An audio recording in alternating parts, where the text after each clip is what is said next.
All right, everybody settle in and let's get started, please. Welcome to the August 22nd, 2023, 6:30 p.m. City Council meeting. We do have a quorum, so I'll call this meeting to order. Would you please join me in a moment of silence?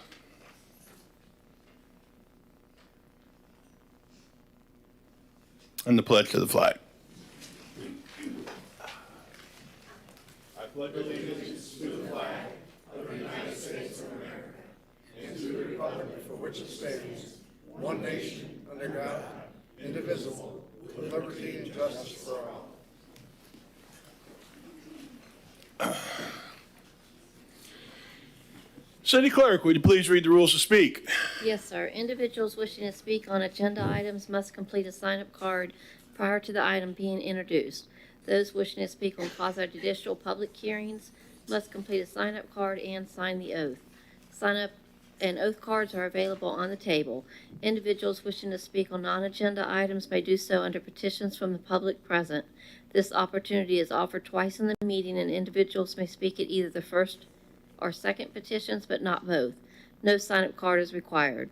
Citizens shall not comment on any issue more than once during the meeting. All comments except petition and request must address the pending issue, and citizens will be given 3 minutes to speak on all items.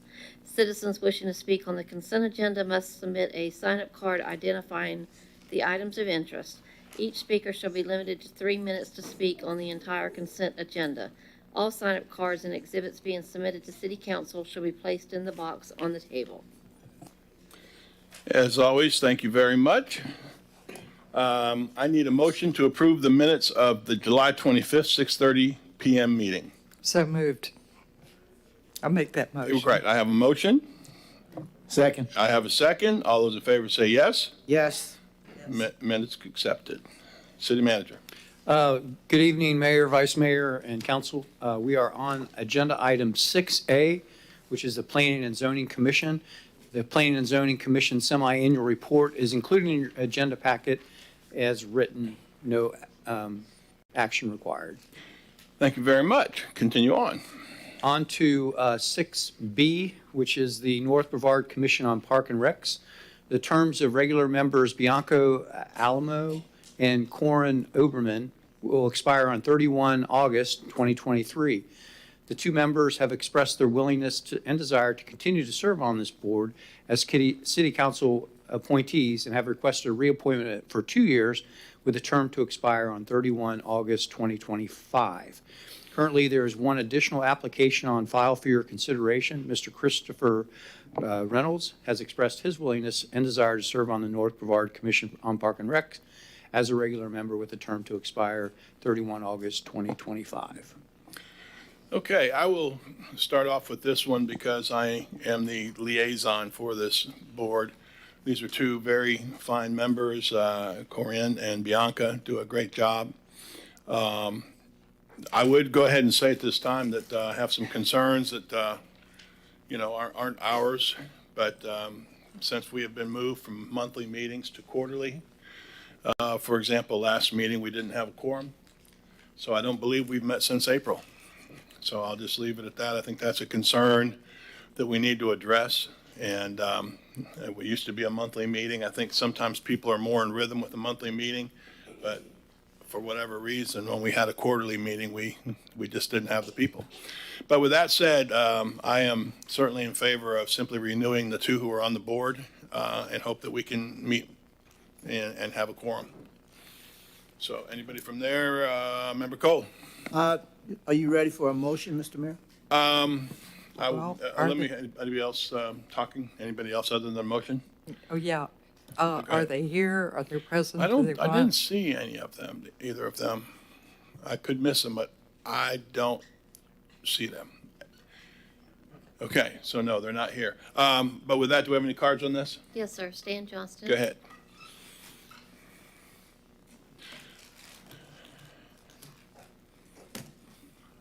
Stan Johnston. I'm a professional engineer. I live here in Titusville, been here over 50 years. Worked for the city for over 7 years and I had, at that time, I had a PE license and a surveying license. I'm here to speak about this, and I thank Mr. Diesel for being at the meetings, and also Mr. Klein. That's right. You do go there. He just left, but yes. Mr.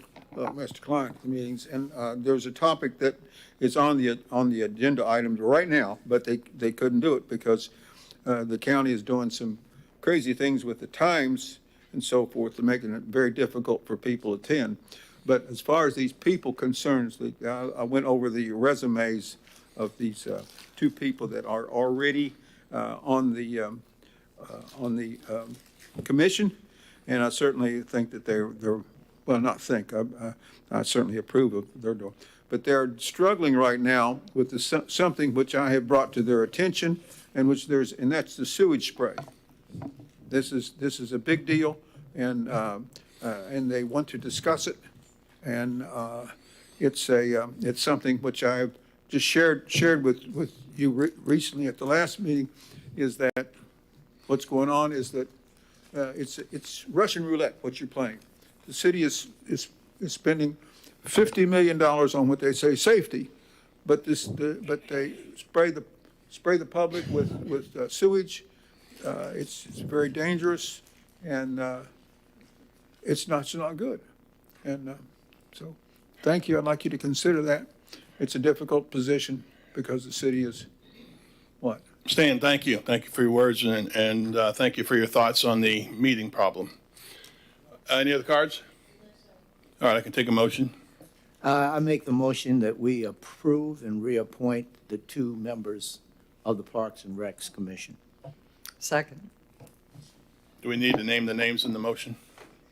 Or we, I would. okay. Corinne Oderman and Bianca Alamo. I never knew their last names, just call them their first name. So I don't know if you need to say that, or can we just put that in the motion? Okay, roll call vote. Member Cole? Yes. Member Nelson? Mayor Diesel? Yes, Vice Mayor Robinson? Yes. Member Stokel? Yes. the two are accepted and renewed, and thank you very much for your service. I just confirmed with the clerk. Did you got a second on the motion? Okay. All right, city manager. Yeah. On to item 6C, which is the North Brevard Library District Board. We have one regular member for the board with an unexpired term to expire on 30 September 2024. Miss Nancy Praver has expressed her willingness and desire to serve on this board as the city council appointee. There are no other applications on file for your consideration. Vice Mayor. Yes, I recommend that we move forward because there's no other recommendation, no other individual that want to be on that board, and we need to get it back in operation and keep it in there. I totally agree. Member Nelson? Yeah, apparently they don't have a quorum right now, Right. so I think we do need to move forward, even though we only have one application. And I appreciate the foresight in having that movement. Are there any cards? We have Stan Johnston, and I believe the applicant may be here. Okay, good, thank you. The library board. Stan Johnston, I'm a registered professional engineer. Been here in the city for over 50 years. Got 5 generations of my family, 5 generations of my whole wife's family have resided here. And I have looked at this agenda item, and although you think it's none of my business, I think that this lady who has, I went through her resume, it sounds fantastic, that she's the right person for this position. Big time. Thank you. Wow. Is the applicant here? There you go. Oh, yes, you are. I don't know if you just want to come up or say thanks for whatever, however you feel, you decide. Okay.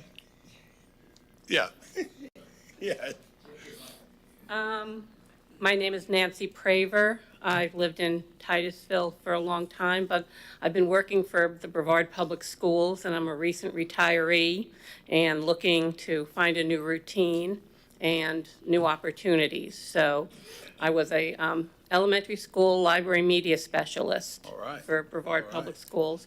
So I figured that this would be a terrific fit. Thank you. Thank you for applying, and I kind of get that wanting that routine, so good for you. Thank you so I much. think I taught your two boys at Riverview. So that just makes me old, that's all. It makes me old, it makes me old too. Does anyone Thank you else for that. have any questions?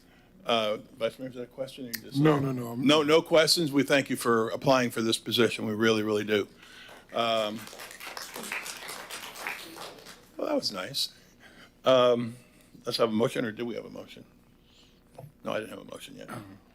Move to appoint Nancy Praver to the North Brevard Library District Board for the unexpired term that will expire on September 30th, 2024. I have a motion. Second. I have a second. Roll call vote.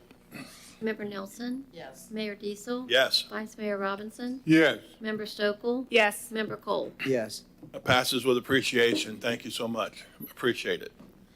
City Manager. On to item 6D, which is accessory dwelling units, Planning and Zoning Commission's recommendation. On 18 January 2023, the Planning and Zoning Commission discussed accessory dwelling units as an affordable housing option.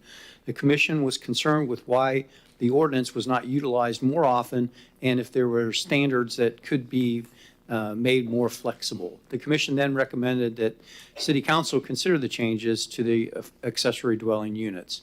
On 14 February 2023, Council requested the Planning and Zoning Commission further investigate and respond within 6 months. City Council requested the Commission look at possible effects on neighborhood acceptance of ADUs in neighborhoods and the commonality of the implementation within the neighborhoods. And Brad's here to talk about the enclosed draft regulation changes for your consideration.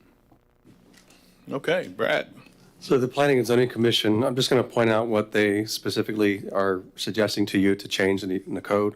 If you look on page 55 of your packet, they have struck through where it says 25%. So what they're stating, and as far as the conditions of allowing of an accessory dwelling unit on a residential lot, under E, it says floor area of an accessory dwelling unit should not exceed, instead of 25%, now they're proposing to be 35% of the entire floor area of the primary dwelling. Another change they're suggesting is under paragraph G. They're removing the parking requirement there and replacing it with no more than one off-street parking space shall be provided for an accessory dwelling unit, in addition to any other required of the principal use. On the next page, on page 56 of your packet, they are suggesting removing paragraph I, where it says the owner of the property shall reside in either the principal dwelling or accessory dwelling unit. They've replaced it with the following statement: if an accessory dwelling unit exceeds 20% of the entire floor area of the primary dwelling, then it should be architecturally compatible. That's consistent with our architectural compatibility language we have in our code for accessory structures. They are just trying to emphasize that this should be applicable to specifically for accessory dwelling units. And I think this was partly to address the comment at the council meeting about its impact of these types of uses on the neighborhood. So with that, I'll try and answer any questions you have. Any questions, Vice Mayor? Yes, one of my question is on the change recommended by the planning and zoning, going from 25% to 35%. That could make a big difference on being dependent upon the size of the yard. Is that not correct? I mean, this doesn't include other standards that are in our code. For example, you have a single-family lot house on there. The code also talks about accessory dwelling unit or accessory structures. Right now, the cumulative area of accessory structures cannot exceed half the size of a house. But for an accessory dwelling unit, what they're saying here is that we should increase that limitation for specifically addressing accessory dwelling units from 25% to 35%. So then if you have a single-family home with a house that has to meet all the standards of setbacks and maximum coverage and everything else that's required in the zoning district, in addition to that, if they have an accessory dwelling unit on the property, they'll have to meet these standards. And any other accessory structures they have on the property has to meet the cumulative area requirements of that zoning district as well. So what you see here are standards specific to accessory dwelling units, but does not include, we don't have in here all the other standards that may come into play to develop a single-family home as well. When we start, as we get into the ADUs, Brad, I know from time to time, people have storage sheds in their backyard and then a lot of other stuff. Are we going to, when someone said they want to put an ADU in the backyard, that you can't have 4 or 5 sheds back there and taking up your yard and all of that? How do we govern that? Sure. So a typical zoning district will have there are 2 thresholds really that we have to apply when it comes to accessory structures and cumulative footprint of all the roofs of accessory structures on a single-family lot, for example. If it exceeds cumulatively all the sheds, for example, 20% of the size of the house, then it has to be architecturally compatible. All the total area of all accessory structures can't exceed half the size of the house. We monitor that with every permit that we receive. So that's basically how we do that. Okay, so there is a limit on how much the total in the backyard can be. Is that correct? Some zoning districts will specify the number of accessory structures and the maximum you can have, and other zoning districts do not have that limitation. So then when it's controlled based on the cumulative area of all those structures together. Okay. All right. That's all. That's all that I had. Member Stalko. So to clarify, the way, if I'm reading this correctly, currently in the code, it's allowed if it's smaller and they have parking. And if we make these changes, the unit could be bigger and they don't have to have any parking available. They still have that parking, but what it's saying is no more than 1 off-street. So in other words, we're only going to require just 1 extra space necessary. Not what we had in there previously. It says at least 1, but Right. not more than 2. So they're eliminating that.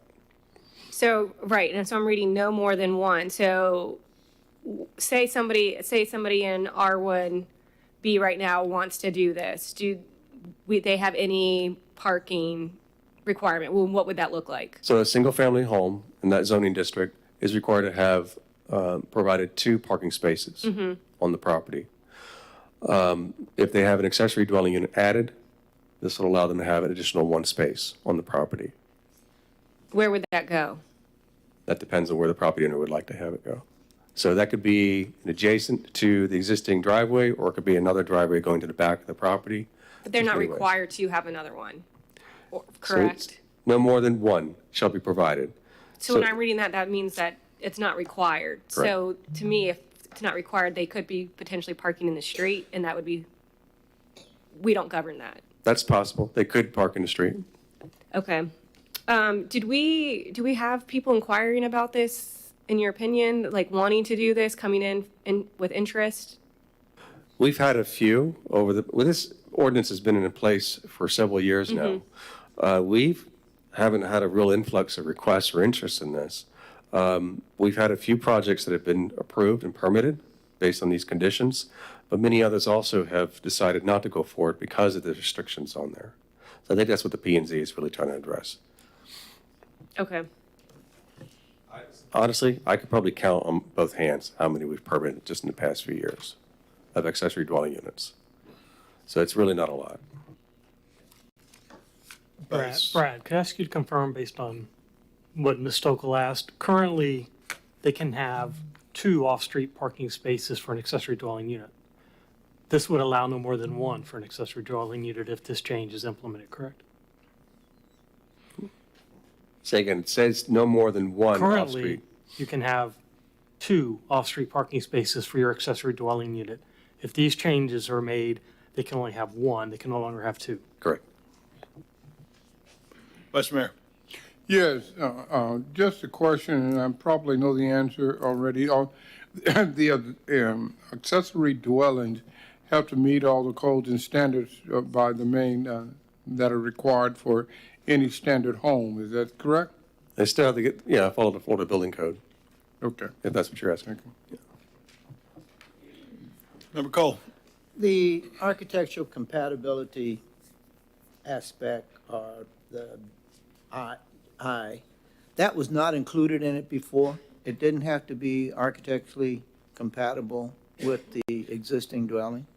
It was already included in another part of our code addressing just specifically moved it to accessory this dwelling. part. Okay. Correct. Got it. Any other comments from council? Call the cards, please. We have one card. It's Dan Johnston.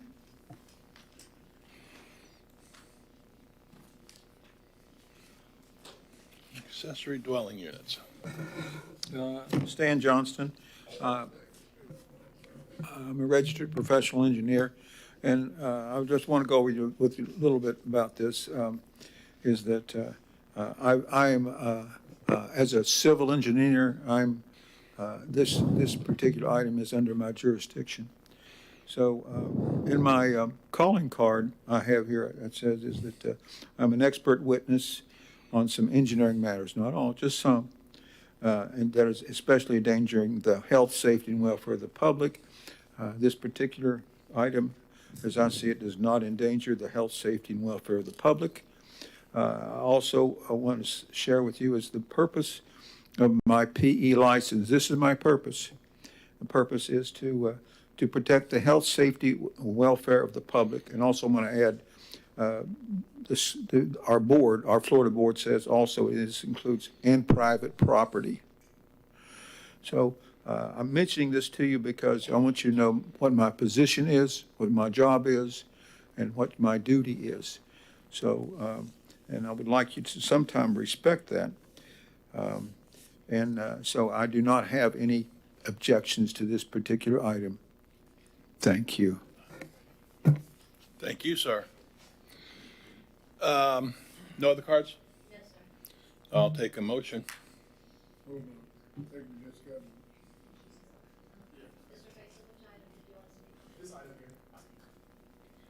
Too late. No. Yeah.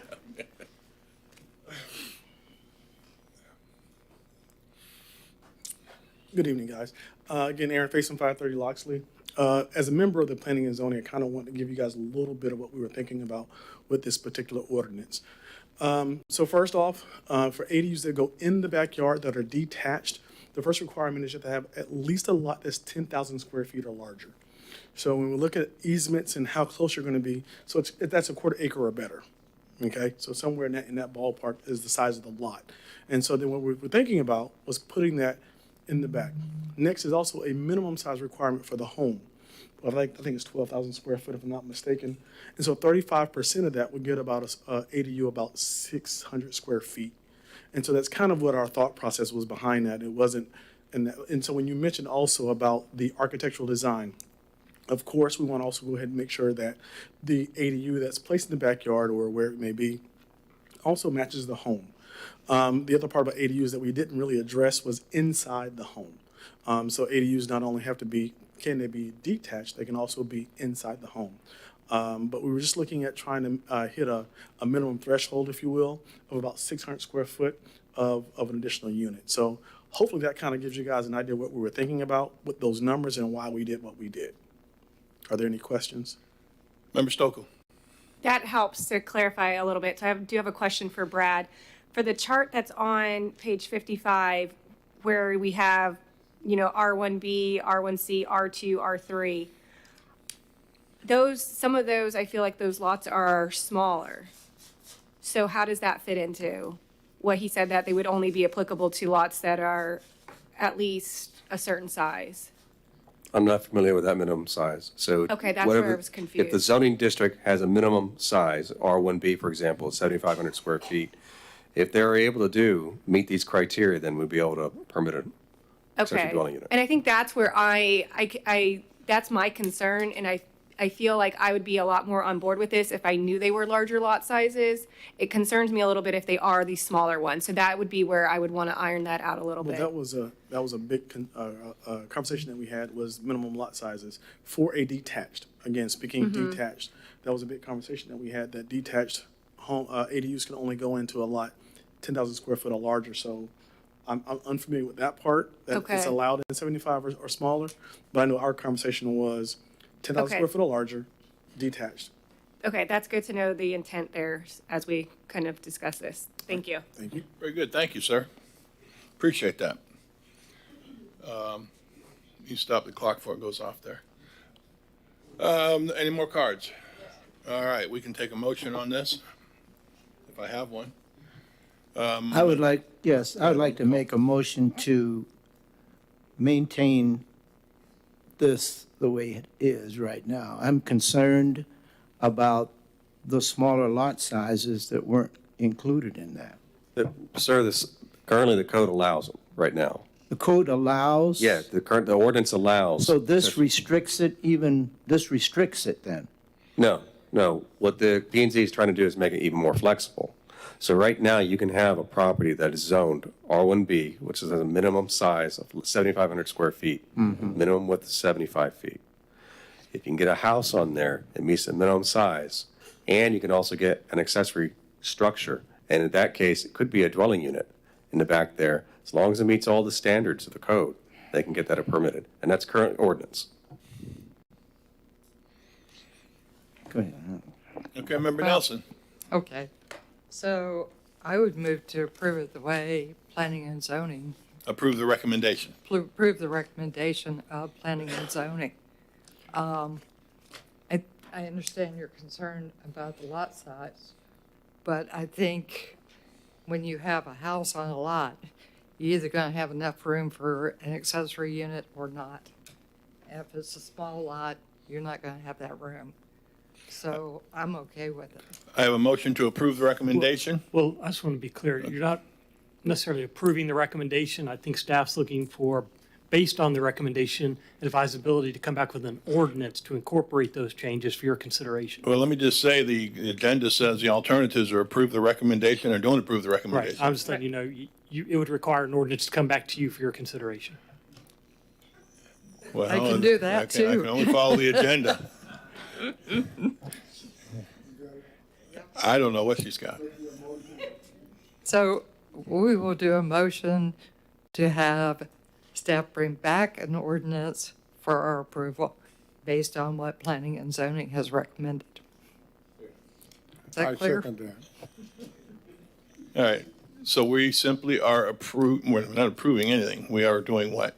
We're going to come back to you now with an ordinance that's incorporated P and Okay. Z's recommendations. I did kind of wonder why this was in this area, looking like an ordinance. Okay, that makes sense to me then. Discussion. Okay, I have a motion. Will you hear the motion? Okay, motion from Member Nelson, second from Member Stokel, roll call vote. Wait, I had a discussion. What did I say? Discussion beforehand. Okay, discussion. Just to clarify, because this is not an ordinance, this is just a recommendation, I will vote in favor of this to come back, but when the ordinance does come before us, I want it to incorporate the larger lot sizes, to Member Cole's point, and I think, I understand what Brad's saying right now. They can do it with the smaller ones, but the restrictions are also more stringent on them. So if we're gonna loosen up those restrictions, I would want it for the larger lot sizes. So I'll go ahead with the recommendation, but I have some suggestions for when we get it. Okay, and that would be a first reading when it comes back? Okay, that can happen. All right, roll call vote. Okay, just to confirm, Sarah did second that Yes, motion? with her discussion, we had discussion, so we're good.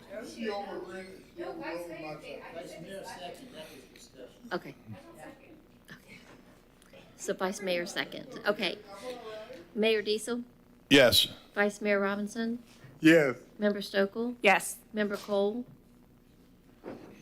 Yes. Member Nelson? Can I get some clarifications? The motion was to go forward with P and Z's recommendation, but was your request added? No. So when we Yes. bring this ordinance back, it'll be advertised with the limitation. What's being requested is something more stringent. It won't be advertised for every specific of the ordinance. The ordinance will be advertised to change these conditions associated with the accessory dwelling units. There may be some and that should flexibility. be hashed out during the first reading.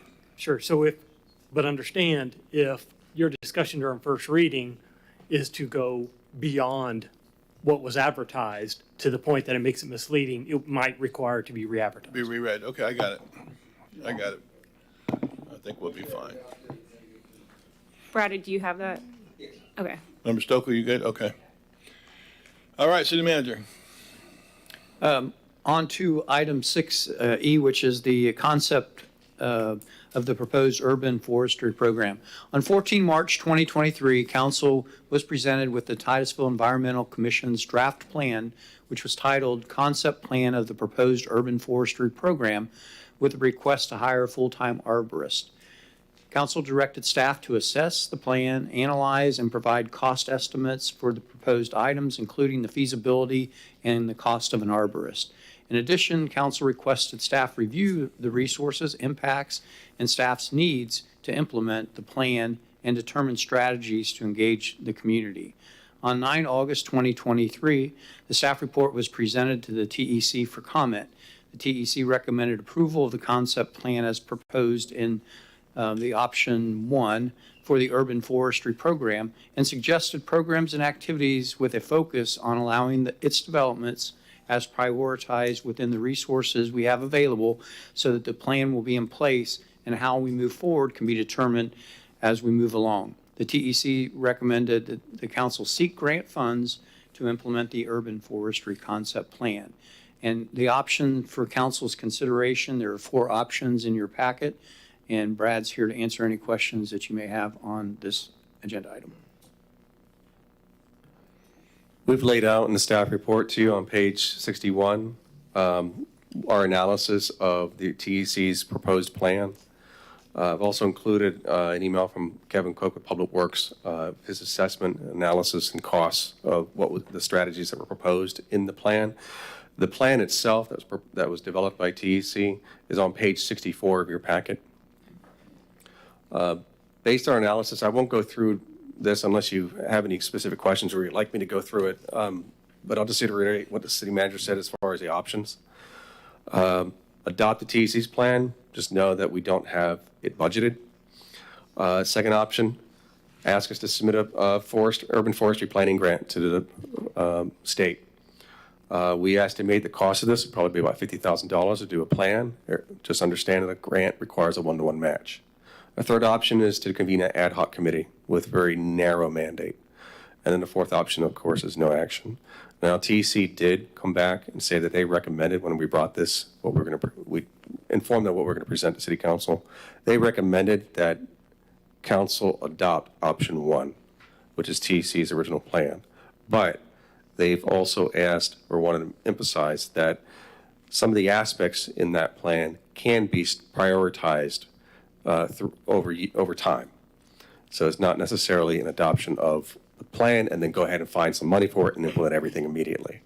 As you can see from the cost that was provided to us in the email in the agenda packet from Kevin, there's a pretty significant cost based on the request and proposed projects and pilot projects that were proposed in that plan. So with that, I'll try and answer any questions you have. Questions for Kevin? Not Kevin, excuse me. You don't need any more, do you, Kevin? Member Stokel? So looking through this request, it looks like most items have a requested amount with them. For context, can you just give a brief overview of what we already are doing regarding trees, and with the new sustainability person coming on board? I know we've passed our tree ordinance. I know we already have arborists on staff. Can you, just for context when looking at this? We do have 2 arborists, certified arborists, or our site inspectors are both certified as arborists, that we go to them when we have questions and need information or to review something. We also have, we're certified Tree City USA. We're in that program. We have to provide to them, recertify every year. We provided them some information about the cost and how much we spend on plantings, maintenance, and pruning per capita, which we provided them, and we meet that criteria and get recertified every year. As far as programming, we have done some small, outside of what Public Works does, we've done some small planting projects, which I've already described a couple of examples at the 5:30 meeting. And we've also used our submitted grants to do some public education materials.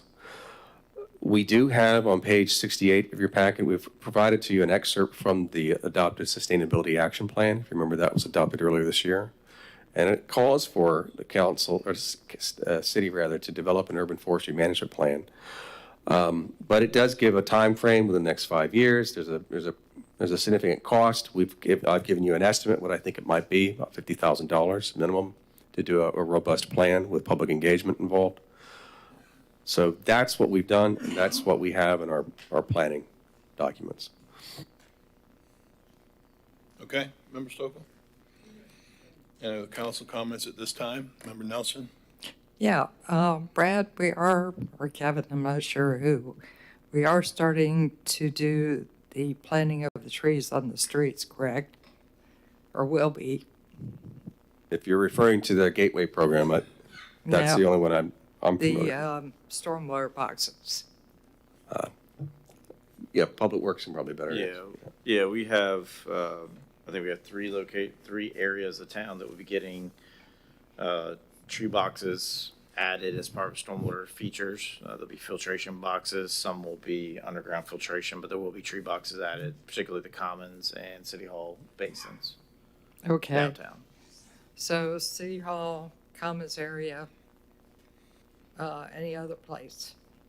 Our other two projects are in Brevard Street and Gray Street. We're just not sure if those boxes will be able to incorporate trees or not. We've got to look through the engineering to see if they're capable to incorporate trees there, but we know we can here at City Hall and here in the Commons incorporate trees into those boxes. Okay, so slowly we're getting there. Okay, thank you. Member Stokel? Sorry, one more question.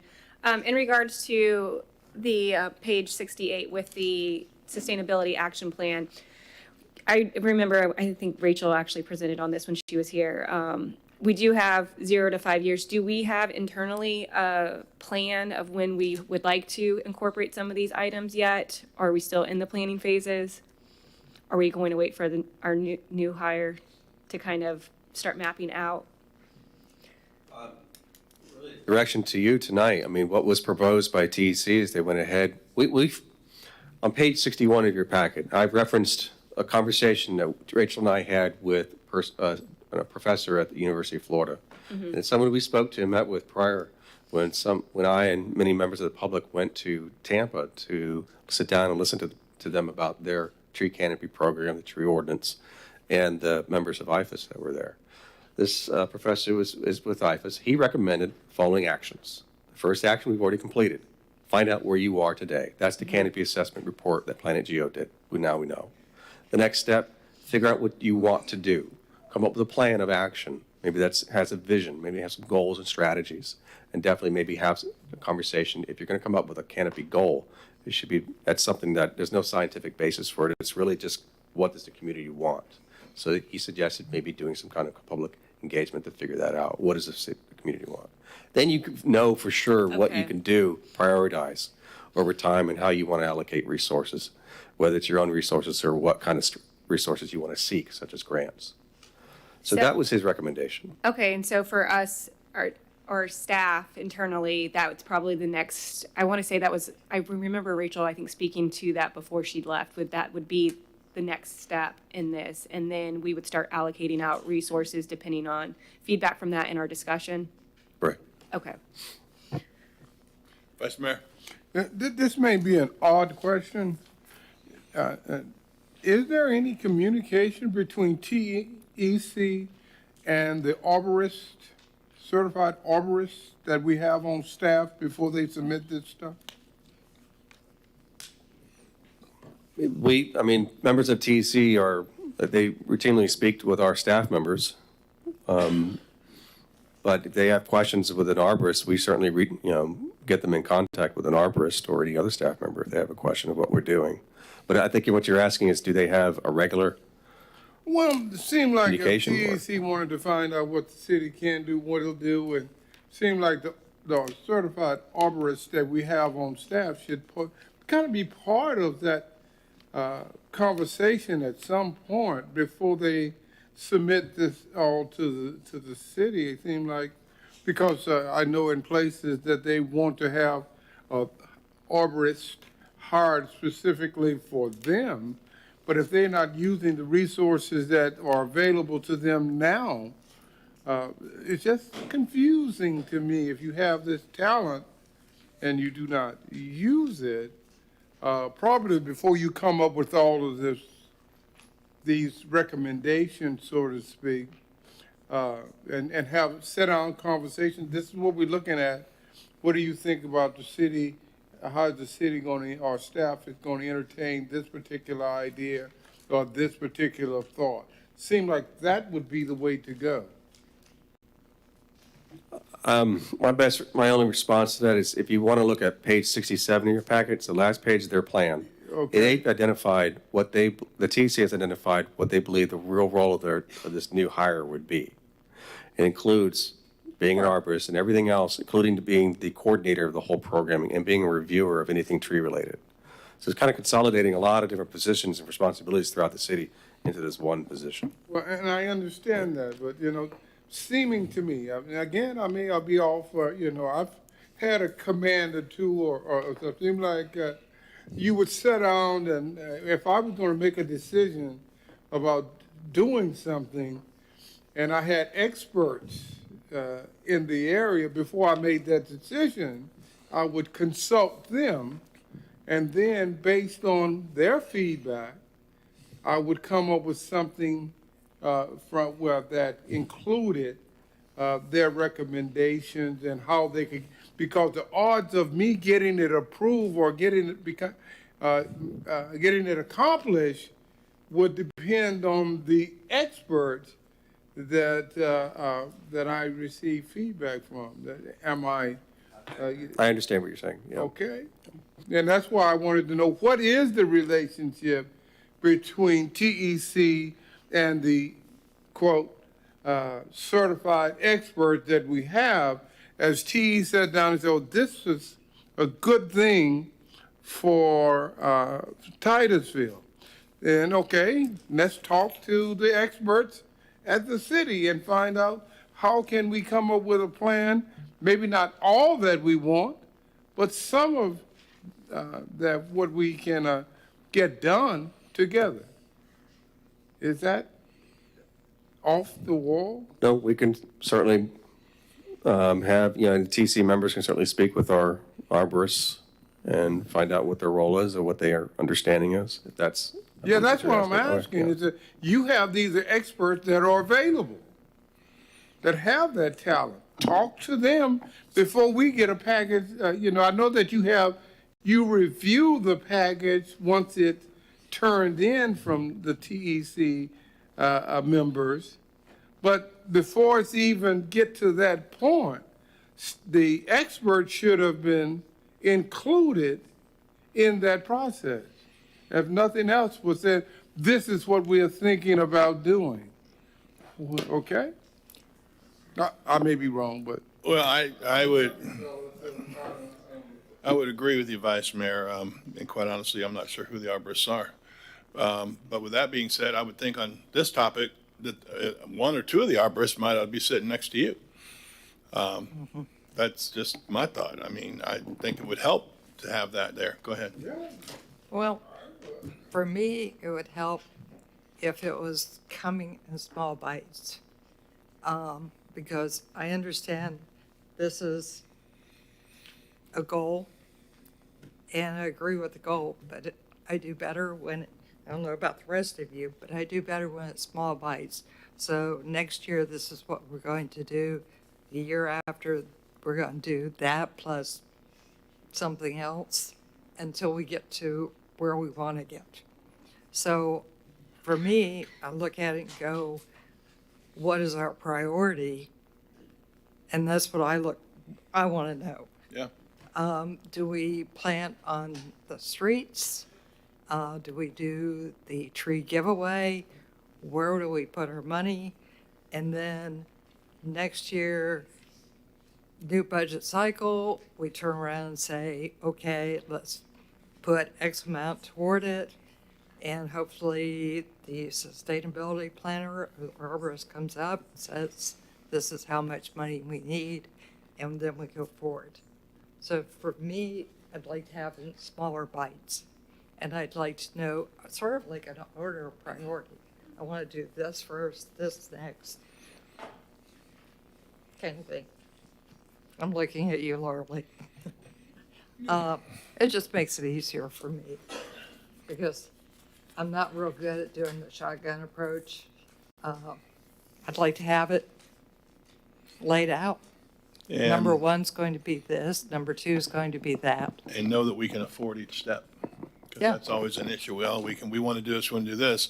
And I kind of like that there was some prioritization stated from TEC because obviously we may not be able to afford it all, but let's see where we're at. Good words. Anybody else on council want to comment on that? If not, let's call some cards. Kay St. Ange? Yes, I hope to answer some of your questions tonight.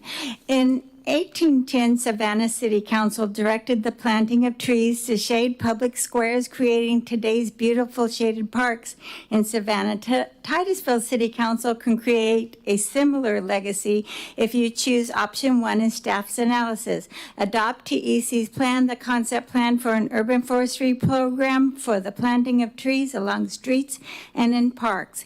An urban forest planning grant isn't needed, option 2, as TEC developed this concept plan for an urban forestry program with its vision, canopy, and goals and list of specific actions with community involvement as per section 3121 that says that TEC will develop this plan for a community forestry program. So they're just doing what you asked them to do.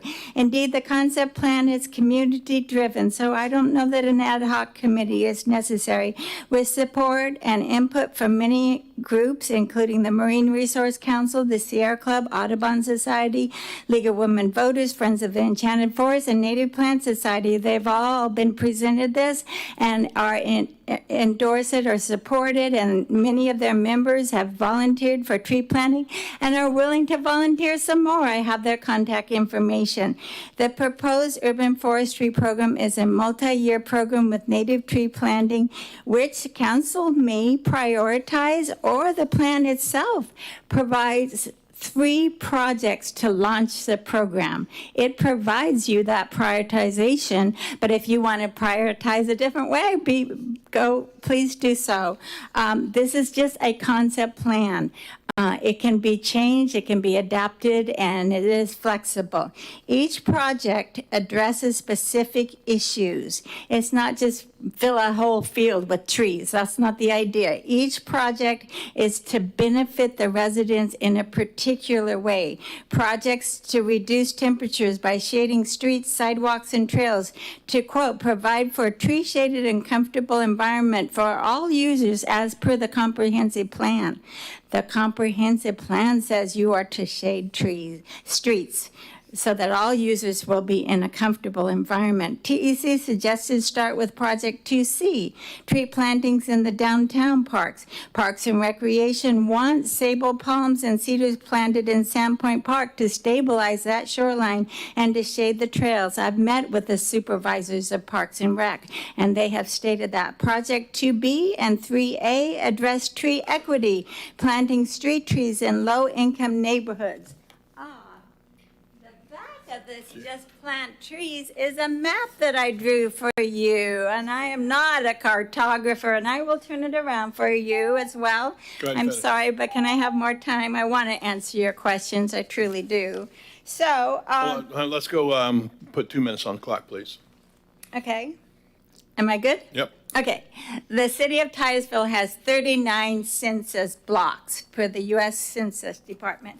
Okay, there are 2 census blocks, one right here and one right here, right along the lagoon, that have low canopy, like 20%, and they have 60%, 57% poverty. That's where you can address tree equity by planting trees in this area. If you were to plant trees in the tier 1 of the NRSA program, you would also be addressing tree equity, and that program already has a vision for urban forestry. So this is what I'm saying. These areas can be prioritized, and the concept plan allows for that, or you can follow the concept plan and start off with the 3 programs that are part of the item number 2. Or you could follow TEC's suggestion. This is something that has to be worked out by staff, by Public Works, by you, and so how you want to prioritize. Yes, Project 2C is the planting of trees at Sandpoint Park. 2B and 3A is to address street tree equity. Let's see, the plan includes community tree planting in parks. The Boys and Girls Club could help plant trees at Blanton Park with volunteers assisting. Volunteers are ready to assist. I have their contact information. Parks and Recreation readily cooperates with tree planting events. A street tree giveaway program would provide residents a native tree to plant in their right-of-ways with volunteer helpers. So the concept plan actually asks you to start with a tree giveaway program. Okay, then it moves on and suggests 2 other programs, a street tree planting project and also a pilot tree planting in the downtown parks. So I just have like one more sentence, if you wouldn't mind. One more sentence, yes, ma'am. Okay. Kevin Cook indicated the city in August last year would need to hire an arborist to implement this program. That's where we came up with the idea of an arborist. We just need somebody to implement the program. Okay. If it's a sustainability planner, the new sustainability planner, great. Whoever you guys Okay. decide on to implement the program, to work with to provide interdepartmental support, seek grants, organize tree giveaways, community tree planting, and subcontract some projects. The tree team members would readily assist. We're just asking you to adopt the concept plan for an urban forestry program, direct an appointee to seek grants, undertake Okay. prioritized projects, launch this program, and let's get started planting trees. Any Thank you. questions? Vice Mayor. Yes, have you ever, or any of your staff, ever went into the economically disadvantaged neighborhood and asked them, did they want any trees? Yes, and in our essay, according to Peggy Basaka, when they had those community meetings, they were asked, what would you like for your neighborhood? And they stated that they would like to have trees. All right. Yes, Member Nelson. yes. So when the city did the tree giveaway last May, Yes. if I remember right, you took some of the last trees because nobody claimed them. Right. So to me, having a tree giveaway is not necessarily where we should go. Maybe tree planting would be a better idea. Well, I wasn't involved in that. I wasn't asked to be involved in that. Maybe if I had been asked to be involved in it, it would have been a little more successful. But I understand the anniversary program, that those trees were readily received and they went lickety-split, 150 trees. So I don't think they necessarily have to be huge trees. I understood those were 15-gallon. That's a big tree. People can't move such a big tree. We have volunteers ready to assist residents. If they ask for a tree, then we have a volunteer that's ready to go help them plant that tree and go to and meet them at the nursery and pick it up. I've talked to local nursery people who have provided me the costs for different sized trees. So people are wanting and eager to do this. So that might be a good outlet, and get with the neighborhood sustainability revitalization committee. Yes. And let them, Yeah, so, Clearly, it's one thing to have a tree giveaway. It's another thing to make sure they get in the ground. yes. So, Yes, so we got volunteers ready to I help? didn't know that. I appreciate that. Yes, I have a long list of volunteers. Yes, you do. Thank you very much. Thank you, Any Ms. other Kay. questions? I see none. Thank Okay. you so much. Thank you. Next card, please. Tony Schifolo.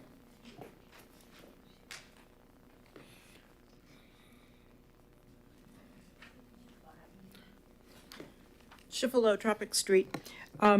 Members of the ad hoc community involved tree team have given several years of study to this project, and we have been working with TEC, and as you know, Kay has been doing a lot of research and a lot of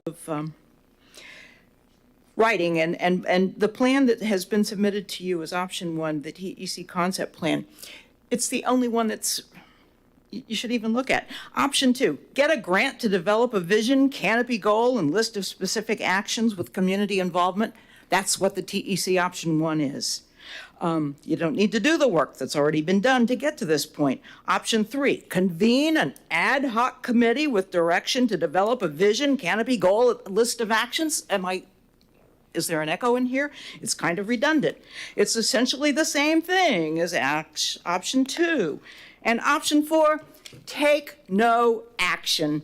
And that's exactly what is happening as we keep kicking this around month after month as developers continue to cut down trees and staff, and maybe the staff arborist, we don't even know who they are, allows heritage trees to be destroyed without any warning. I'm talking about, Winn-Dixie, and now those heritage trees at that U-Haul place.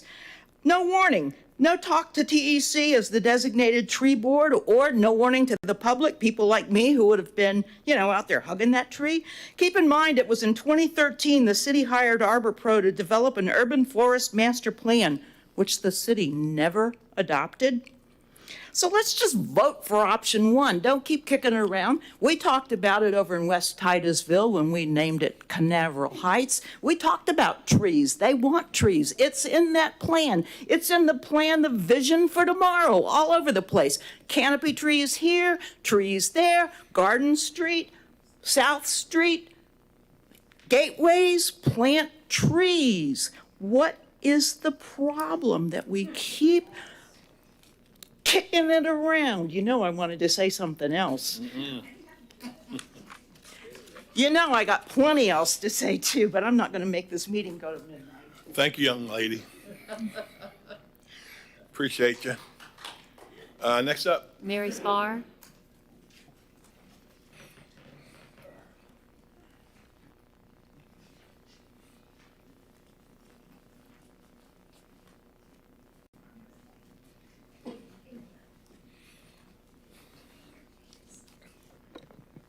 Mary Spar Coco, speaking for Sierra Club tonight. 3 of you may remember the City Council's tree workshop on July 16th, 2019, 4 years ago.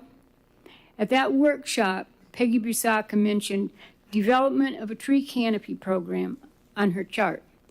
Her words made an impression.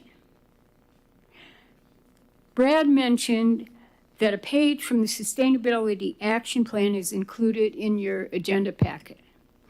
One specific plan action states, quote, develop an urban forestry management plan to manage tree infrastructure and canopy. Tonight, you are considering the urban forestry concept plan recommended by TEC, which Sierra Club enthusiastically supports. We urge you to adopt it tonight, realizing that it is a living document not set in stone.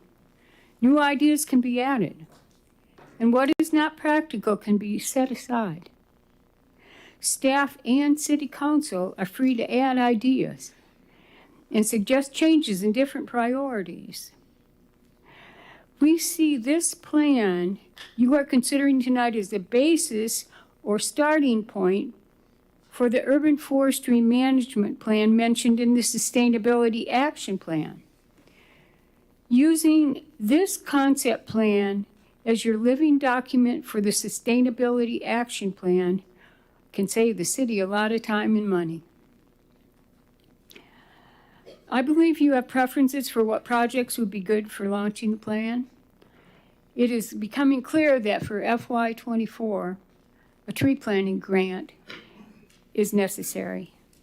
We urge you to direct staff to start working on an application for such a grant in the near future. I noticed in the proposed city budget that long-term improvements are identified as projects. For example, Gateway Landscape Improvements Project and Enchanted Forest Trail Project. The budgets for these projects are projected over 5 years in the 5-year capital improvement plan. Brad mentioned that in your agenda packet, that your agenda packet contains an email from Kevin Cook that comments on budget matters. Kevin Cook mentions the word project 3 times in that email. About the $2 per capita expenditure required for Tree City USA, he says, additionally, the $2 per capita is $102,760. May I please have just a little more time? Want to give her a minute? Go ahead, finish in a minute, please. Go ahead, thank you. Okay, the $2 per capita, you know, based on the planning department's projected 2023 population, this is not currently in the budget as a project. Also in reference to 2 other items in the concept plan, he says, will or would need to create a project. I believe he's making clear that proper budget planning into the future is necessary, and the way to do that is for staff to thoughtfully plan projects. An urban forestry canopy expansion project focusing on tree planting is the answer for multi-year funding of urban forestry. We need the concept plan to translate into reality by becoming a budgeted multi-year urban forestry canopy expansion project that next year will be added to the FY25 budget. In conclusion, Sierra Club urges you to adopt the concept plan, apply for a tree planting grant in the near future, and begin planning a multi-year urban forestry canopy expansion project focused on tree planting to be included in multi-year budgeting. Thank you very much. Next card, please. Laura Lee Thompson.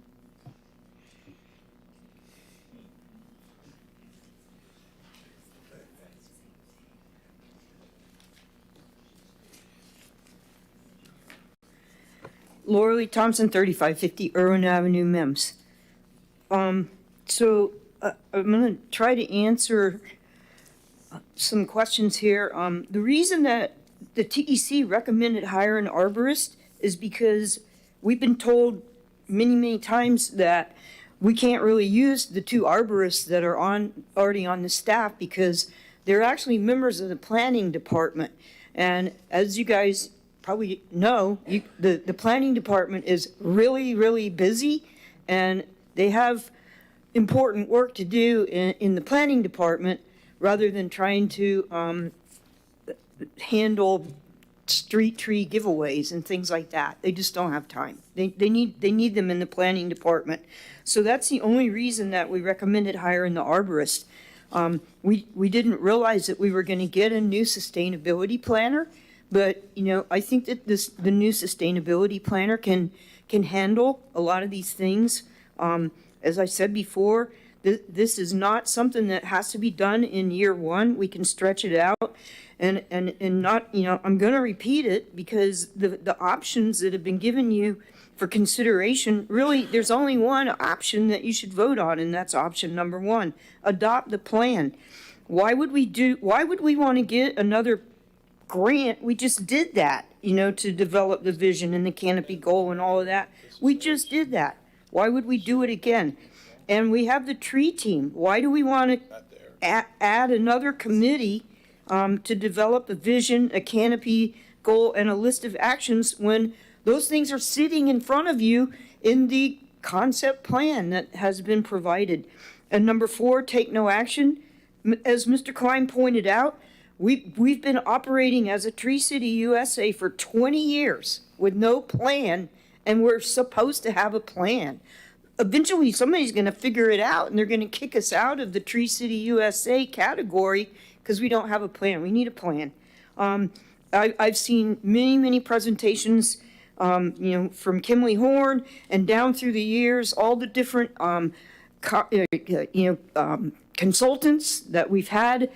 Planting trees is always one of the number 1 things that are in all of these different plans that we've seen through the years that we've been doing this.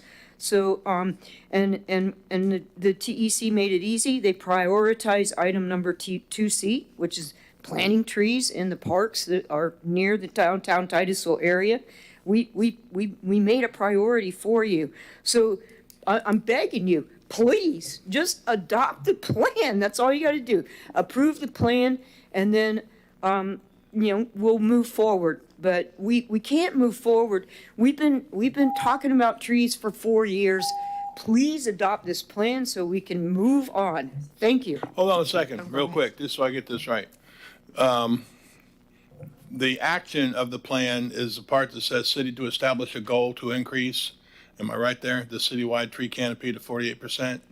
Yeah, but it doesn't have to happen in 10 years. That could be a 20-year or a 30-year by goal. 2035, equitable distribution of canopy, et cetera, et cetera. So it is a timed out plan. It's not like we got to do this in the next 5 Right, years. yeah. You don't have to find money for this year or next year. And I like what Member Nelson said, bite off a little bit at a time. Do whatever we can do, and then next year we'll do a little bit more.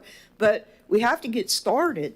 We have to quit talking about having a plan and approve a Absolutely. I mean, plan so we can get one started. way or the other, up, down, or indifferent, a plan is a plan, and I'll just leave it at that. Any other, Member Nelson? I just want to say, I do better with like list.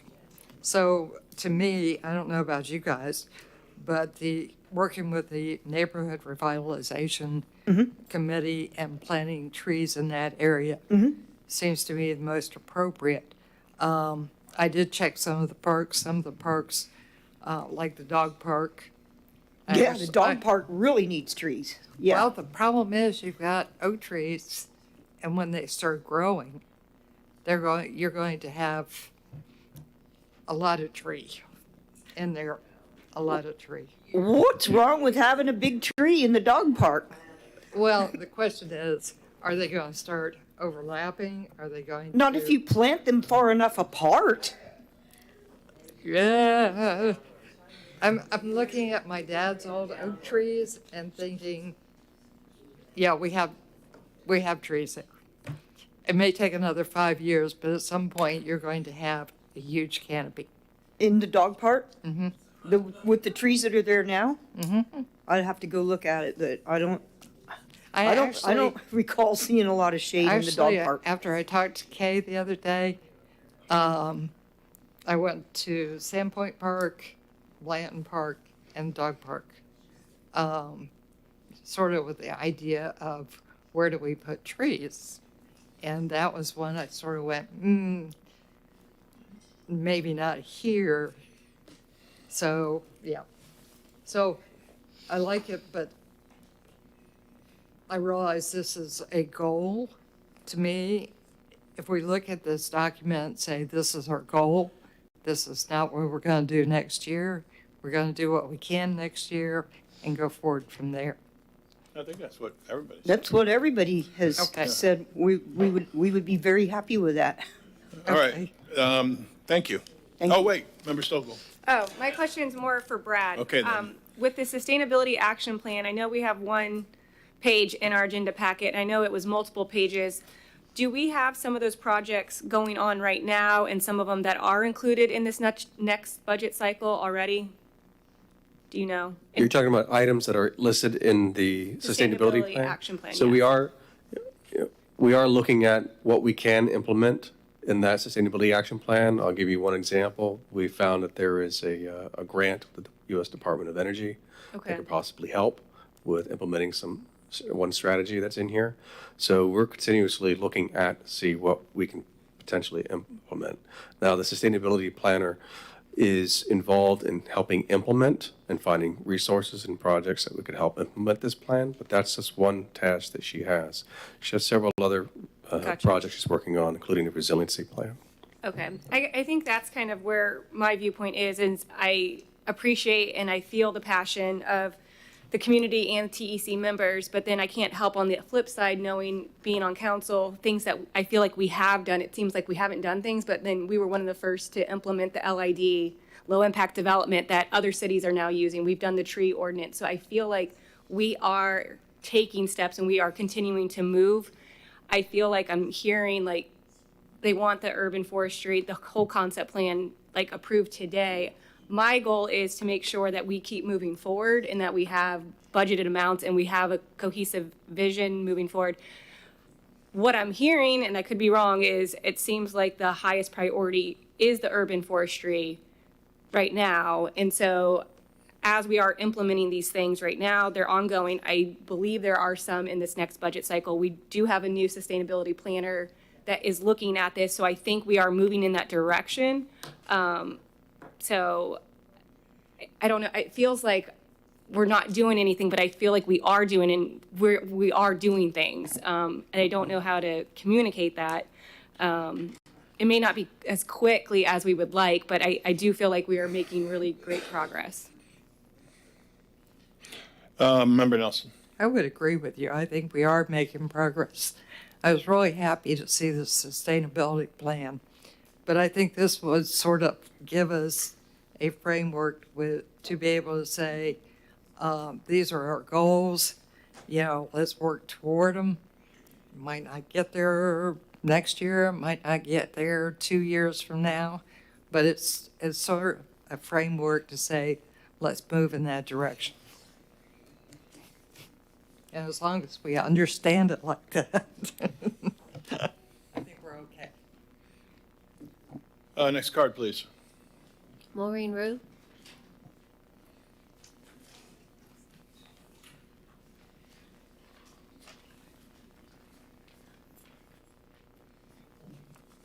Maureen Ruth. I live in Port St. John, but I'm very proud to be part of the tree team.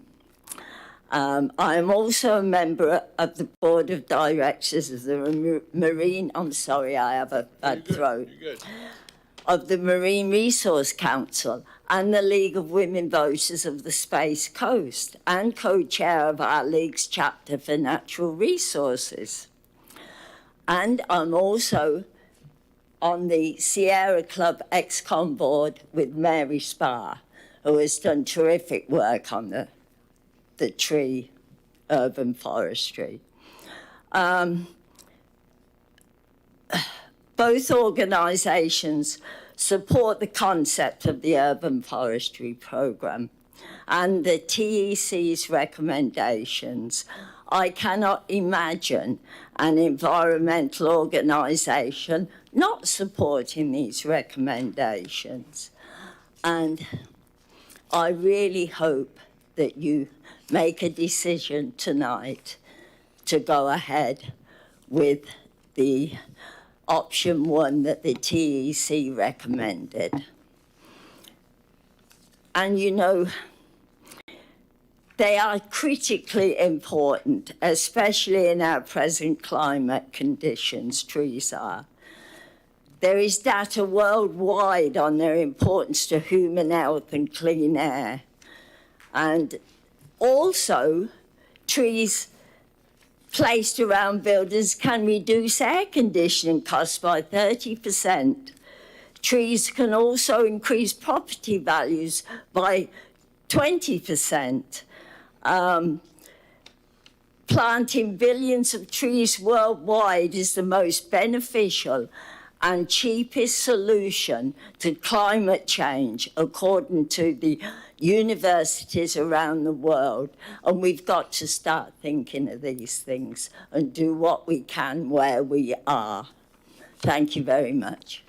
As always, thank you. Next card. The last card is Stan Johnston.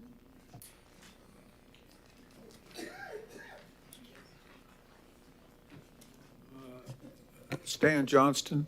I'm speaking as a professional engineer, and I don't have a lot to say about this, but I would like to share with you a horror story, is that we have a project here in Titusville. It's high and dry, and I looked at the survey, and the survey said something unusual. Because I'm a surveyor, I thought, this is really unusual. Anyhow, I counted 80 oak trees. And then I stopped counting oak trees on the tree survey. And the survey, on the survey, it says something unusual. It says, tree survey by others. What does that mean? Tree survey by others. Who did it? We don't know.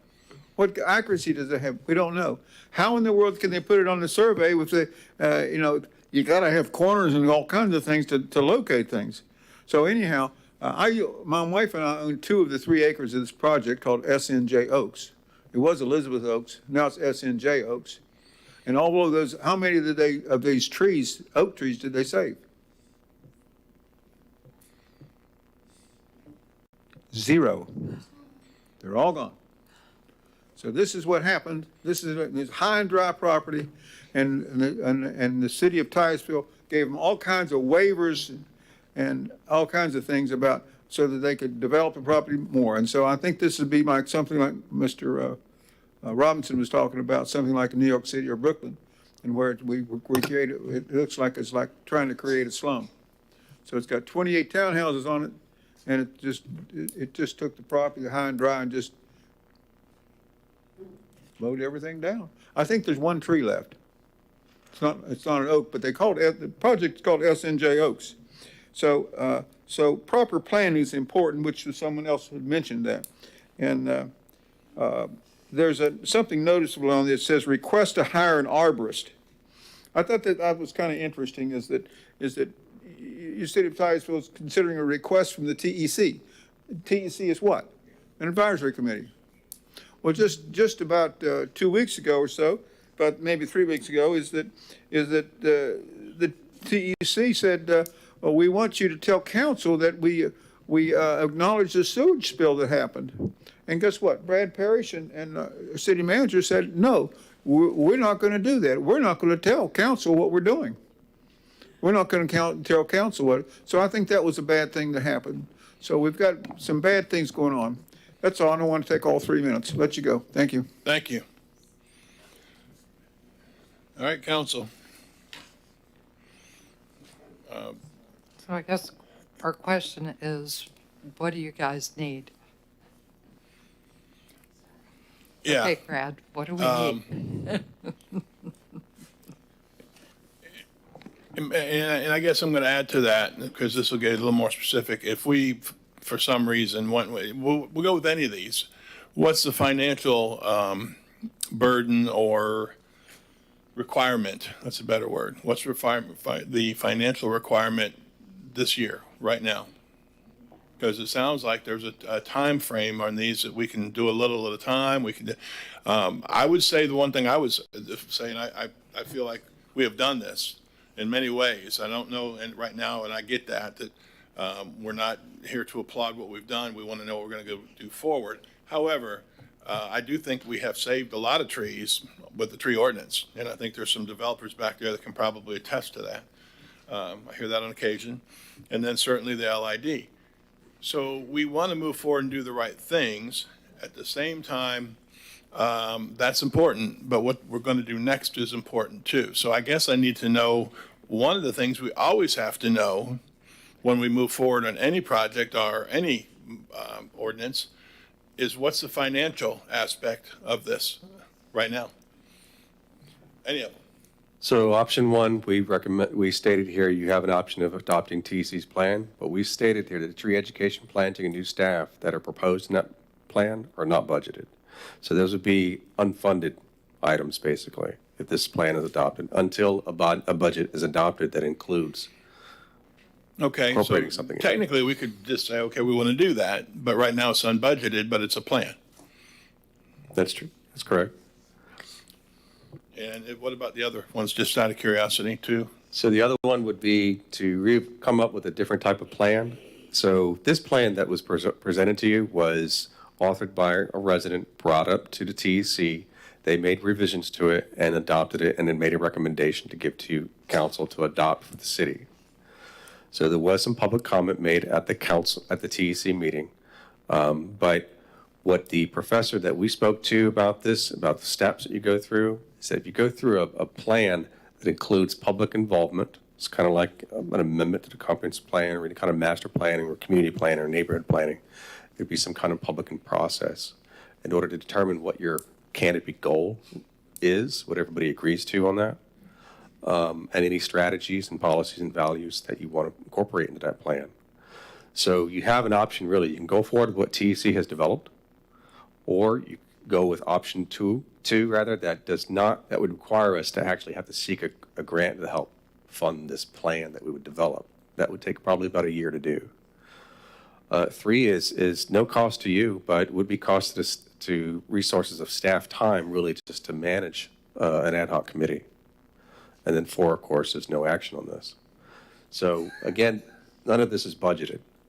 So if you want to go forward with any of these options, we're going to have to either be set aside as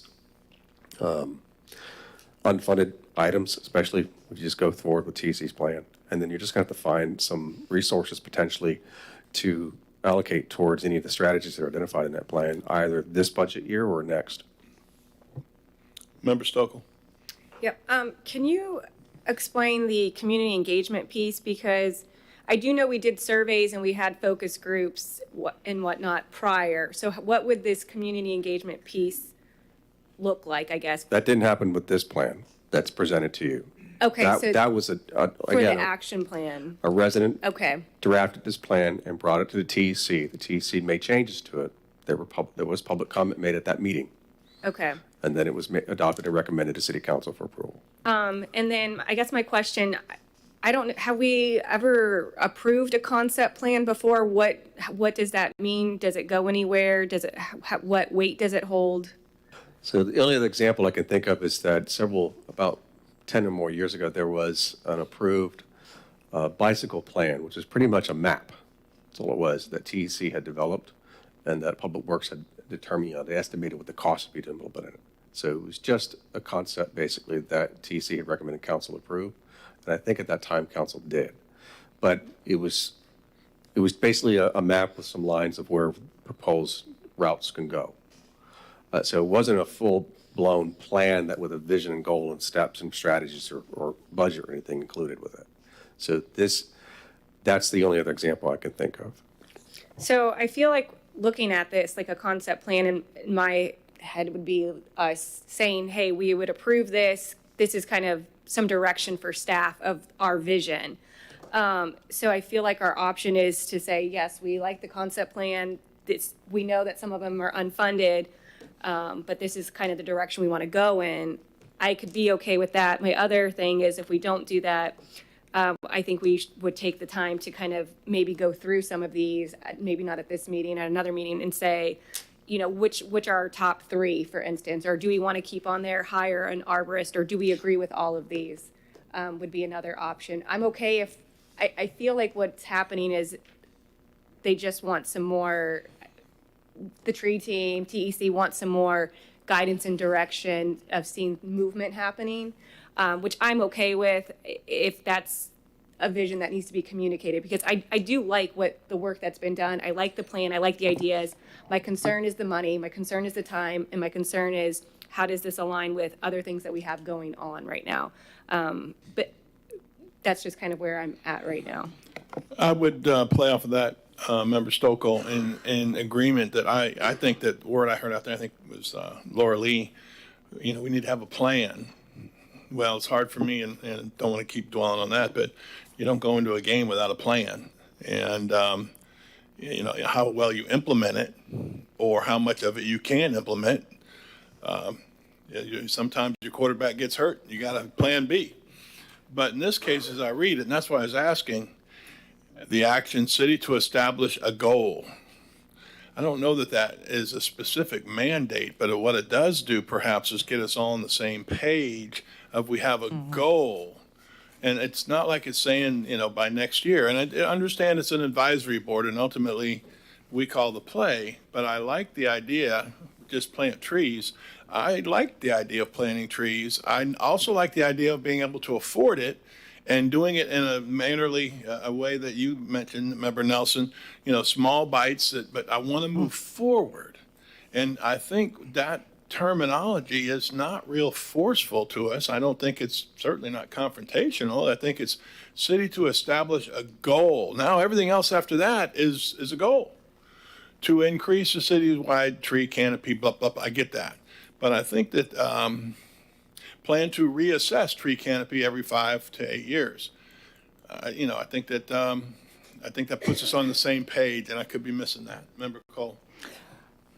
Brad, Brad Diesel asked about the cost, and you said it's an unfunded requirement.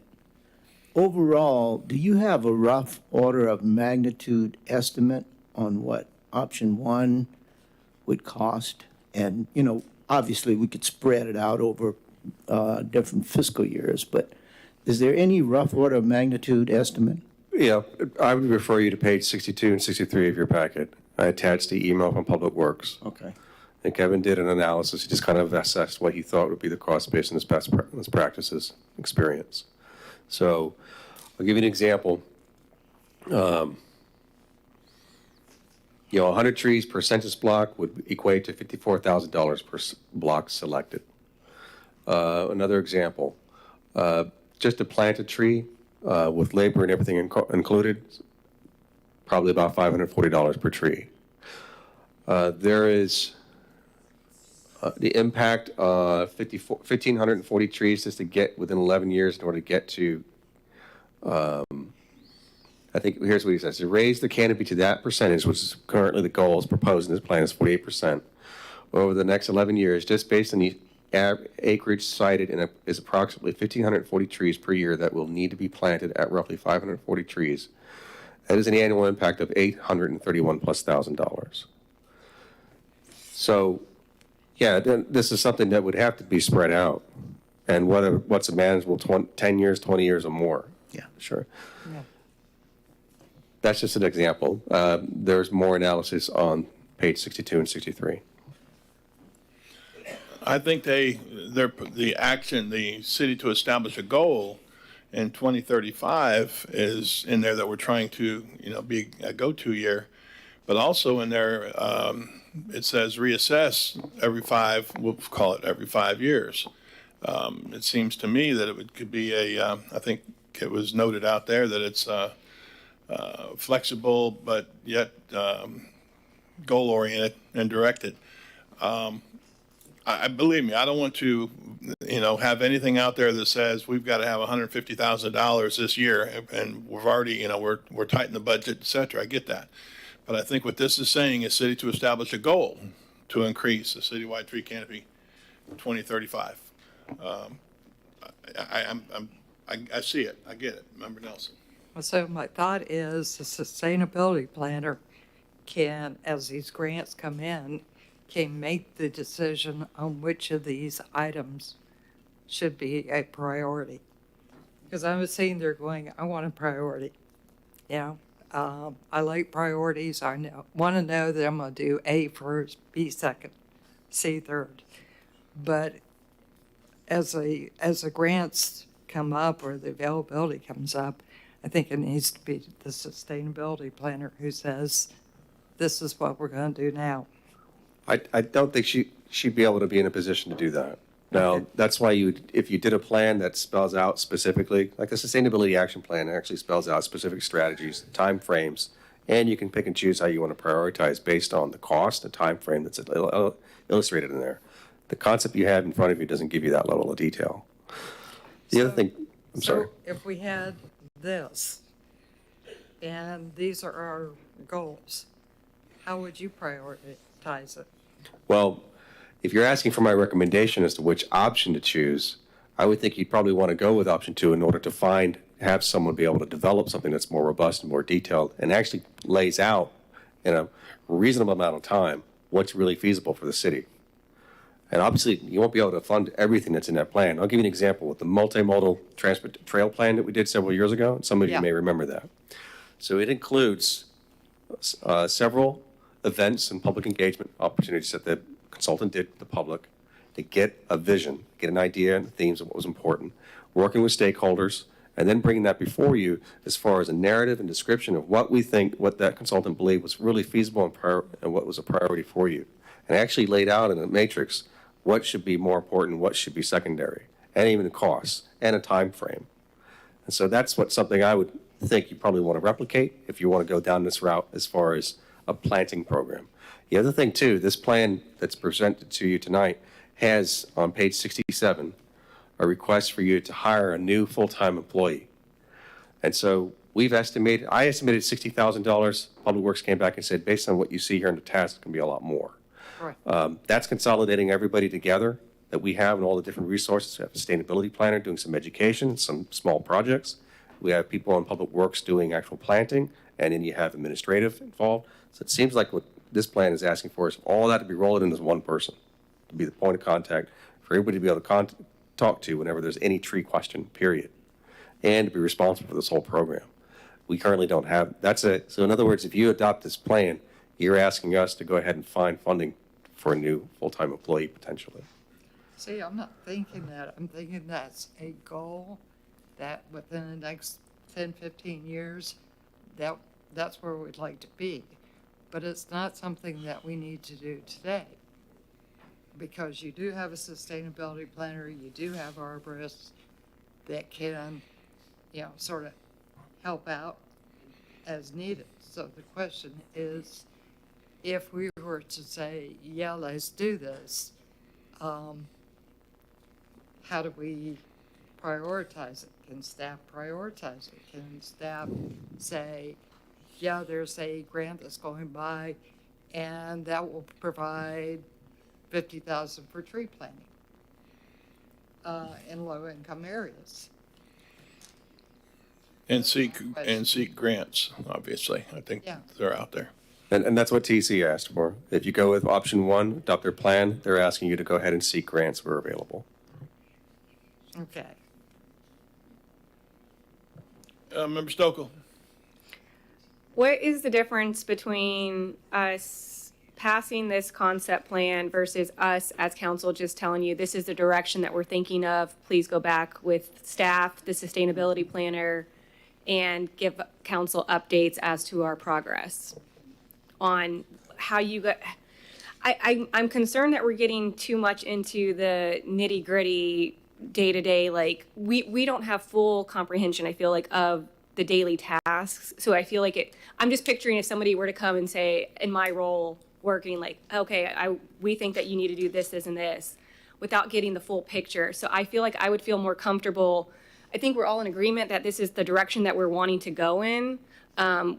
I don't know if I feel comfortable passing something saying, I know 100% I want you guys to go and find money for this, this, and this, without knowing that you guys are already looking for money for this, this, and this. And this is in other areas you guys are working on. So I think I would feel more comfortable with getting some type of update on this sustainability action plan of where our progress is there.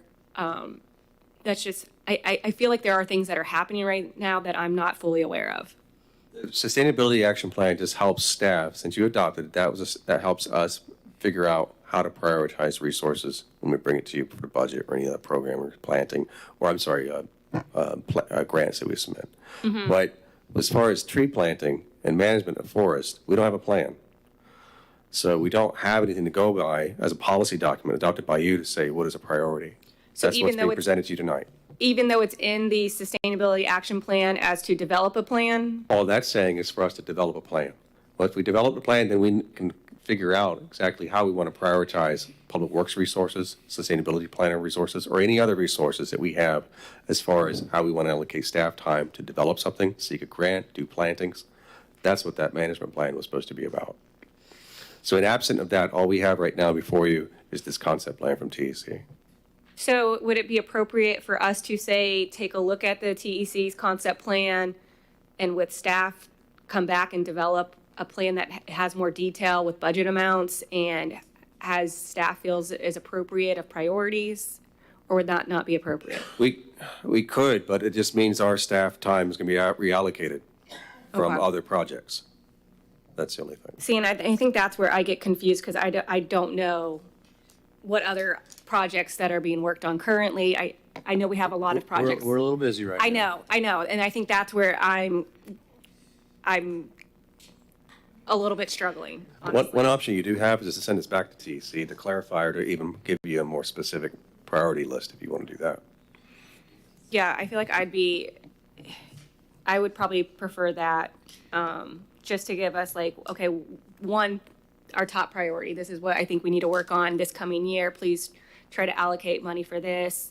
I just know that we're doing things. I think that's my problem is we're doing things and then we're going to say, here's a concept plan, which I appreciated the email that had, dollar amounts attached to them. I just want to make sure we're not making a rush decision. This is all great, but how does this actually play out and is implemented? Member Stoker, let me ask you, because, and I certainly don't want to get us caught up in a funding issue, and certainly I understand how busy staff is. But as I read number one's action, because if you read the rest of it, it's pretty much, they're showing you the facts and stats of why we need this. But the action is pretty much what they're asking for, and what they're proposing. I don't say they're asking for, what they're proposing. City to establish a goal. I keep saying that because, I establish a goal every year to go undefeated. If it doesn't happen, I'm trying to work towards that. So the point I'm making is we may not get to where we need to be right on time, but it doesn't look like it's saying we're not asking any mandates here. It's not saying the city must or the city will. It says the city is going to establish a goal to increase the citywide tree canopy to 48%. Now, if that's way too high, that's where I'd like to have an arborist sitting right there from the city saying, well, I think this is that. We don't have that.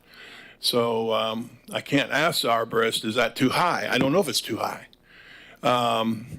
Land acres excluding water bodies by 2035 with equitable distribution of canopy. Council to adopt a resolution committing to this goal. And we can adopt a resolution, but we're still, working towards a goal. It would be something I would be more interested in, because at this point, if it doesn't do anything else, it gives us a plan that we apparently don't have at this time. So I'm just wondering if that wording is something you are having. How do you read that? I'm okay with it as long as we would approve it with staff to be able to have the opportunity to have input on it. It concerns me a little bit to give staff a goal that they may have a differing opinion on. That's where I get a little bit I stuck. wish we had somebody down there would tell me 36 Right. is more practical, That's, or I think, my 42, biggest- or I don't know what's practical or what's not. TEC is saying 48. That's a good number, but I don't know if it's out of Right. reach or if it's okay. But I think it's a goal. So if I would be okay with, we said, can we give it to staff or and get their opinion? I don't know if that's something. I think also where it says reassess, I know it's reassess the canopy, but I think that could also be reassess, our goal as far as, well, we're doing all this and we may need more time. Things may change. If we give it to staff, Brad, do you feel like we would need additional funding for someone to come in and look at the plan to see if it? Again, if you're asking my recommendation, Yeah. I would say option 2, because that allows us to be able to get a specialist to work Okay. who does this kind of work, to be able to come up with something and work with the community to come up with the goal and vision that you're talking about. Vice Mayor. I only see two choices, and is item 2, or get an ad hoc committee to do the same thing as item 2 would do. But that would involve, again, staff's time. Because right now, even adopting this, a concept plan does nothing but give more work for somebody to try to figure out how to do. We need to know what grants are available, and before that you know a grant is available, as one or two that I've written, you have to read the grant and see if the grant fit your situation. And without a group doing that, we're not going to be able to go anywhere. The grant may be for teaching, the grant may be for counting the trees, but you need to find a grant that fit what you want to do in your city, what you want to do on De Leon, what you want to do down US 1. You need a grant that fit that particular criteria. And we don't have, adopting something like this in the blind is only going to cause it to go on a shelf and we continue to fuss about it for the next 3 or 4 years. That's all it's going to do. Because it has no specifics. Until we get something, you research, maybe that's what TEC can do. Say, these are the grants that are available, grant A, B, C, D, E, F, G. And we choose G. Now let's put the things together to make G fit what we want to do. Because we've been discussing this for the last hour and a half, and we are about as far as we was the 2 minutes when we started.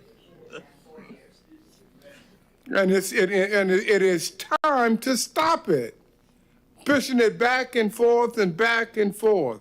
This is not ready for a decision, and we know it. We're trying to, we'll use some wrong language around, but we're trying to tiptoe around it. I think that's the best way to say it. We're trying to tiptoe around it. This is not ready for approval. And that's the bottom line, far as I'm concerned. If we want to put some people together and find out what grants are available out there that we can look at that helps us plant trees on De Leon, help us plant trees on Garden Street, whatever it may be, but make it specific to what we need to do. That's my thoughts. Otherwise, no go. Member Nelson. Well, Joe, I'm thinking taking no action. Yeah. Doing an ad hoc committee is going to take staff time. Not if you use the TEC. They're still going to have to be involved. Staff will still be involved in that. So it's Resources, still yeah. going to take their time. So, and if we do a urban forest plan using their grant, it's going to take another year. And it will requires a one-to-one match, the grants that are available. So it's almost like we're better off turning around and saying, if nothing else, Brad, can you come back to us and tell us what grants are available and where we can go from here? And then Because target our decision based on a grant, not just something haphazard. That's, again. so those would be my suggestions. I mean, that way, at least we'd have some more information to go on, right? And then we turn around and say, these are the things that we want to do, A, B, C. Because we're using staff's time no matter how we cut it, right? So I might as well use it wisely, at least half wisely, and maybe find out what the grants are. Yeah. Does that make sense? We want to plant trees, find that grant that helps us plant trees. Member Cole. You know, I've listened to the discussions, and I think TEC did a great job of coming up with these, with this plan. However, I agree with council, and, you know, option 2, to me, seems the more realistic one, where we bring in, and this is gonna again cost us money and staff time, and time, and bring in a consultant that would come in, prioritize, and cost out the items over the period of time that we're talking about. That seems the most, to me, it seems the most realistic way to go. What was that page, plans? I've lost it. 61?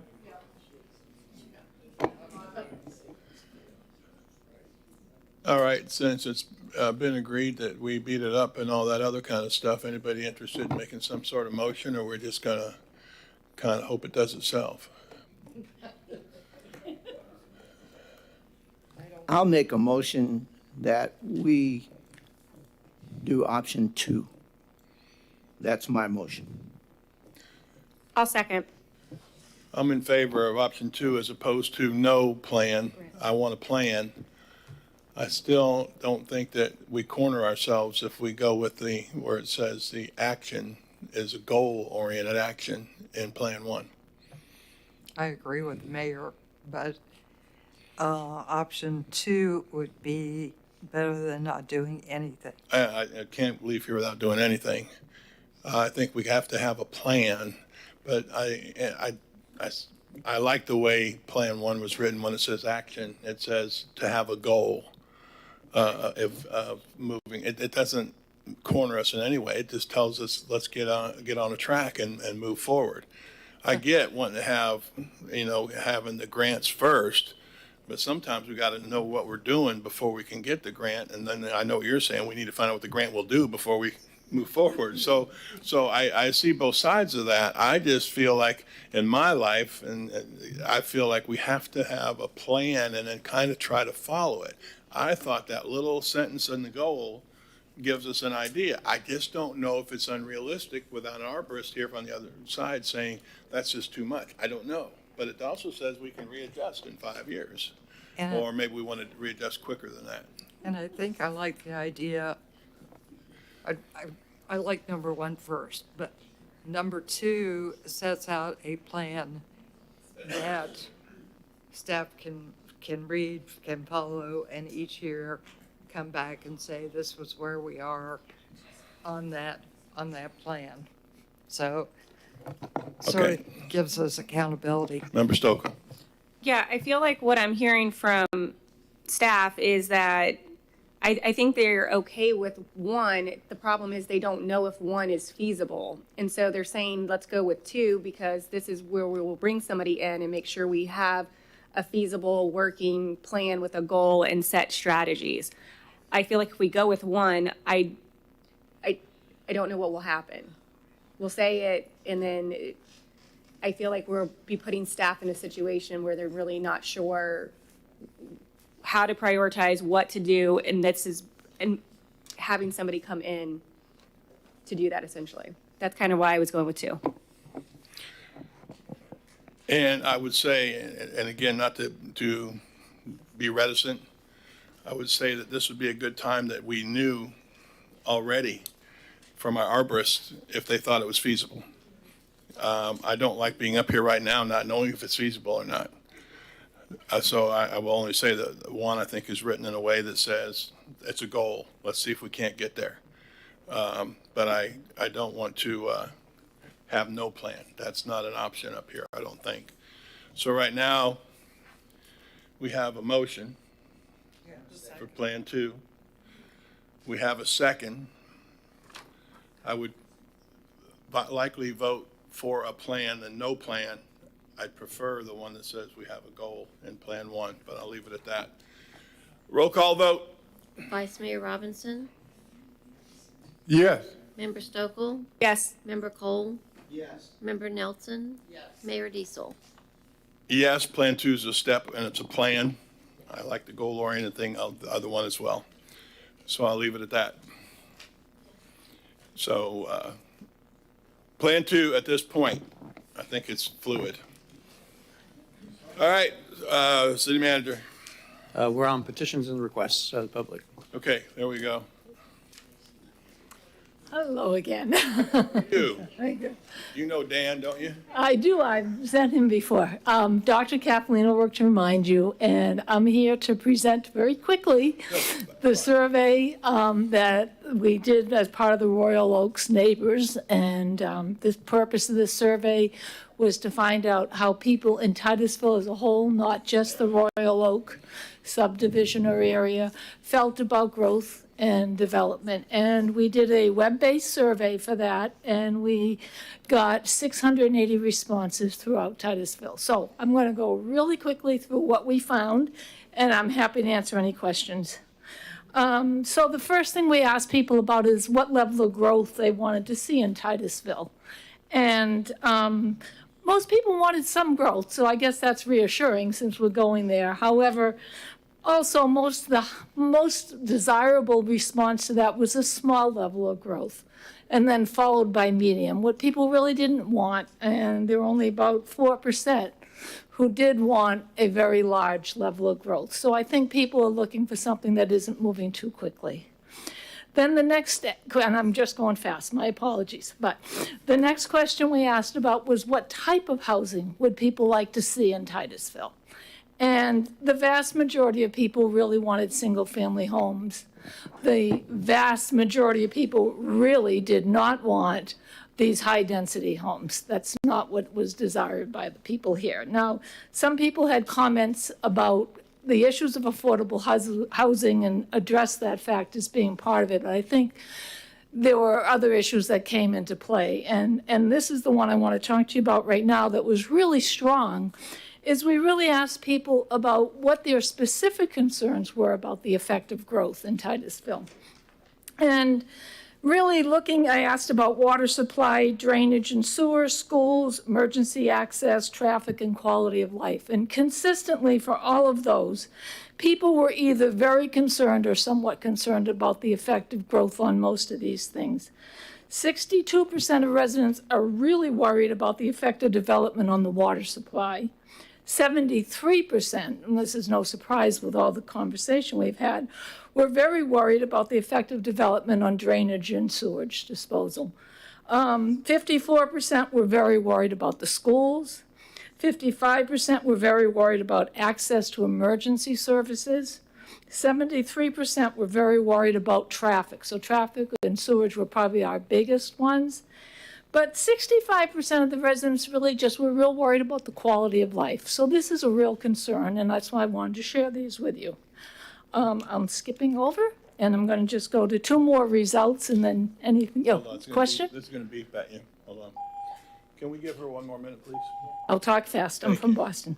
Okay, we did ask some specific rezoning ones, how residents felt about changing existing recreational and open space zoning to allow for building high-density housing. And I think it was about 4% that thought that was a good idea. Everybody else really didn't want it. They either didn't want it at all, or that was the highest level, or the next thing was they didn't want it in existing neighborhoods. And then finally, how important do residents think it's important to limit development in areas that provide stormwater drainage and to prevent flooding in adjacent areas? And that one was, again, phenomenally, I think 98% really considered limiting development as to being important, very important. And the only other thing I want to say is I really do want, I have copies of these, and I have a friend who will give them to you so we can hand them out to you. You can all have your copy to read. I'm happy to answer any questions later, and I would like this entered into the official record. Ta-da. I don't know what the official record is. Whatever it is. Just give it to the Just clerk. need to give a copy to the clerk. Okay. We have copies, so Okay. I have the copy person. I just want to add, I got to meet with her, and she gave, I thought the survey was very informative. I don't feel as though it was slanted to try to get it to say one thing or the other. And we've talked a little bit about how we can get better information. Boy, I've been turning away, haven't I? Better information, I think sometimes better than a small group meeting. I think you had over 600 people. 680 people 680 responded. people. I thought it was well done. And you know, some things you look at and say, wow. And then some things are so very obvious. Obviously, we talk about infrastructure all the time. We talk about traffic studies. Every time something is new, we want to see the traffic study. These seem to be things that the citizens are concerned about. I guess it's not really a surprise, but I was kind of pleased, as you noted. I think it was 74% of the people were, for growth, but a good majority of those were not for a lot of growth, or whatever that word was Right. you used. So I just wanted to thank you and compliment you on the effort that you put into this, and probably Dan too. Yeah, he helped a little bit. I think it was very informative, and I'm glad I get my book now because I got to look at it. Right, and I it took know, it and I back from told me. you I'd give it back to So you. that is awesome, and you guys take a look at that. I think you'll get a lot out of it. So thank you so much. Okay, you're welcome. And if anything comes up, if anybody has questions, you can contact me and I'll be happy Very to talk to you. self-explanatory too. Very, very well done. Okay, thank Thank you. you. Bye now.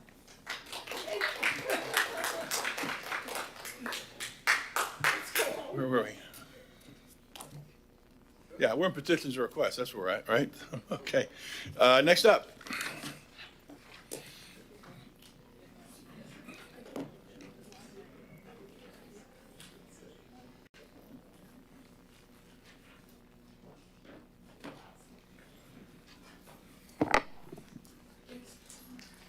Dan, I'll see you later. All right.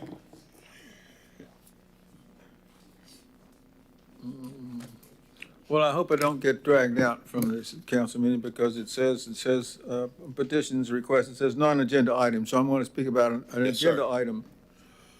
Approval of minutes, 4A, is that in your minutes for July the 25th at page 14, it says Stan felt there was many errors in comprehensive plan. On page 20, it says Stan felt city was violating laws. On page 24, it says Stan felt council should take care of business. I want you to know in none of those cases I felt. This is from a PE, and I'm giving you the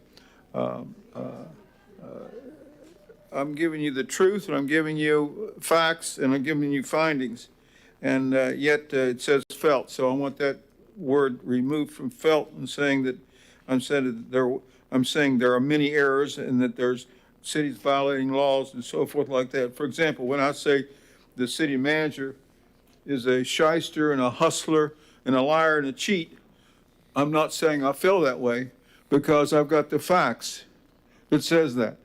That's what he is. He's a liar, a cheat, a shyster, and a hustler. And he's not to be trusted. He's a danger to our community, and he should be removed from office. And he can let it go. The email that I sent you today is called Russian roulette. And regarding this is that our city manager continues to promote this Russian roulette. One of the items of Russian roulette is what? Is denial of the sewage spill. Denial of the sewage spill. In fact, he's so much against this sewage spill that he says the TEC cannot talk to the council and tell them that they believe the sewage spill happened. We got all kinds of witnesses. We got Laura Lee Thompson, Stell Bailey, Elizabeth. We got somebody on Carroll Avenue named Trevor Diesel, too. I think you know who that guy is. So in other words, what I'm saying is we have open, notorious dishonesty by our city manager. Open and notorious. There's no question about it. He's a liar. He's a cheat. He's a shyster. He's a hustler. Get rid of him. So along with this email is that what I'm asking you, you guys seem to be afraid of the truth. Afraid of the truth. You're spineless. You need to get rid of him. Cowards. I mean, this is the truth is what's important, and he's not telling the truth. And neither are you guys. You're supporting dishonesty when you support this guy. So I'm asking you again to correct this. Hold up, Stan.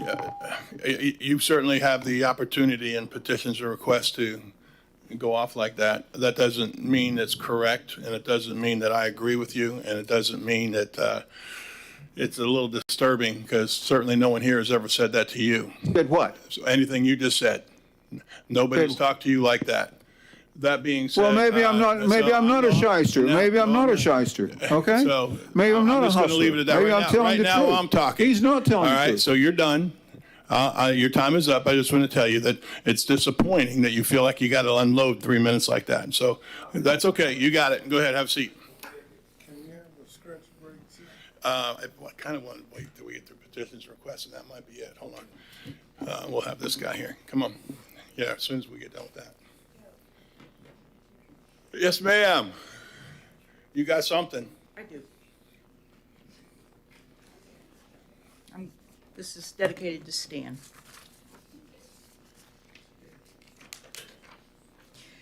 Chiffelow, Tropic Street. You might have noticed my absence lately.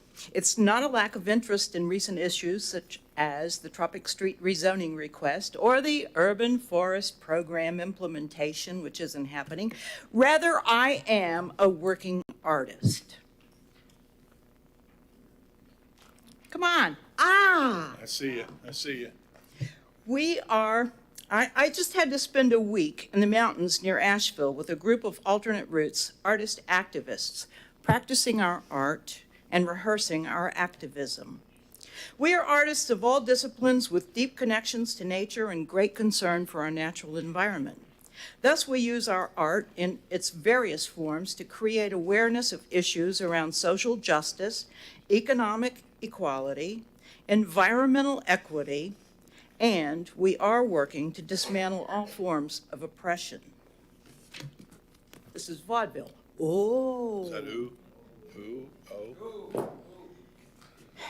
So try to imagine my horror upon return to beloved Titusville, learning that Brevard County Commissioners destroyed their $530,000 arts budget this year due to Randy Fine's objection to Space Coast Pride getting a measly $15,000 grant for their annual festival.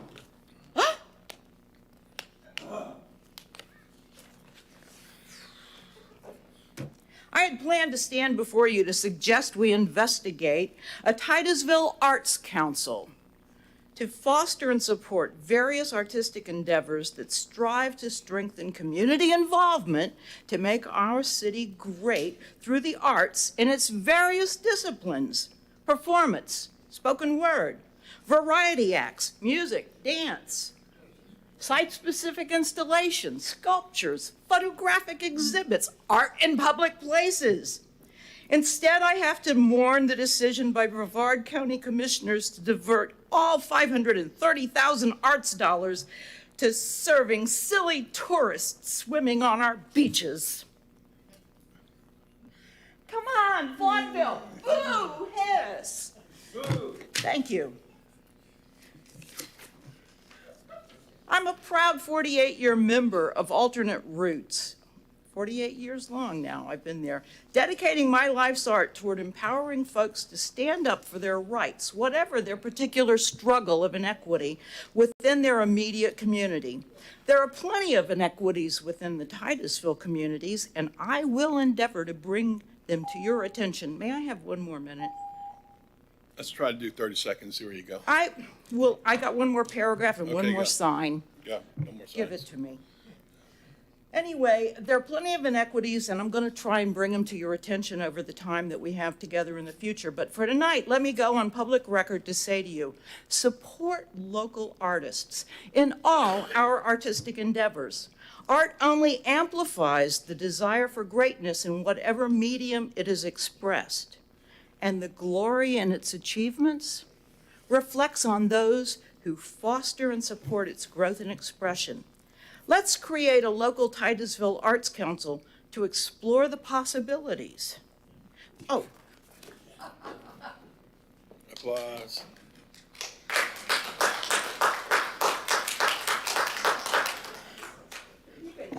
Thank you. All too young to know anything About Bog. That's right. That's right.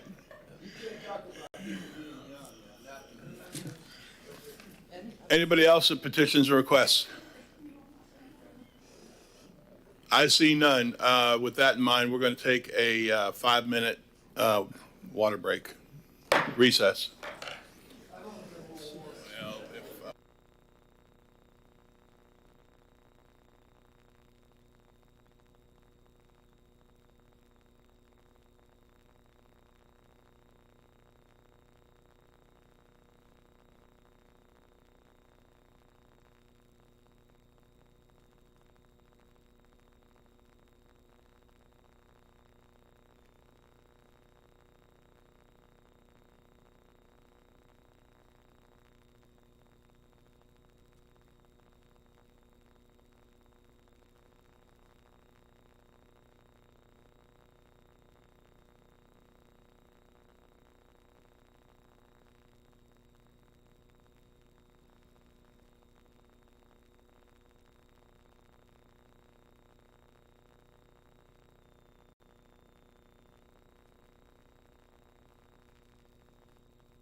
Are we ready over there?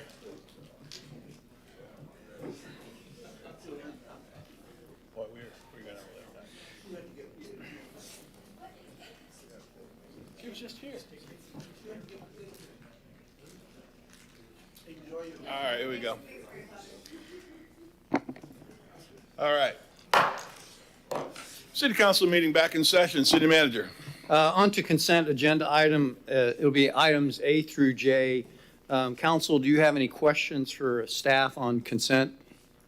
I see none. Council, do you want to pull any consent items for further discussion? I see none. Clerk, do you have any cards for consent? And Mayor, I'd like to read the titles for the record. Thank you. Consent agenda item 8A, approve the Harry T. Moore Social Service Center lease agreements. Consent agenda item 8B, approve the Brook Landing preliminary plat permit extension. Consent agenda item 8C, approve the countywide JAG grant for prisoner transport. Consent agenda item 8D, approve the medical stop loss insurance renewal with Symetra for coverage period 1 October 2023 through 30 September 2024. Consent agenda item 8E, approve the master lease agreement approval of the amendment number 1 for equipment on schedule number 3.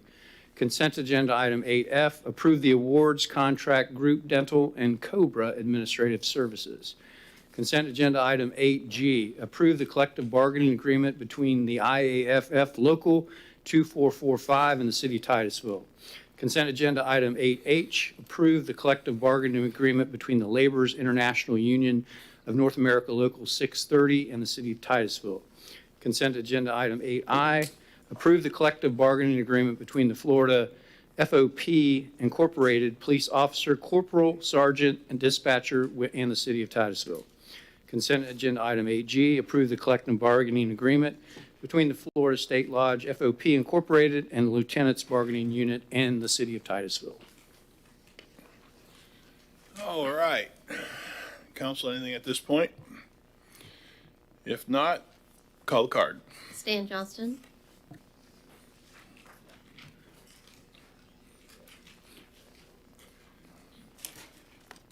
You have 5 of these there? You're probably not surprised that I'm speaking. I have a card for this, Stan Johnston, and I have concern about how we're spending our money, and I've expressed this to you before, is the City of Titusville has been bragging. Oh, by the way, my name is Stan Johnston. I'm a professional engineer, and I'm licensed to protect the health, safety, and welfare of the public. And by golly, here's what the City of Titusville is bragging about, boasting about. Believe this? Is that greater than 50% of our budget is spent on safety.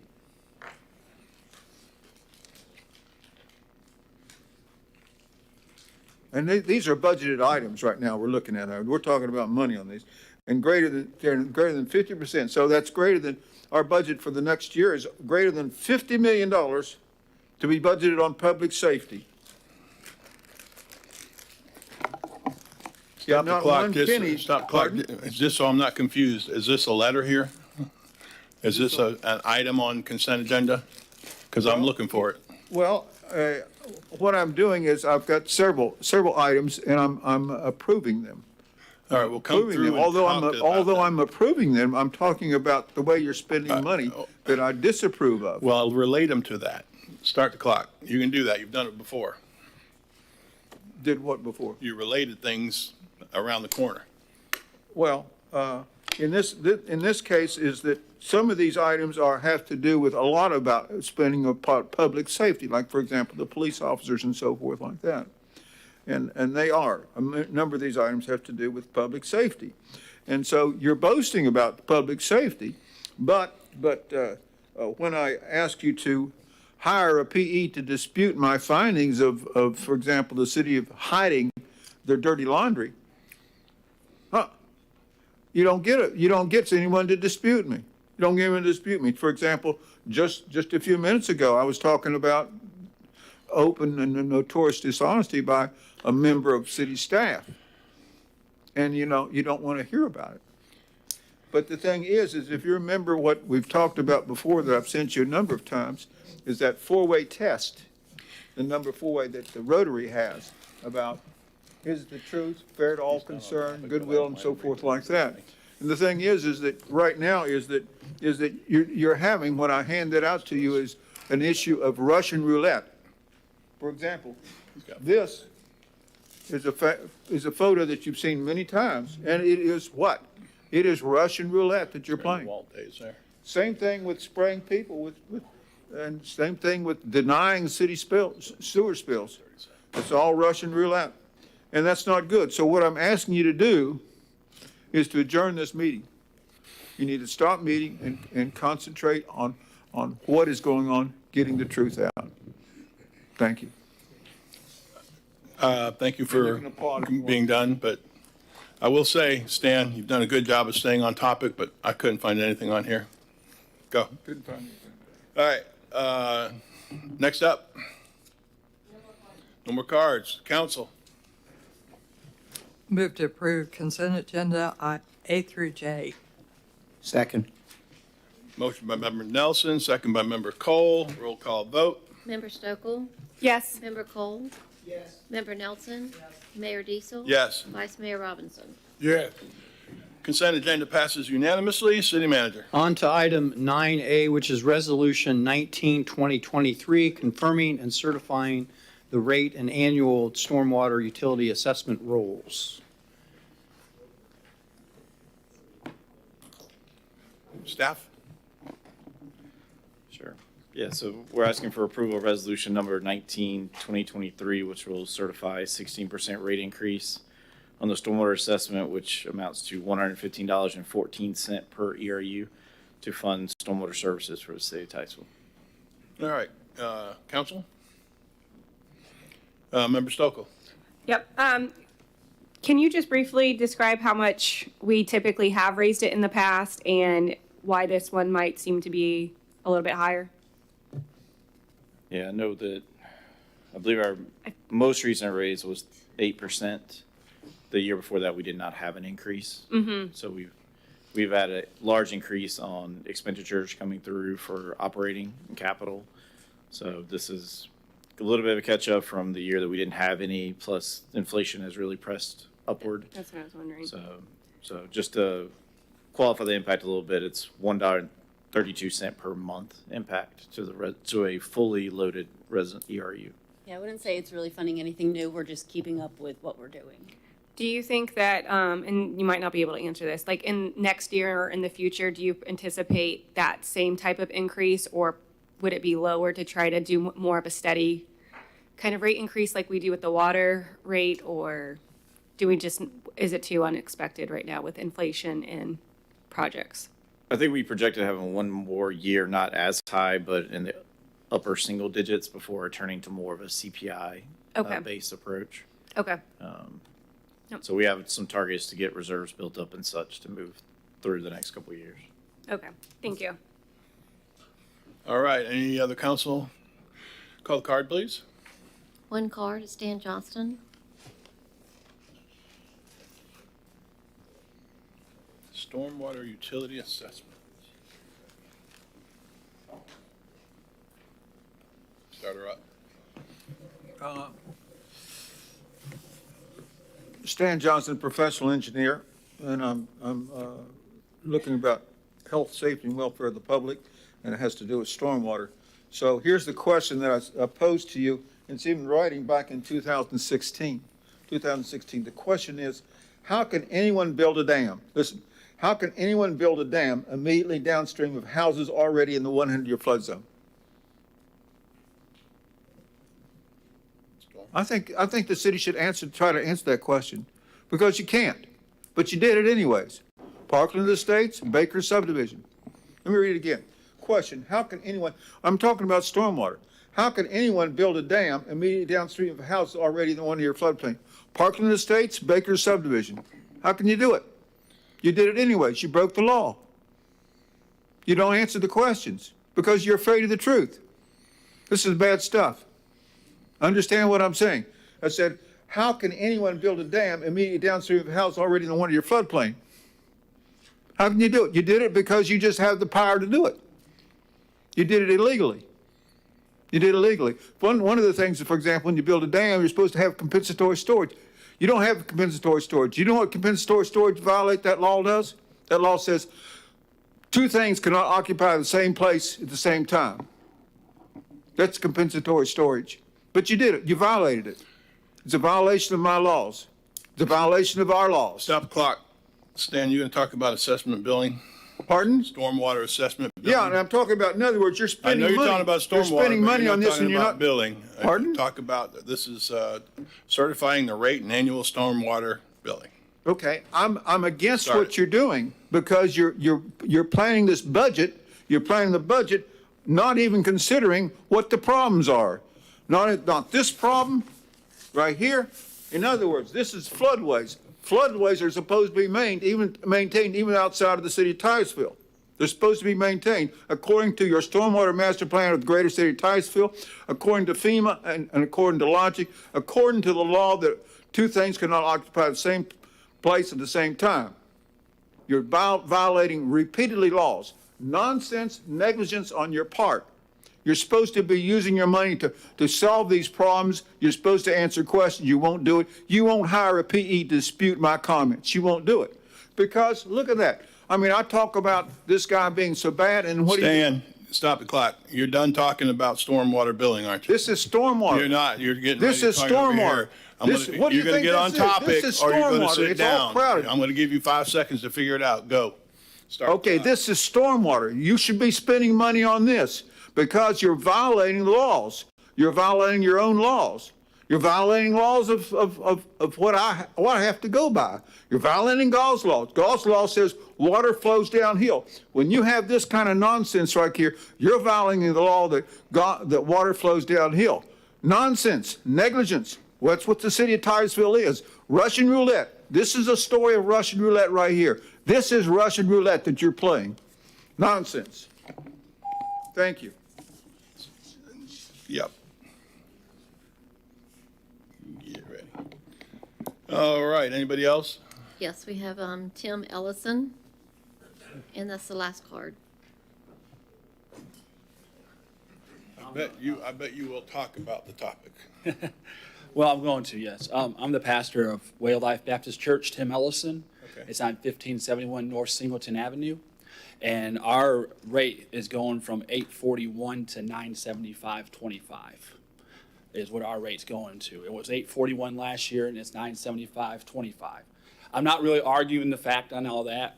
What I'm concerned about, and I'm bringing it from the church, is we have a ditch on our property that the city of Titusville has. And this thing is continually eroding. And right now, we have an eroded spot that big in that ditch that's coming up to our parking lot. They've come on twice this year in June, and they come in July 13th and brought dirt in and filled it up. I don't know if that's the process or not. And at the end of July 13th, we had a huge rainstorm, and it collapsed the ditch again. So we've had 4 instances from 2020 to 2023 that they've come out and fixed. It just seems like they're just putting a Band-Aid on it, and we're concerned because it is a hazard. So I wanted some clarification also on who's responsible to cut that ditch, number one, as far as keeping it.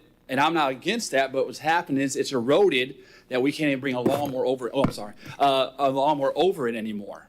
So it's having to be, it's a hazard. And we had a kid almost fall down another spot last year. I'm not saying the parents shouldn't have been paying attention, but he almost fell down the ditch last year. So they keep on putting Band-Aids on this ditch since 2020, and we're just wanting to know if they're going to try to do something to fix it instead of just putting dirt in it. And then the trees that overhang it, who's responsible for that? I'm just trying to get clarification as the pastor of the church on what we're supposed to do. If we're paying $975.25 this coming up year for the stormwater, then what is our responsibility for that ditch? You're up. Yeah, we'll take a look at it. We'll probably have to Band-Aid it again because I don't no matter what we do right now in the stormy season like that, it's probably not, we're not going to be able to do a permanent fix right now in the middle of it. So if it's as bad as he says it is, we'll probably have to put dirt in it again to kind of get us through, and then we can look at better erosion control matting, something more stable out there, and see what the issues are. I can't answer the trees. I'd have to go out and see where the trees are coming from. We would be the ones to mow it. Now, we don't mow the ditches every couple weeks. They're on an 8-week to 12-week cycle, so I'll make sure that it's getting maintained and on the proper cycle. Okay, and do you know where? I have one more question on certainly. that. Like I said, July 13th, they felt dirt in there. Storm came, it wiped it completely out that evening. I mean, it's a hazard. That's what the problem is. We just want the hazard fixed because we don't want someone to get hurt and them try to sue us because they fell down, because we always have I kids get coming that. through that property. I get that, and I also get what she's saying, because you saw they come out and they fix it, and then you have a summer storm, and it wipes it out. So ultimately, putting dirt there isn't going to be the ultimate fix. I don't know what the ultimate fix is, but We'll have to take a look at it a little further. Dirt will be part of it, but we'll take a look at better erosion control. with him and maybe Yep, meet him I have out his there. email. Okay, That's I think good. I meeting out appreciate there would be that. good. Thank you. Thank you so much. Any other cards? All right. I'm ready. Move to approve resolution number 19-2023, confirming and certifying the rate and annual stormwater water utility assessment roll. Second. I have a motion from Member Nelson, a second from Member Stokel. Roll call vote. Member Cole? Yes. Member Nelson? Yes. Mayor Diesel? Yes. Vice Mayor Robinson? Yes. Member Stokel? Yes. Passes unanimously. City Manager. Next items will be a couple quasi judicial, so the city attorney will read quasi judicial procedures for the record. During the public hearing portion of the meeting, anyone wishing to speak on a quasi judicial item must first sign a public hearing agenda card and sign the oath contained thereon.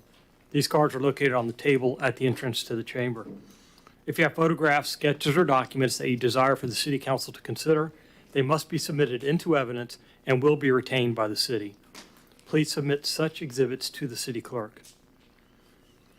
City clerk, of all persons wishing to speak before city council, signed an oath card swearing to tell the truth, the full truth, and nothing but the truth.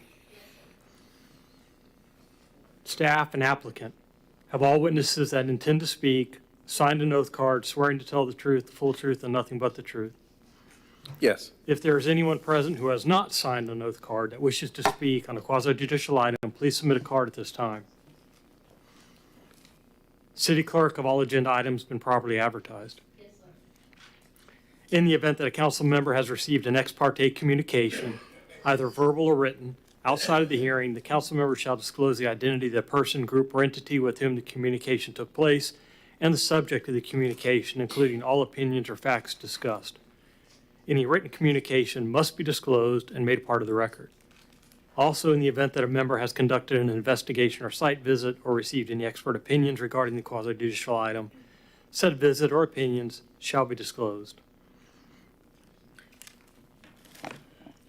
This is a comprehensive plan scale amendment SSA number 4-2023. The address is 3020 Whipple Street, and the city attorney will read the two ordinances associated with this for the record.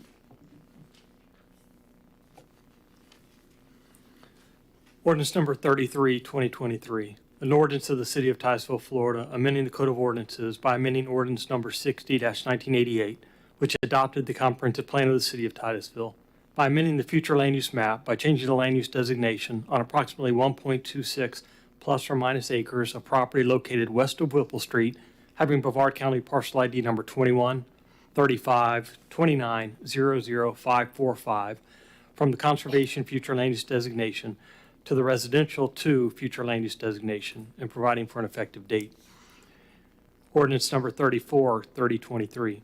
An ordinance of the City of Titusville, Florida, amending ordinance number 5, 1993 of the City of Titusville by amending the zoning map made a part of said ordinance by reference by changing the open space and recreation OR zoning district to the rural residential RR zoning district on approximately 1.26 plus minus acres of property located west of Whipple Street, having Brevard County parcel ID number 21 35 29 00545 and providing for an effective date. On 2 August 2023, the Planning and Zoning Commission, acting as the local planning agency, recommended approval of SSA 4-2023 to amend the comprehensive future land use and rezone as presented 7-0. The applicant stated the purpose for the land use and amendment and rezoning is to replace the conservation future land use category with open space recreation zoning district on a property with residential 2 FLU and rural residential zoning. Currently, it's 1.26 acres of a partial designated as conservation future land use with open space recreation zoning. Staff's here to provide you information and answer questions that you may have.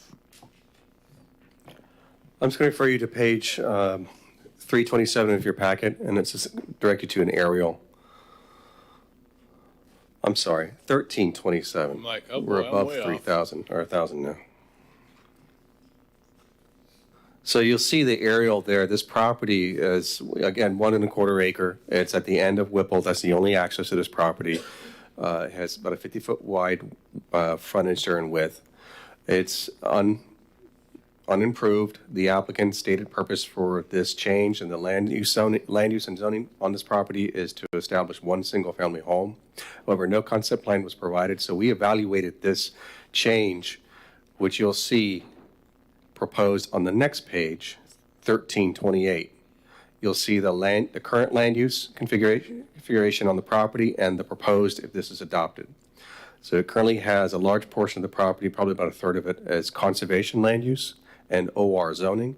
And then the other remaining portion of the property has residential 2 land use, which allows 2 units per acre. And so there's a maximum build-out potential right now on the property of 4 units.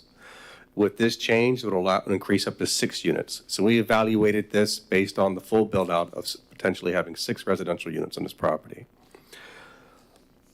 On page 1309 of your packet, I'm just going to refer you to our findings and our recommendation on this land use amendment and rezoning. And so I'm just referring you to the page 9 of the staff report. Again, that's 1309 of your packet. Our findings are the following. Based on evaluating the comprehensive plan and policies consistency and looking at our rezoning ordinances and criteria for this proposal, we made the following findings. The proposed amendment, the comprehensive plan amendment, is intended to change the future land use designations of conservation in accordance with future land use policy 1.16.2. The comprehensive plan future land use map amendment is consistent with the city's comprehensive plan. And then the next finding is the rezoning is consistent with the city's comprehensive plan and the land development regulations, including rezoning criteria described in section 34-40 of the code. Based on these findings and the staff report enclosed here, we recommend approval of the land use amendment. This is SSA number 4-2023 for the entire property to be residential 2, and then the rezoning to remove the open space and recreation zoning and replace it with the RR. That's the rural residential zoning district, which allows 1 unit per acre. With that, I'll try to answer any questions you have, and the applicants are also here to answer any questions. Council, Member Stokel? Are there any wetlands in this conservation area? There is a small piece identified based on the survey that was provided to us. I'm going to refer you back to page 28 of your packet. Mm-hmm. And on the subsequent pages, you'll see some additional exhibits that our staff provided here as far as wetlands. Any The other information on there? 1331, that small area? Yes, ma'am. Okay. Yeah.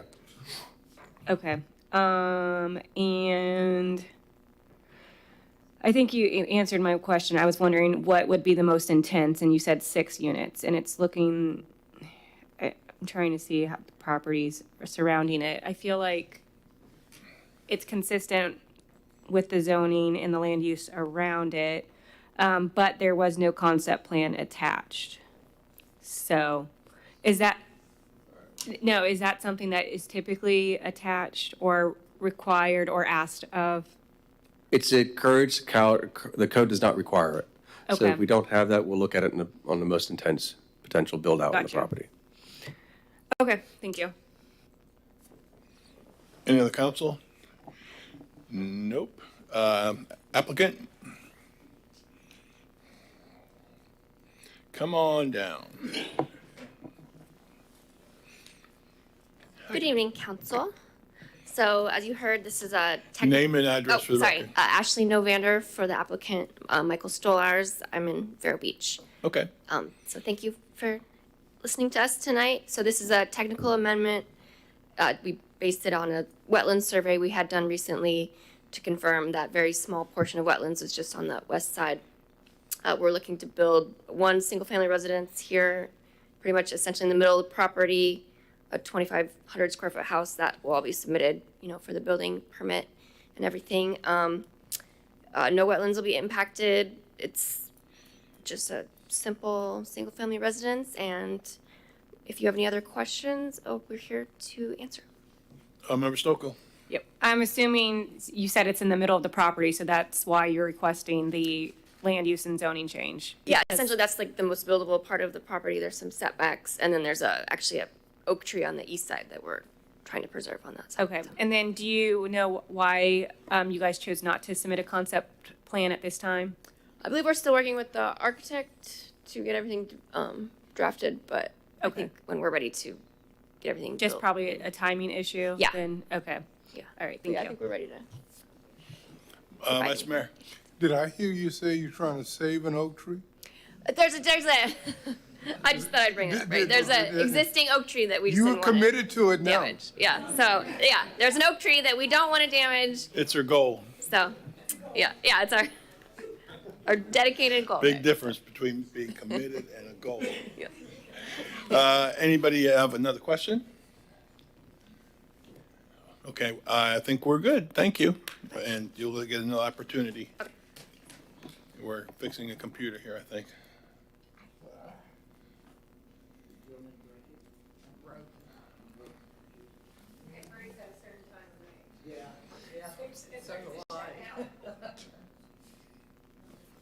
Isn't that a plus in the bottom right-hand corner? Where? All the way in the bottom right-hand corner. There's a minus and a plus. Hit the plus. Hit the plus. Did I just come up with that answer? Only because I've been doing it on my own computer. All right, clerk, call the cards, please. We have one card at Stan Johnston. Stan, we are talking about Whipple Street. Okay, we're talking about Whipple Creek. My name is Stan Johnston. I'm a registered professional engineer that you don't want to listen to. But here I am. I have to say something about this, is that I have a question, and you didn't answer my last question. I don't think you've answered any of my questions that I had, or even my requests, for example, like correcting the minutes. You're not going to do anything. So you probably won't do anything with this either. But I'm asking you the question on this particular project is that, when I say project or rezoning or whatever it might be, is that I ask, did anyone in the city staff look at the stormwater master plan for this project? I don't think that even Brad has ever looked at that stormwater master plan. I don't think he ever has. I know it's on there. I know it's on the map. The title of it is Stormwater Master Plan of Greater City of Titusville. I think it would surprise you. I'm not going to tell you what I'm thinking about, but you've got legal positive outfall for this thing. Are you looking at Whipple Where does Street? it go? Pardon? Are you going to talk about Whipple Street? That's what I'm talking about. I didn't hear anything about Are you Whipple listening? Street. I am I'm listening. talking about You're this not project listening. right now. Whipple I'm saying- Street or done? Go. I am talking about that's exactly. I'm You're talking about specifically stormwater plans in general. Go. No, sir. I'm talking about this particular one on the stormwater Whipple master Street's plan. not come out of your mouth yet. Beg your pardon? Whipple Street. I don't has have not to say come out of your Whipple mouth Street. yet. I said this project. Go I ahead. know. I've Go seen ahead. it on. I told you that I've even looked at it on the map. Go ahead. I've looked at it on the stormwater master plan. I'm asking whether. So I'm asking you a question: is that has Brad Parrish or equivalent looked at the stormwater master plan? I don't think he has. I don't think he ever looks at it. I don't know if he's ever used ever use the No, you're in stormwater general. master plan of the Greater Titusville because he violates it all the time. No, that's all got the nothing time. to do with Whipple all Street, the does time. it? What? That has nothing to do with Whipple It Street. certainly does. All the time. It certainly does. All right, so Mr. Mayor, talk about point this of order, project. point You would Point of probably be surprised about Quiet, what's Point of happening. order. Don't The talk. city. Don't what? talk. Stop. Go. It's time, it's no point in you raising your voice. Yes, So sir. it's, okay, just one Same with Joe, with- Finish your time up and sit down, please, sir. Thank you. All right. So what I'm asking you a question this time. I don't know whether you'll do it or not, but I'm asking you to ask this fellow right here, the same fellow who has falsified a report of Resilient Titusville. I'm asking you to ask him the question: has he or someone equivalent for this project looked at this project regarding the stormwater master plan of Greater Titusville, which includes a lot more than just the city of Titusville? That's all. Thank Okay, you. have And a you seat. probably won't, Have a because seat. you want to hide. Have a You want to seat. hide Have a seat. the dishonesty and the Yeah, dirty have a laundry of seat. the city of Titusville. Thank you. Anybody else? All right, do I have a motion? Oh, wait. Wait. Let me go back to the applicant. Anything you want to add? Nothing unless you guys have any All right, thank you. Brad, just so I can go on record, if you wish to, you say you have. If you don't, I'm good. You want to defer? Okay, you defer. Nothing else to add. Okay, good. Applicant, okay, now I can take a motion. Move to approve ordinance number 33-2023, amending the code of ordinance by amending ordinance number 16, 1988, which adopted the comp plan of the city of Titusville by amending the future land use map based on the evidence as presented by Mr. Parrish. I'll second. I have a motion by member Nelson, a second by member Cole. Roll call vote. Member Nelson? Yes. Mayor Deason? Yes. Vice Mayor Robinson? Yes. Member Stokel? Yes. Member Cole? Motion passes unanimously. Thank you very much. Appreciate you guys sitting here for so long for your 5 minutes. Wait. What happened? What's wrong? Move to approve ordinance number again? 34, the zoning. Is that same thing? No. Okay, go ahead and hit me. Don't leave yet. 34 I think you're okay. You're okay. 2023, by amending ordinance number 5-1993 of the city of Titusville, by amending the zoning map, by changing open space and recreation to rural residential on approximately 1.26 acres of property located west of Whipple Street, based on the evidence as presented. Second. I have a motion by member Nelson, a second by member Cole. Roll call vote again. Mayor Diesel? Yes. Vice Mayor Robinson? Yes. Member Stokel? Yes. Member Cole? Yes. Member Nelson? Now it passes unanimously. All right, thank you very much, and again for being here quite a while. Mayor, the time. Yeah, It's you'll need to 10 extend your It's a meeting, goal. sir. The time is a yeah. The reason I like that one. So move to extend the time to, Oh, we're there? 11. Okay, yes, definitely. I have a motion to extend the time to 11. Second. I have a second. All those in favor?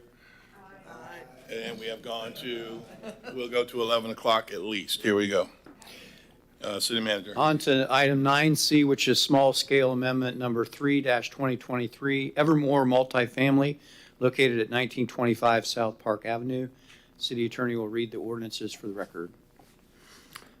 Ordinance number 35, 2023, an ordinance of the City of Titusville, Florida, amending the Code of Ordinances by amending ordinance number 60, 1988, which adopted the comprehensive plan of the City of Titusville, by amending the future land use map, by changing the land use designations on approximately 10.09 plus minus acres of property located at the northeast quadrant at the intersection of South Park Avenue and Harrison Street, having Brevard County parcel ID numbers 22, 35, 09, 00, 503, and 22, 35, 09, 00, 509, from the commercial low-intensity and medium-density residential future land use designations to the high-density residential future land use designation, providing for severability, repeal of conflicting ordinances, and providing for an effective date.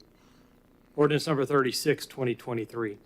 An ordinance of the City of Titusville, Florida, amending ordinance number 5, 1993 of the City of Titusville by amending the zoning map made a part of said ordinance by reference by changing the neighborhood commercial NC and multifamily medium density R2 zoning districts to the multifamily high density R3 zoning district on approximately 10.09 plus minus acres of property located at the northeast quadrant at the intersection of South Park Avenue and Harrison Street, having Brevard County parcel ID numbers 22 3509 00503 and 22 3509 00509 by repealing ordinance numbers 74 2005 and 76 2005 and all conditions, providing for severability, repeal of conflicting ordinances, and providing for an effective date.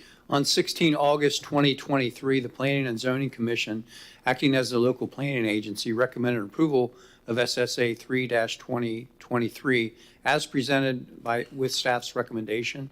The motion passed with a vote of 7-0 in favor.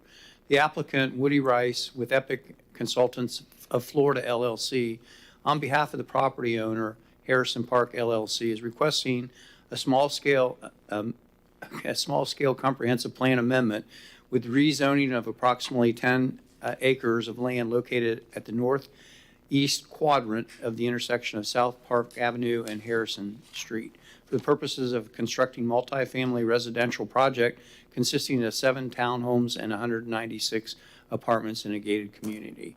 Staff's here to fill you in on the information and answer any questions that you may have. So I do want to go through a little bit of the exhibits that are a part of this agenda item. On page 1343 starts the staff report.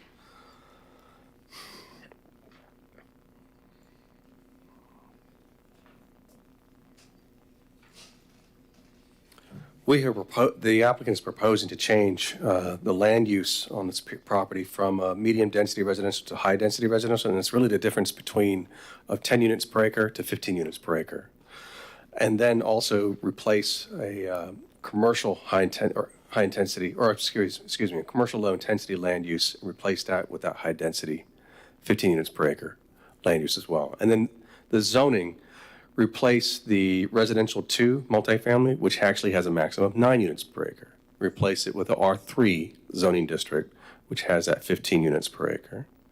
And then the NC zoning district, which is a neighborhood commercial. It's a very low intense commercial zoning district, which is right up there on the corner of northeast corner of Park and Harrison. And replace that with the R3 multifamily, high density multifamily zoning district.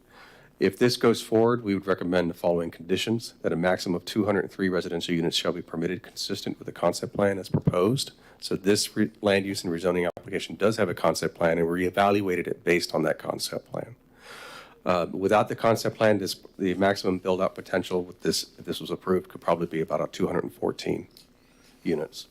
Would also recommend it to be a condition of a unity of title to be required for the following, for those properties, the parcels related to this application. I'm going to refer you to the next page, 1344.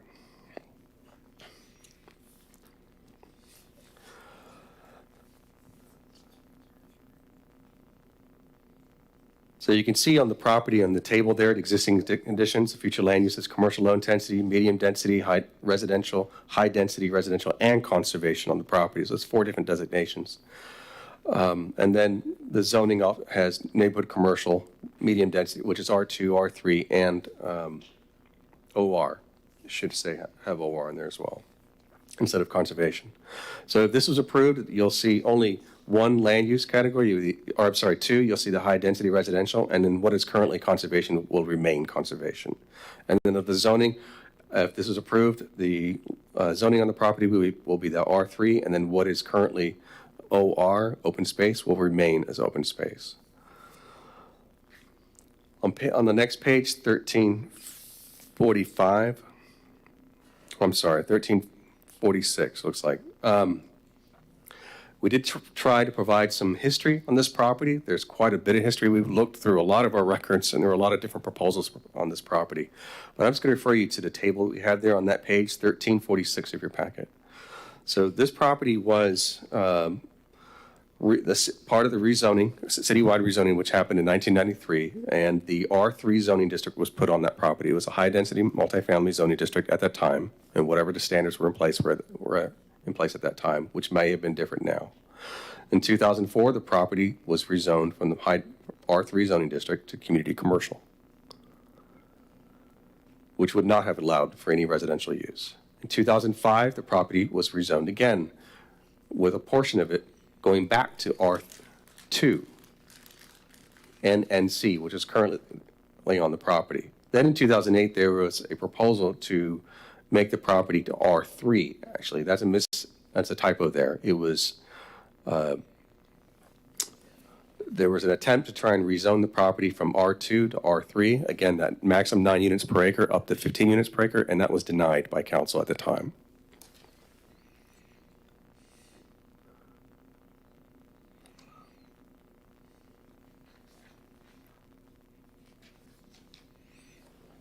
On page, excuse me.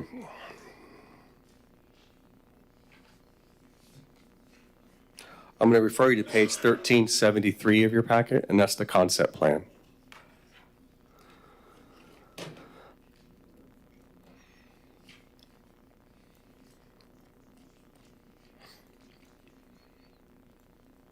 So there are several pages to this concept plan. I'm just going to refer you to that one page on page 1373. And you can see the layout of this property. It's a large piece of property in the northeast corner of Harrison and Park. And so all of it will be multifamily. The buildings that are immediately adjacent to Park Avenue will be townhomes, but they'll be for rent. From what I understand, they will not be platted. And then the rest of the buildings there will be multifamily development buildings. And again, up to 203 residential units. What the applicant is going to do, and I'm going to refer you to page 1381 of your packet. And this is the future land use map.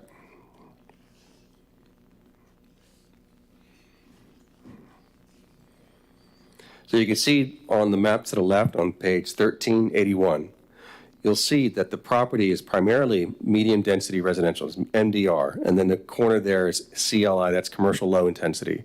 And then to the east, there's an area there that's got green conservation and high HDR, which is high density residential. I'm going to show you an aerial soon that area where it says conservation and high density residential, that's actually a lake.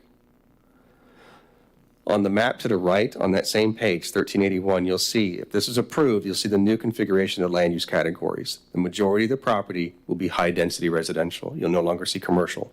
But you'll also see a remaining sliver there of medium-density residential. The applicant's proposing that. They're suggesting that to be a buffer land use between the high-density and the existing townhomes that are there. Staff doesn't necessarily believe that's necessary to have that there. But that's what the applicant is proposing. On page 1380, which is a page just before that, you'll see an aerial with the property. You can see the lake, its location, and you can see that most of this property is completely stripped and clean. What page was that again? 1380. Thank you. This property was cleared because of a prior development that never went forward. So you can see the lake right now, a good portion of it currently has a high density residential land use on it. There's a density component there that the applicant is utilizing. And so what the applicant is proposing to do is have most of this property be high density residential, but because the portion that is upland right now can't accommodate that 203 units, they're transferring the density from the lake that's currently high-density residential onto this upland portion in order to accommodate the proposed concept plan of 203 residential units. I need to stop or answer. You said they're shifting the lake? The lake is going to stay. The current land use on top of that lake is not, on a good portion of that lake, is high-density residential. So there is 15 units per acre on top of that lake.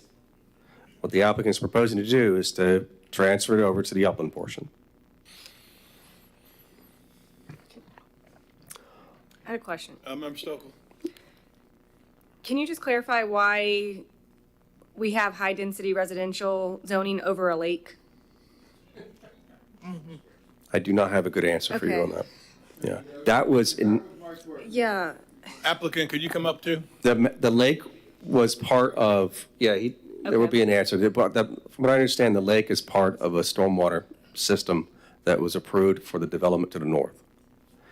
Now, why the property was rezoned to R3 and has the high-density residential on it in 1993 when the whole city was rezoned, I don't have an answer for it, but I know that this lake is part of a master drainage system for this area. And then my follow-up question would be, do you have the total acreage amount that's being included for this? Because I'm assuming that that lake is counting towards the acreage, but it's not buildable. If you look at I'm going to refer to page 1384, Okay. and that's the rezoning map, the existing and proposed. And so I don't know if I have a good answer for what you're asking. You can see in the table in the middle of that map, you have existing zoning acreage, OR 2.45 acres, and so on. And then if everything's approved as proposed, you'll see the new configuration of acreage per zoning district just on the right side. This is in the middle of that page on page 1384 of your So packet. roughly 15 acres, and that's including the change from the commercial to the R3 or the high density, and that's including the high density lake. Correct. That's including all of that. It's Yes. around 15 acres. And then I guess a follow-up question would be, with this, do we leave the lake zoned high density, or is that something we could change so it doesn't, I don't know, that's just really bothering me, but I don't know if that would be something that would happen here. The applicant is proposing to transfer the density from that lake over to the upland portion. Now, if that's changed to conservation or some other land use or zoning, that would probably be less intense. I don't know what the answer would be as far as whether they could have that entitlement to transfer it over. Okay. Because then the remaining portion of the property could probably be in violation of the comp plan because it'll probably exceed the maximum density of that land use category. That's what I was wondering. Okay, thank you. I do have a couple more things I reference unless there are questions. Go ahead. Okay. For school concurrency, on page 1393 of your packet, the school district determined that there was no concurrency-related issue with the project as proposed. And then on 1398 of your packet, we did our own concurrency analysis. We do a preliminary concurrency analysis, and then when a project goes forward for site development, there's another formal version of it. But on 1398, I just wanted to point out a couple things on there for you. We analyze whether there's capacity, we do a preliminary assessment of whether there's capacity for water, sewer, transportation, and whether we're going to exceed any standards for parks and open space. And this project will trip the population of the city above 50,000. There will be a requirement for a traffic study at the site plan submittal. We didn't require that at this time. And according to the Water Resources Department, they did not see that there would be an issue with level of service standards for water and sewer. So with that, I'll try and answer any questions you have about this. And the applicant, of course, is here to answer any questions. I'm sorry, there was one other thing I was supposed to add on there. On page 1353 of your packet, I failed to state staff's findings. So I'm just going to refer to the last page of our staff report. Again, that's 1353. So our findings are the following. The comprehensive plan as proposed, future land use map amendment is consistent with the city's comprehensive plan. The rezoning is consistent with the city's comprehensive plan and the land development regulations, including rezoning criteria described in section 30-40 of the code. We recommend approval of the application as proposed to change the land use from commercial low intensity and medium density residential to high density residential, and then the rezoning to change the zoning from neighborhood commercial and R2 multifamily to R3 multifamily, with the following conditions. Again, a maximum of 203 residential units permitted on the property as consistent with the concept plan, and a unity of title for all parcels. Okay. Any other questions for staff? All right, let's bring the applicant up. I think he's got some words of wisdom. Or something like that.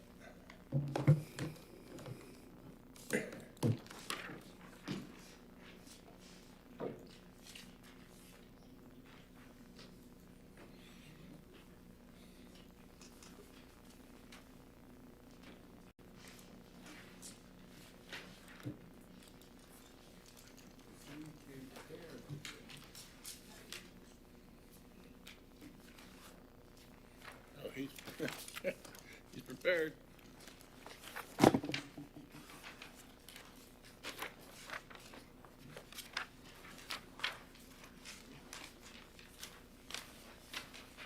Wow.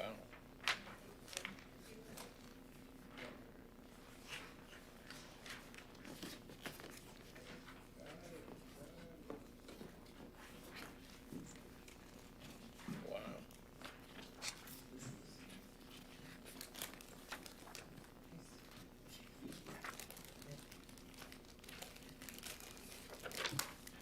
Good evening, y'all. Woody Rice, 505 Indian River Avenue.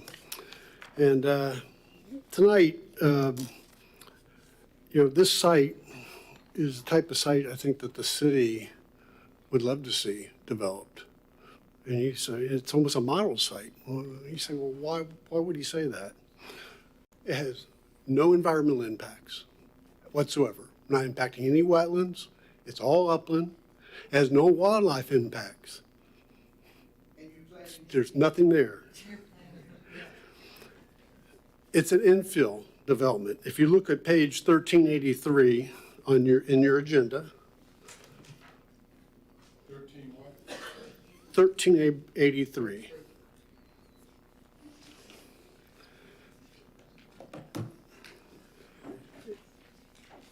Let me get there myself real quick. Okay, that's the zoning map. If you look at that, you look at the high density that we're asking for. Well, what's across the street on Park Avenue? High density. What's on the other side of Harrison Street, south of us? High density. All right, to the north of us, there is medium density. But what are we doing? We're saying, let's keep a piece of the R2, medium density. Let's keep it medium density. Make part of our development act as that natural buffer between the townhomes that are already built to the north of us and transitioning it on our property with more townhomes than the high density. So I think that's very important. If you look at the community, when we had a community meeting, there was 3 items that they brought up that they were concerned about. And one of the main topics was traffic that they looked at. And if you turn to page 1398 in your agenda, and you'll see on page 1398, you'll see that the capacity of Park Avenue is at 51%. Adding the trips that we're adding to this development, Park Avenue's capacity only goes to 59%. So is there really a traffic problem on Park Avenue? It's at 50% today, capacity. We're going to be required to do a traffic study. We're going to do the traffic study.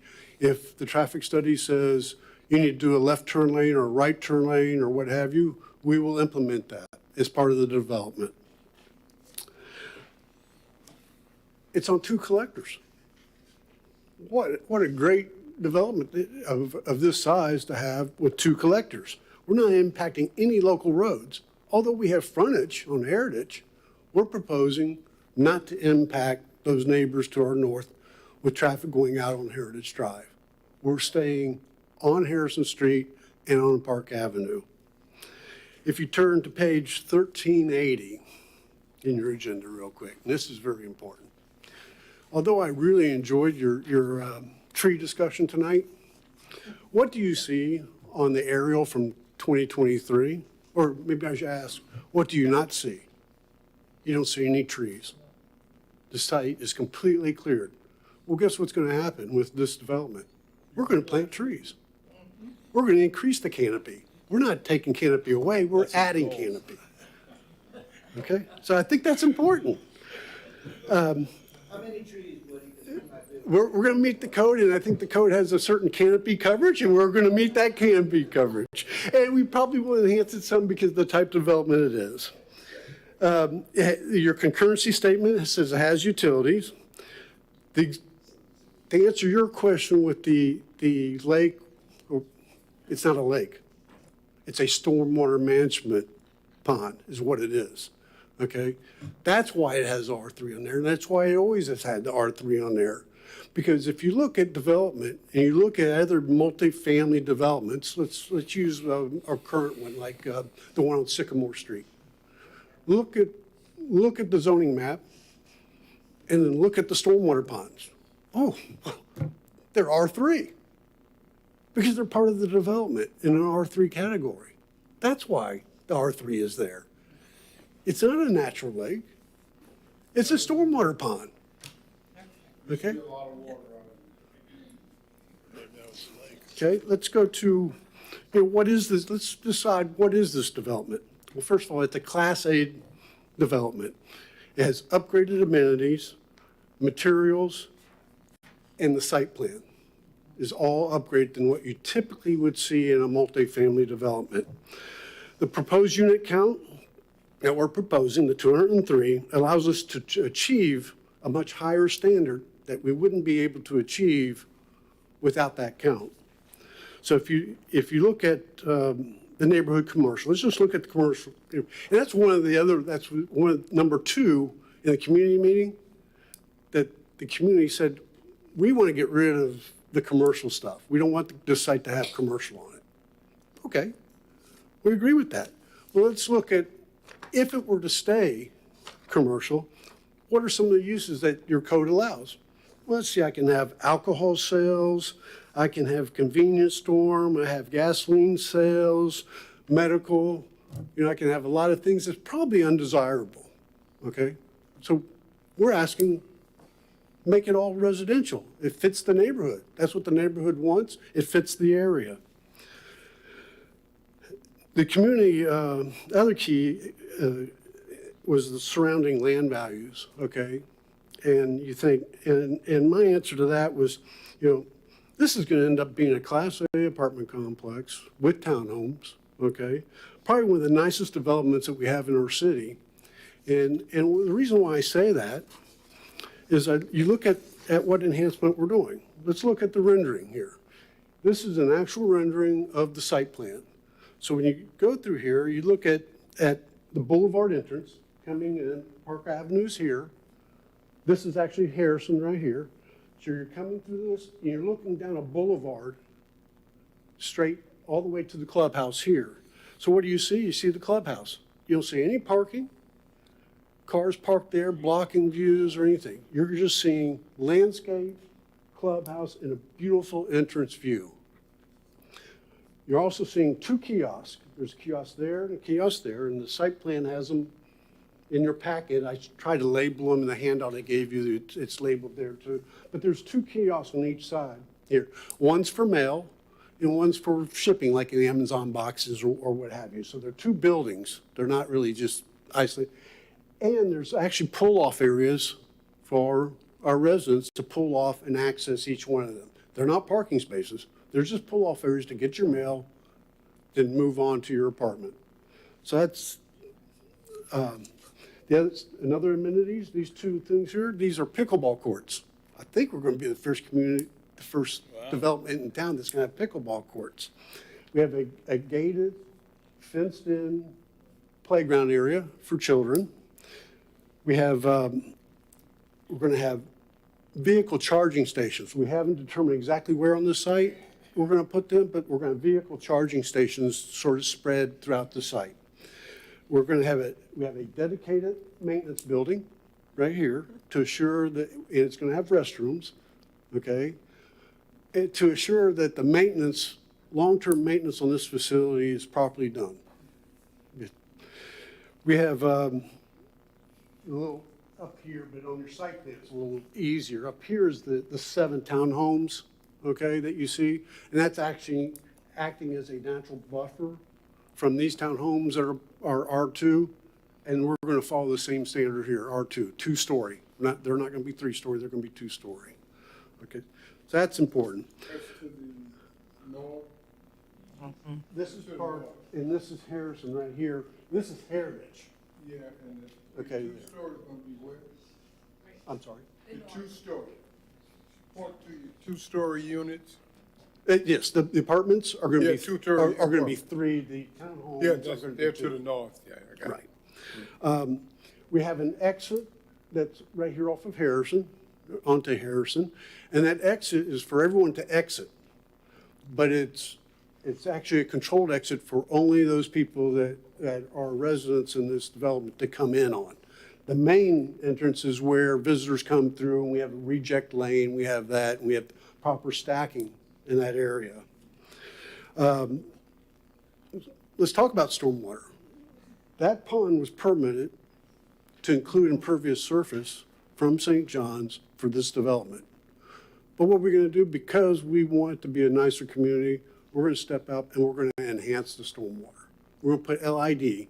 And so through here, you see little ponds along here, and there, and their LID rain gardens is what they're doing. And the idea is to, let's treat the water first where it falls before it goes to the old school method, which is the stormwater pond. So we're doing that enhancement. Let's look at some of the building enhancements that we're doing.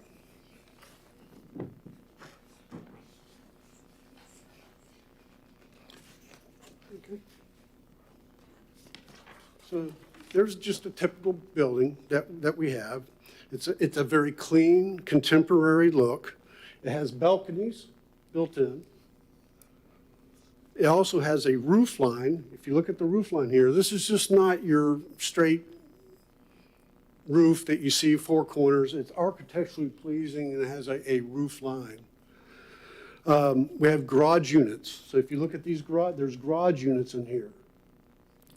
And what's important about the garage units, you rent an apartment, anyone can rent a garage unit separately. So if you have a boat that you want to put in there or a really nice car, and if you have a car that is electric, they're going to be pre-wired for electric cars, to put electric car stuff in there. So I think that's important. You got fuel pumps? I'm sorry? Hey, Woody. Then I'm always going to say that. You gotta have diesel. Clubhouse. As you're looking down that boulevard, this is the clubhouse. It's a two-story clubhouse, is what it is, okay? But some of the enhancements, this is what the back of the clubhouse that faces the store. Wow. Okay? It's two-story. It has a pool area, and it has a balcony on a clubhouse, a two-story clubhouse. So you look at that and say, that's pretty impressive. Now let's go to the staff analysis, okay? And I don't want to labor too much on what the staff report says, but if you look at your comprehensive plan review, 1347, page 1347 through 1350, staff had no review comments that were negative to this proposed development. Okay? Let's look at the rezoning review, 1350 through page 1353. Staff had no zoning review comments that were negative to this proposal. In 1993 is when the city did a comprehensive plan administrative review of the city. That's when the comp plan first came into play. And this was slated by the city administratively to be entirely R3. Well, what's unique about R3 from 1993? The units per acre, the density was 20 units per acre in 1993 for R3. If you take my 17.16 acres that I have, remember it's a stormwater pond, it was zoned R3 back then, I would have been allowed to, in that environment that the city administratively created, 343 units is what I would be allowed to put on that unit. Every rezoning after 1993 was done not by the city, it was done by applicants that had their vision of what they wanted to do.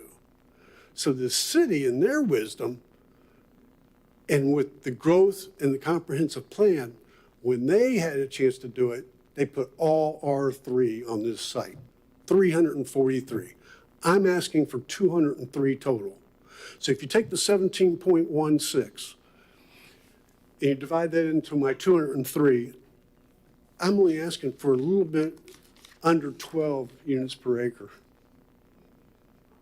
from 30 to the under 12. So you look at, all right, planning and zoning, they voted 7-0 on this. They saw it, the vision. You know, and the vision that they saw was only had one thing that they saw that you guys have seen a lot more. And the one thing that they saw was this plan right here. They saw no color renderings. They saw nothing but except for what's in your agenda and that. And we went over that and they saw the vision.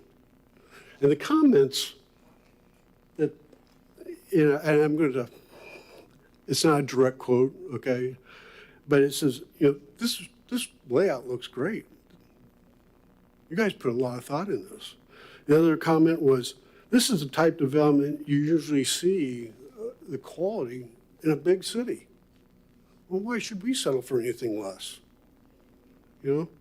So what I'm asking for tonight is, one, we agree with the staff's condition, okay? The site plan will be binding. There's only 2 items I can see that it may change in this, and I'll be upfront with you.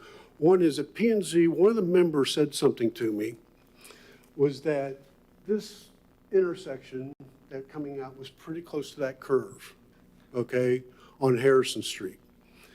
So I actually took my truck out there and parked where I saw the stop sign and saw clear zones, and clear zones were pretty good, okay? But I was still concerned about it. Tonight, someone approached me and said, listen, there was a big accident here with a dump truck that I think overturned or something going around that curve, and obviously it was because he was going too fast to take the curve. So I would like to still, I mean, because it's going to be a binding site plan, I'd like to have the luxury to maybe relocate that access up here and take it a little bit further away from that curve. Okay, so that's one thing Hold that that thought. I need a motion to extend the meeting. 30 minutes? I'd say 30. Okay.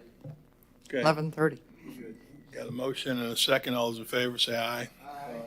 11:30. Okay, and the other thing is obviously stormwater, because until I have soil samples and percolation rates, the rain gardens, I'm going to put as many as I possibly can, but if the water table's high, rain gardens don't work. I might have to use a different LID principle. So those are the 2 things. So what we are asking for is your support tonight to bring quality development to our community that we all can be proud of. You know, we can't make this vision come true without your all's help. That's the bottom line. So any questions that you may have, I'll be happy to try to answer them. Well, off the top of my head, I'd agree with the previous comments you had. This, I don't know about big city, but I can tell you it looks like a pretty luxury area you might see in a, you know, I'll go Orlando at that, but yeah, it just looks nice. It just looks like a timeshare. Yeah. So, I mean, truthfully, if I was to step back and somebody said, what do you think that is? I'd say it's probably a timeshare. That's a compliment. That really, really looks nice. And it's not hard to envision it in the spot that you're putting it. And like you said, you don't have any of the other issues to deal with. You don't have the trees to deal with. You don't have the animals to deal with. It's really looks like a good project to me. It truly is. Member Nelson. Woody, would you indulge me for 2 seconds? I'm sorry? Would you consider indulging me for 2 seconds? Sure. Okay. So I went home and looked up our population, how many people in a household, how many cars per household, and how many cars are expected to be electric in 2025. So we should have not quite 13,000 cars in the city. The estimate is 3,250 EVs. And then going up from there in 2 years. I don't know. I'm not going to get into all that. I'll just say that I just saw a report yesterday that said the sales are down. I don't know how accurate that is, but I don't know how many he has. So we put a diesel pump out there. Well, I think it goes to the vision that the developer has. Yeah. That he sees that, that's forward thinking, looking at charging stations, looking at pickleball, looking at boulevards that have no parking everything he's doing is saying, hey, this is going to be a great development. I think it is. I think it is. Thank you, Woody.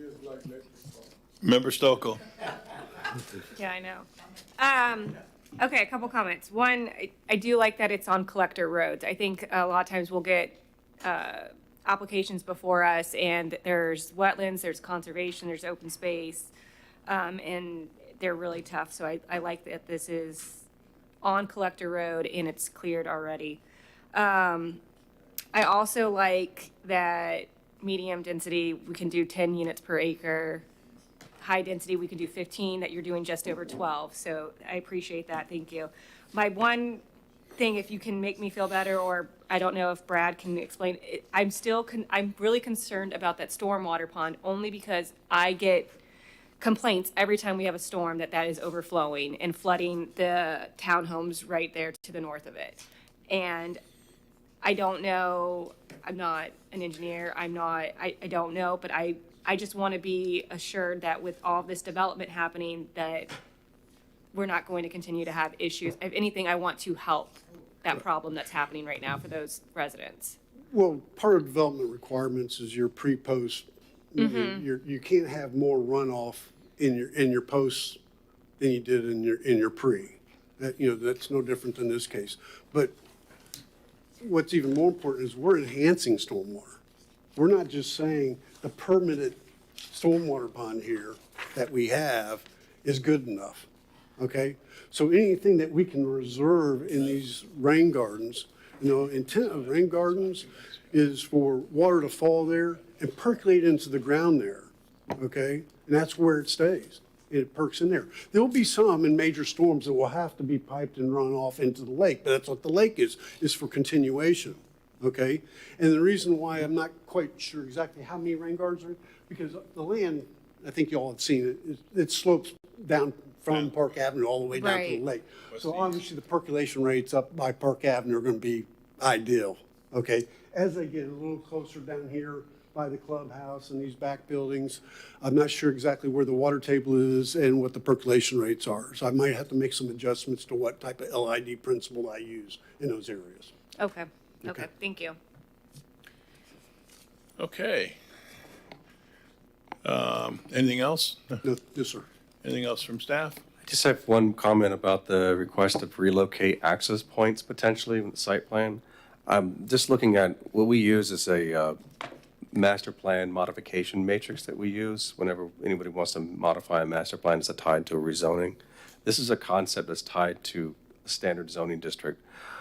I don't know if you want to get clarification right now, I'll put on the record that where you want to relocate your roads. I'm just concerned that when you get the site plan, you come in with some changes to your concept plan, that it might be substantial, determined as substantial by me or someone after me, Right. that you have to come back to council.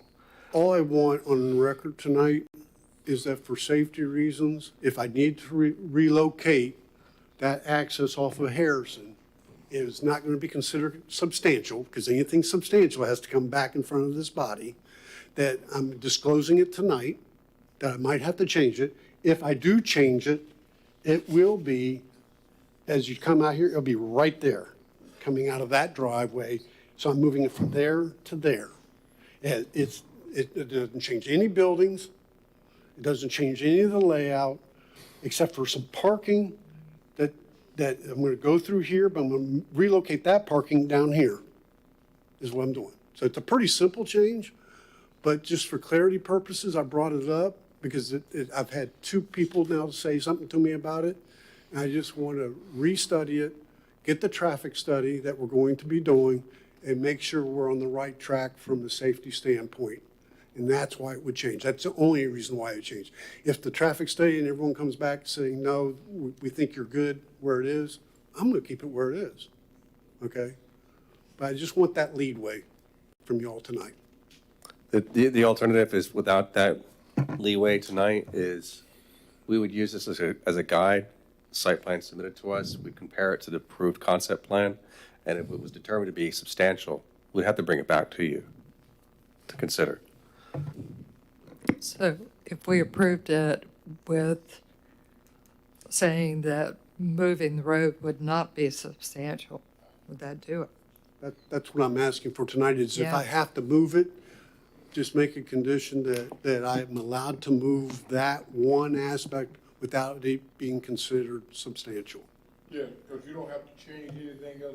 I'm not gonna change the building locations, I'm gonna change anything like that. It's just basically moving that drive path to here the other. and shifting the parking along that one frontage to accommodate that. Got that. Member Stoker?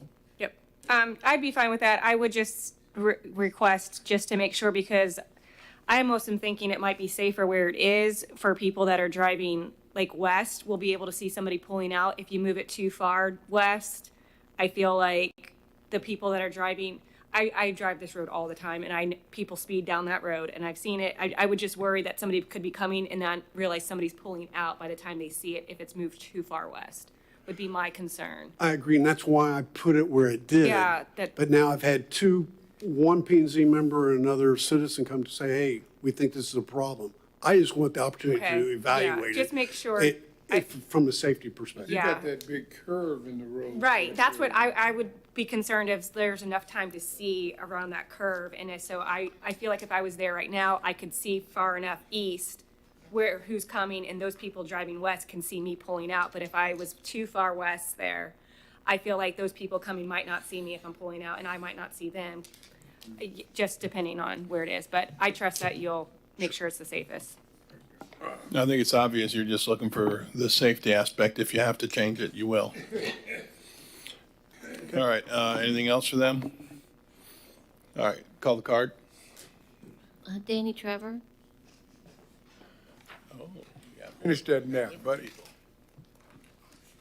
You're gonna take away all this nice stuff?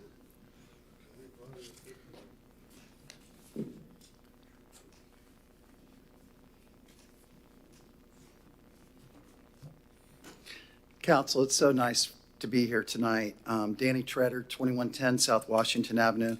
Before I start, I want to thank you guys for your dedication to the city. And I'm so excited about the direction the city is going. You know, I was born here a lot, been here most of your lives, and it's just amazing to watch the growth and the good growth that we're having. It's just amazing to watch it. I want to tell you a little bit about the developer. I met Lee Yan, the developer, approximately 2 years ago. My company has sold properties to him. It's not like this is his first buy in Titusville. I would say it's around 60 units that I either managed for him, sold to him. He has made improvements on all the properties. He takes care of his properties. I'm proud to work for him. Anytime I ask him for something, he takes care of it.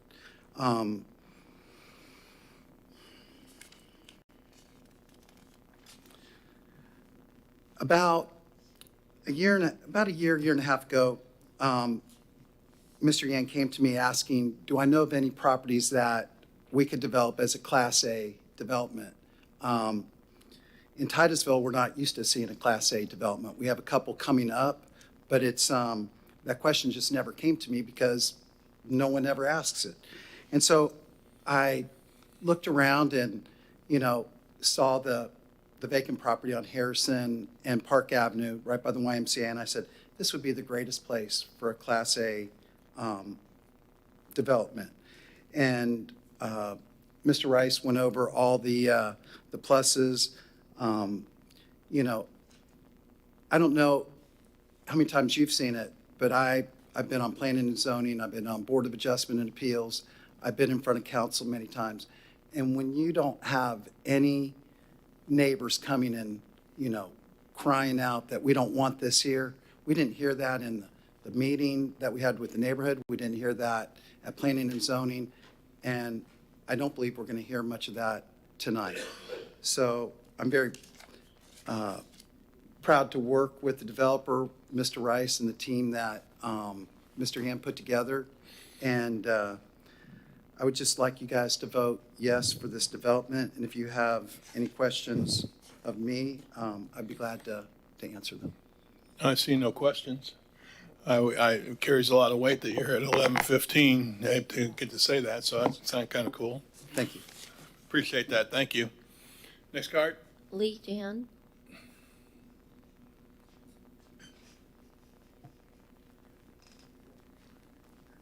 Good evening, City Council. Thank you so much for your time dedication. I appreciate extension over and over again. And I can only say this is probably one of the longest City Council hearings I've been to. You ain't seen nothing. You ain't seen nothing. So, we've had a 5 a.m. and a 3 a.m. in the last year. Yeah, thank you, Daniel, for the kind introduction. My name is Leanne. I reside in Minneapolis, Minnesota. It's an honor to kind of have the opportunity to present our project to you guys. We love Titusville. We firmly believe this is the city's proof for growth and also all the positive growth that we're seeing. So we want to, again, thank the team, the local partners, and Woody and everybody involved.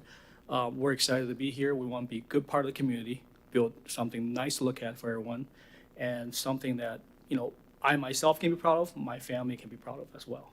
So that is our goal ultimately. And we had a good feedback from the planning and zoning meeting. We appreciate their time as well. After the feedback, we are also thinking of setting aside some units for the first responders at a discounted rate. So that's kind of what we're hoping to do as well. Cool. So thank you again. That's kind of all I want to say. Thank you. Very good. Thank you very much. Appreciate that gesture. Yes, ma'am. Aaron Faison.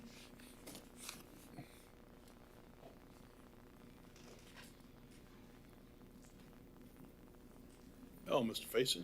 Hey, good evening, guys. How y'all doing this evening? Good evening, Mayor Diesel, Vice Mayor Robinson, council people.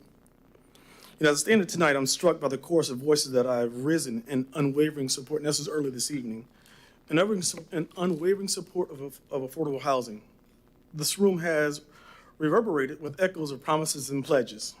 Yet, amidst this fervor, the needle is immovable. This inaction has brought about an unfortunate outcome, which is a deepening of the housing crisis that grips our community. The resounding voices of advocating for affordable housing are undeniable. I've witnessed myself impassioned speeches, heartfelt pleas, and a rallying cry for change. However, let's take a pause to reflect. How many families have seen their living conditions just destroyed? How many students can now focus on their education instead of instability of their housing situation? See, that resounding silence in response to these questions serves as a poignant reminder that words, no matter how well-intentioned, cannot singly transform our reality. In this moment, we stand at a pivotal crossroad. The need for affordable housing is escalating while our actions have fallen short of meeting this dire demand. Our city and its residents warrant more than mere rhetoric of good intentions. They deserve a substantive and decisive shift that brings forth tangible change in their lives. It is imperative that we recognize the vocal support, while essential, is not sufficient. The urgency of this situation compels us to align our actions with our expressions. It's time to transcend the realm of words and manifest our commitment through resolute action. We cannot allow the needle of progress to remain stagnant while our community grapples with the consequences. In this moment, I implore you to take a pledge that bridges the divide between intent and impact. Let us channel our collective energy to initiatives that yield measurable results, policies that create avenues of opportunities, and partnerships that yield true affordable housing for each member of our community. Let's remember this, that true dedication is more than just vocalization of support.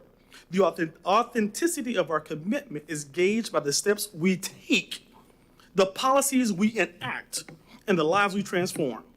Our community merits a future where affordable housing is not confined to a conversation alone, but tangible reality that shapes the lives. As we leave this room tonight, let us carry forth a renewed commitment, a commitment that transforms our words into deeds, our aspirations into progress, and our assurances into a brighter future for every individual who calls this city home. Just 1 minute, please. Thank you. Now, let us not be swayed by the splendor of their proposal before us. While it is indeed breathtaking, a vision that could adore our community, let us not lose sight of the fundamental request the applicant is making. Okay? They are here before you, the esteemed City Council, to seek your approval of the number of units proposed. It is paramount that we emphasize this crucial aspect. The applicant is soliciting your endorsement, okay, for their development proposal.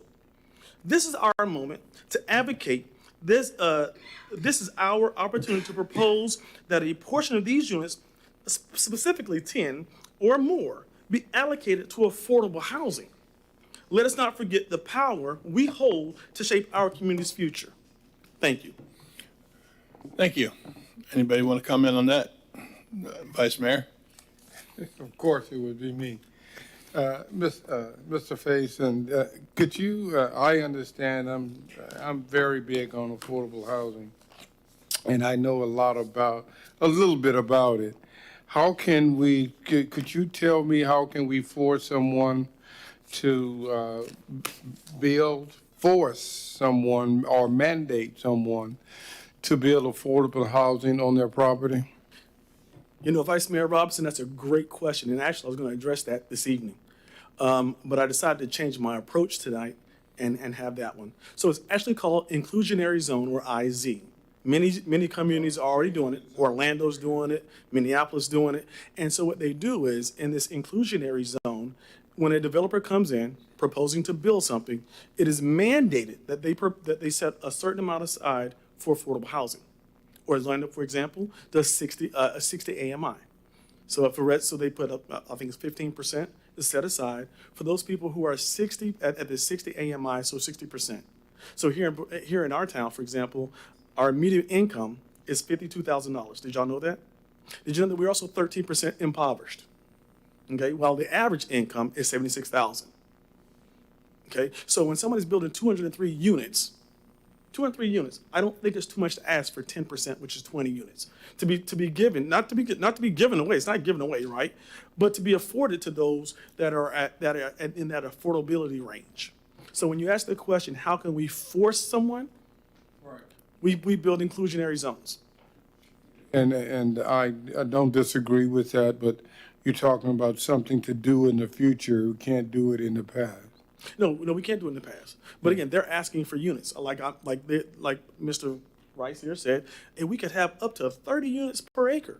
That's amazing. But we're going to do you guys a favor and do less than 12. Wow, thank you for the favor. How about you do us one more favor and give us 10 units for affordable housing? Right. Again, that's a request. They're requesting. Why can't the city request back? Okay. Thank you. All right. Cards, we're still cards. Frank, and it looks like KAPR. He's not here. And then Stan Johnston.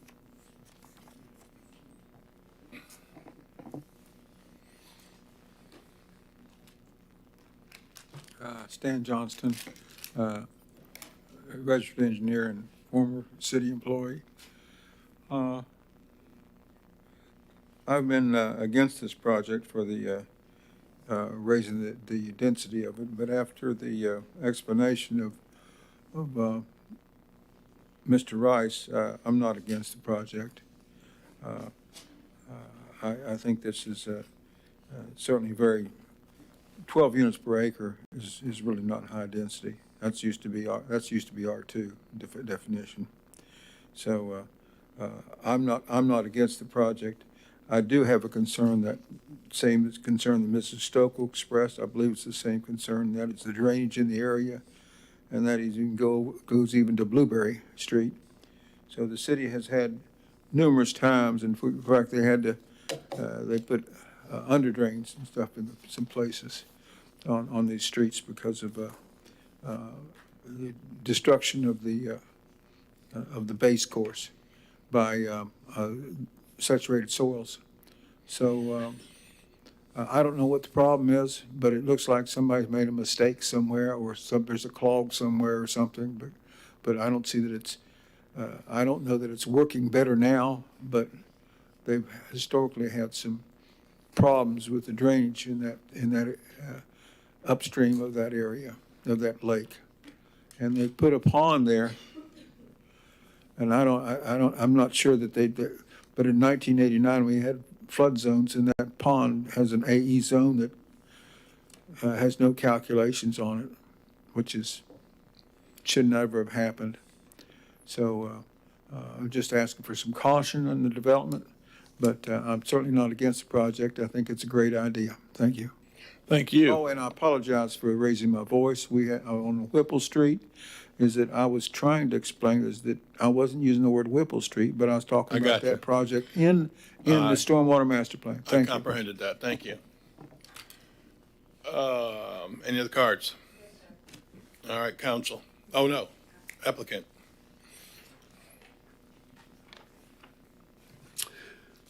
Well, I'd like to address affordable housing a little bit. One is, when this went to P&Z, Mr. Faison brought up what he mentioned tonight, but at the end of the day, he also saw the vision and voted for this development.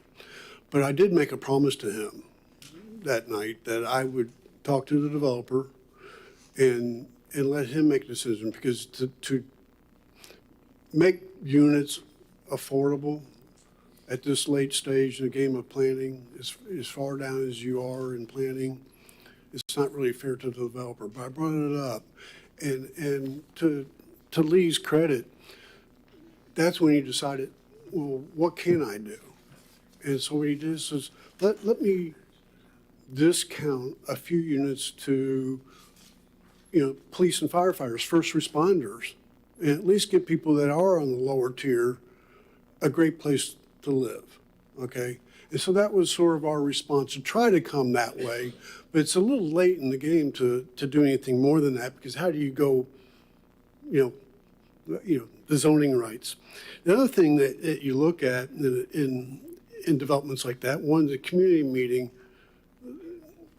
that community was very fearful that their land values are going, and they wanted a really nice development next to them.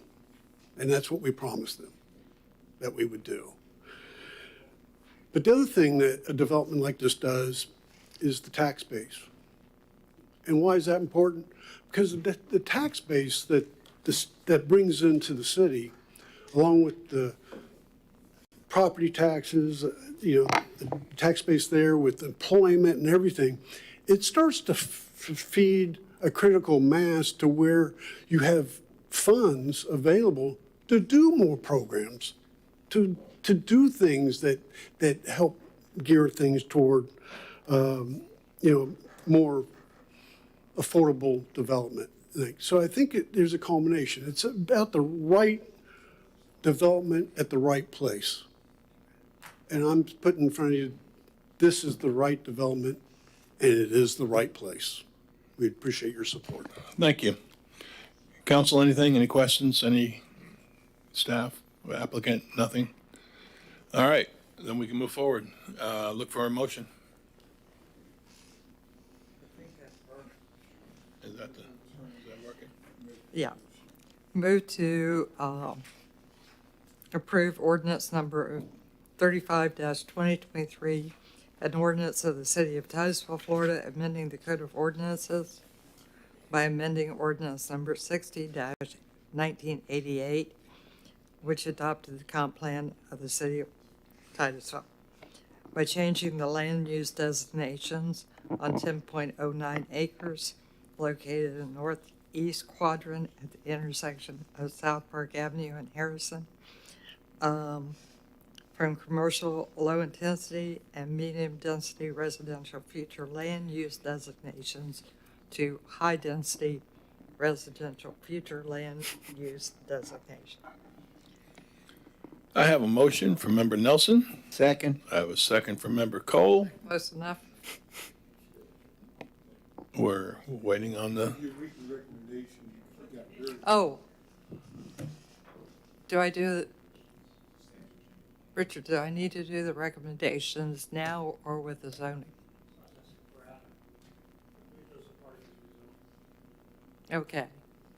And Woody's request for the moving of the road would be part of the zoning also, should be.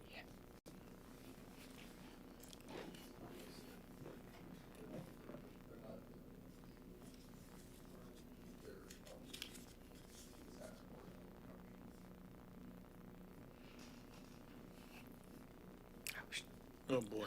Let's get this vote in. Page 1353 of your packet, the recommendation with the conditions that we're proposing are on that page of the last page of the staff report, which is page 1353 of your packet. How about if I say this? With the conditions as outlined by staff and the condition that Mr. Rice asked for. Flexibility to relocate the Correct. access. That, Thank you. And I accept that. that. I accept the addition to the motion. Thank you. You have the motion and the second with the appropriate corrections. Roll call vote. Vice Mayor Robinson? Yeah. Member Stokel? Yes. Member Cole? Yes. Member Nelson? Yes. Mayor Diesel? Yes. Passes unanimously. Before we go to the next one, get a motion to extend till midnight? No. We just go ahead and get it so we don't have to do this again in 15 Yeah. minutes. I'll move to extend the meeting to midnight. Got the motion to midnight. I need a second. No second? Second. Meeting over. Second. I've got a second. All those in favor say yes? Yes. All right, till midnight. Old people need their sleep. I have to confess, I'm tired. Okay, move to approve ordinance number 36-2023, amending ordinance number 5-1993. Yeah. Yeah, two parts. Don't leave. By amending the zoning map made a part of said ordinance by reference, by changing the neighborhood commercial and multifamily medium-density zoning districts to multifamily high-density zoning districts. Can I? No, thank you. Thank you. Yeah, you guys might find out it didn't work. All right, did her motion work? Wait. Based on the staff reports and with the conditions as outlined by staff and By Woody. by Woody regarding the relocation of the road. Got a motion? Second. Got a second? Roll call vote. Let's see. Looking. Member Stokel? Yes. Member Cole? Yes. Member Nelson? Yes. Mayor Diesel? Yes. And Vice Mayor Robinson? Yes. Motion passed unanimously. Thank you. Looks like a great project. Looks like a great project. Really, really. That's going to be impressive when it gets up, boy. Just driving down the street, that'll look impressive. I think there's that whole corner. Not the only thing I am concerned about. Traffic. Yeah. I always am. It's gonna be a concern. All right. Is it midnight yet? Oh, All cool. right. I believe we're moving to first readings, right, City Manager? Yes, sir. Item 10A, which is small scale 1-2023 Lieberman multifamily and rezones road, it's late, 405 South Street with the concept plan. The city attorney will read the two ordinances for this, and it is a first reading.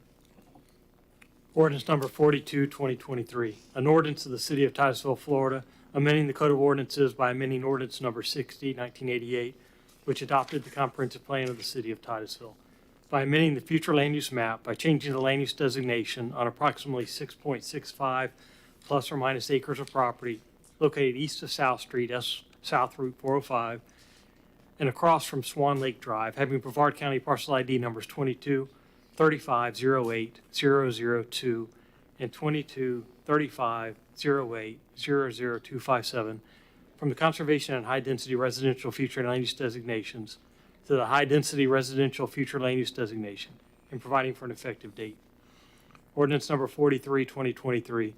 An ordinance of the City of Titusville, Florida, amending ordinance number 5, 1993 of the City of Titusville by amending the zoning map made a part of said ordinance by reference, by changing the open space and recreation OR and multifamily high-density residential R3 zoning districts to the multifamily high-density residential R3 zoning district on approximately 6.65 plus minus acres of property located east of South Street, South State Road 405, and across from Swan Lake Drive, having Brevard County parcel ID numbers 22 35 08 002 and 22 35 08 00257, and providing for an effective date. At their 16 August 2023 meeting, the Planning and Zoning Commission, acting as the local planning agency, recommended approval of SSA 1 2023 to amend the future land use and the rezoning with the following two conditions. Number one, that the 109.2 acres of wetland be set aside as a conservation easement. And number two, that the 5.24 acres being developed to be reduced to 4.99 acres. The motion was approved 6-1 with one no vote. Member Moscaso voted no based on inconsistency with the comp plan policy 1.6.3.2 and the South Street plan from 2016. Mr. Parrish is here to fill you in on this one, and this is a first reading. Just trying to answer any questions. This is the first reading. Vice Mayor? Yes. The approval of this will increase the, seemed like I read it and I'm trying to find it now. It would only change the development, number of units in development by 4.5 units.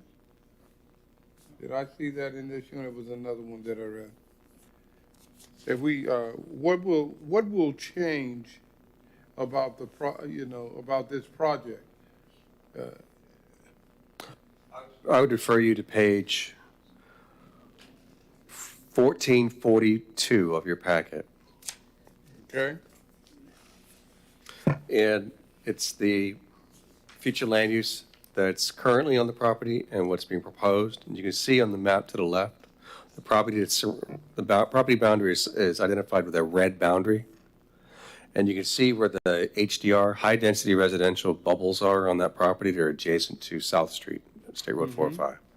On the map to the right, you'll see if the proposal is adopted at the hearings, that the new layout will include a much larger area that has the high-density residential land use.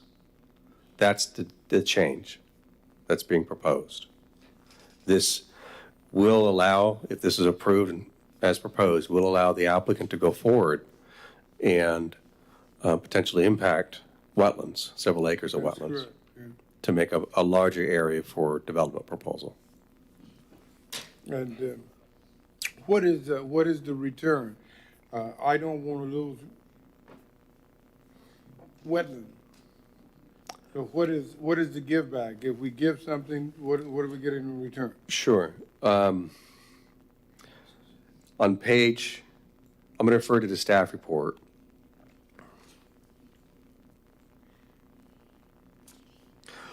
On page 1418 of your packet, we have some findings. We believe there's some items that could support this, items that could not. So this is what we just found, that there are upland portions of the property can be made contiguous, and that's really what the applicant's trying to do. He's trying to make a lot of these areas that are kind of haphazardly designated with these land use in the zoning districts to be contiguous, to make a unified development. One give back that the applicant is proposing is that the remaining wetlands on this property, which is over 100 acres, would be protected in a conservation easement or deed restriction of some sort. Okay. Is that answer your question? Is that because you asked about a give back, and I think that's what the applicant's offering. That's what I wanted to. Member Cole? Clarity on. I'm sorry. You do good? What's the classification of this wetlands on the scale? Is it? The applicant has provided to us a report from their environmental specialist that indicates a value of 8 or a functional value of 8 on the majority of this wetland. The applicant and their experts can better answer those questions, though. So, but is the property in question, does it take up any of that wetlands? The property take up any of that wetlands? The proposed site, does the proposed site utilize any portion of the wetland? Yes, I'll refer you to page, one moment. There was a exhibit in the environmental report. That's on page 1482 of your packet.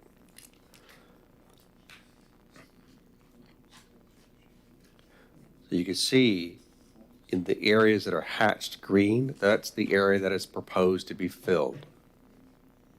Wetlands. And then there will be secondary impacts as a result of those. So is there going to be any mitigation of those wetlands that are going to be used? They would, yeah, they're going to have to do some mitigation with the St. John's Water Management District, so.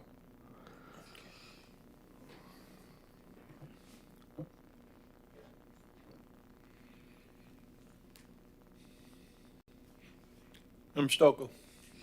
Yep. Okay, so you're saying that they are not building on 100+ acres. That's the give back. Does that mean that they could mitigate those wetlands now? Well, the picture, the exhibit I've shown you here on page 1482 of your packet, which was provided to us by the applicant based on their analysis of the property where the actual true boundaries of the wetlands are located versus the upland areas. It doesn't correspond equally with the future land use map that I just showed you. So you can remember, go back to that future land use map, you got these bubbles there right along 405. And some portions of those are actually wetlands. And some portions that you see that's green is actually upland. The applicant has the ability, or the comprehensive plan allows the applicant to rectify that through an amendment process. So they're doing that, but yet they're asking for more because they want to create a larger area. That's exactly what I was kind of getting at. So right now they can mitigate some of those, but they're wanting. Mitigate's different. What I'm talking about is the land use amendment. So the land use amendment is just to say, here's where our boundaries are. So typically what you get, the comprehensive plan allows you to do, is that it says, we know that we placed the conservation land use on a large piece of your property based on some inventory that was created by the state or the feds many decades ago.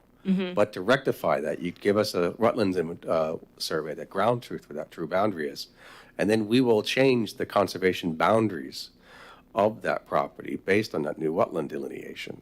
And then the other portion of the property that are uplands can be changed into whatever land use category is being proposed. Obviously, have to be concurred with the city council. So that's usually the first step. The applicant's doing here is they want to expand that boundary of where that or make the conservation land use boundary at least even smaller to allow for what's remaining now to replace it with a high density residential land use. So currently what you have, like say for example on page 1482, what you'll see here in that yellow boundary, there's lots of areas inside that yellow boundary that are currently conservation land use. If this is changed and have wetlands underneath them. And so if this is adopted as proposed, that conservation land use will go away, and then you'll have a high density residential land use on there. Then they go forth with permitting and development proposals and can impact the wetlands within that high density residential land use. Permitting and mitigation with St. John's, and permitting for a site development permit with the city of Titusville. Okay. Thank you. Vice Mayor. Yeah, we have the rule that if we have more than 5 acres, There is a strategy inside the future land use element, the comprehensive plan in general that talks about that, yes, sir. That talks about wetlands 5 acres or greater should be in the conservation land use. that's correct. So how do us doing this affects that? If we make this decision, right? We, in the comprehensive plan saying that, this is the way we should go if it's more than 5 acres, and then we're just throwing it out the window if we approve it? So the comprehensive plan, where we look at it, is we don't look at it one particular policy as if they're by itself. We look at all the policies and strategies together, so it's really the whole document we look at. So for example, that particular policy, that strategy that you're referring to, it, like I answered Ms. Stokel, you have, give us a wetland survey, and we'll rectify the boundaries of the true conservation boundary consistent with that wetland boundary, so that you can have the proper land use on the upland portion and build. So they're starting out with that, but in this case, they're actually expanding beyond that, because they're also saying, according to other portions of the comprehensive plan, I should be able to utilize my property. So for example, there's those bubbles that I showed you that has that high density residential along there. They're indicating that that's not really usable area. So they're trying to create a larger area that actually can be buildable. Now, when staff looked at this, we thought that there may be some element of truth to that. We're not sure. Let the applicant justify that. But we're not convinced that the full request is necessary. So the staff has provided a findings of for and against this, and not a full-on recommendation, because I said what P&Z struggle with that. And the reason is because of those various policies that come to play here. So do they have an argument to say that a certain portion of this property, they should be able to tie up some of these or make some of these areas, upland areas, contiguous with each other to have and allow for some impact to make a development unified? The next question is, well, how much of that should they be allowed to have? And that's where we struggled. Okay. All right, anybody else on council questions? Card, please. Stan Johnston? Just say good night.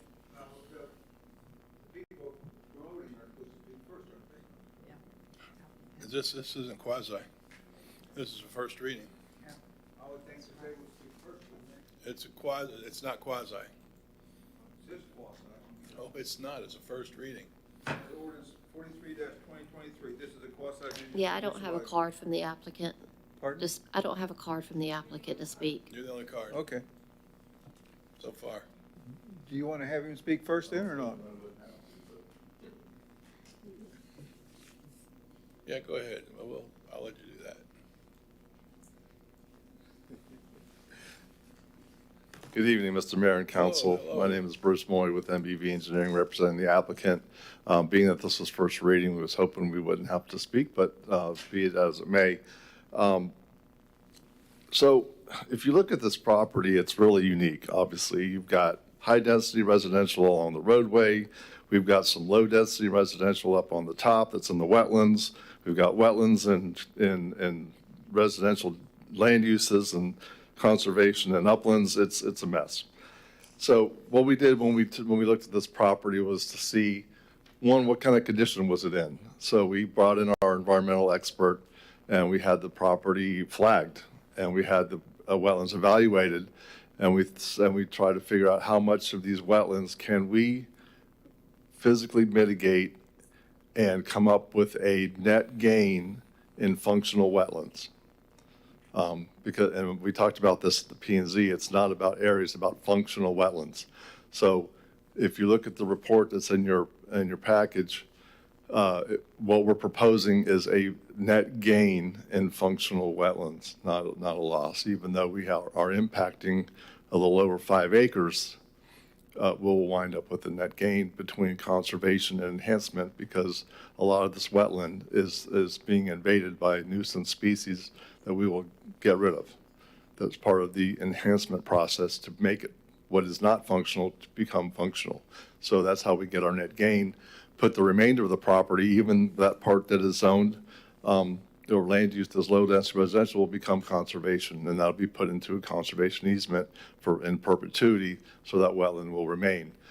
What we do need is enough land to make a feasible project. We have been doing a lot of multifamily in the last 5 to 8 years here locally. There is a number that you have to hit to make it feasible. If you can't get enough land to build on, you can't get the units, the project will not happen. We've got many projects that we've started that are now being taken off the books because they're just not feasible anymore, because they don't have the unit count. So we need the land that we're asking for so we can mitigate it, so that we can have enough land to build on, to have enough units to make an actual project. It's the minimum that we've asked. We came here asking the absolute minimum that we could have to make a feasible project and still come up with a net gain in functional wetlands. So we think it's a win.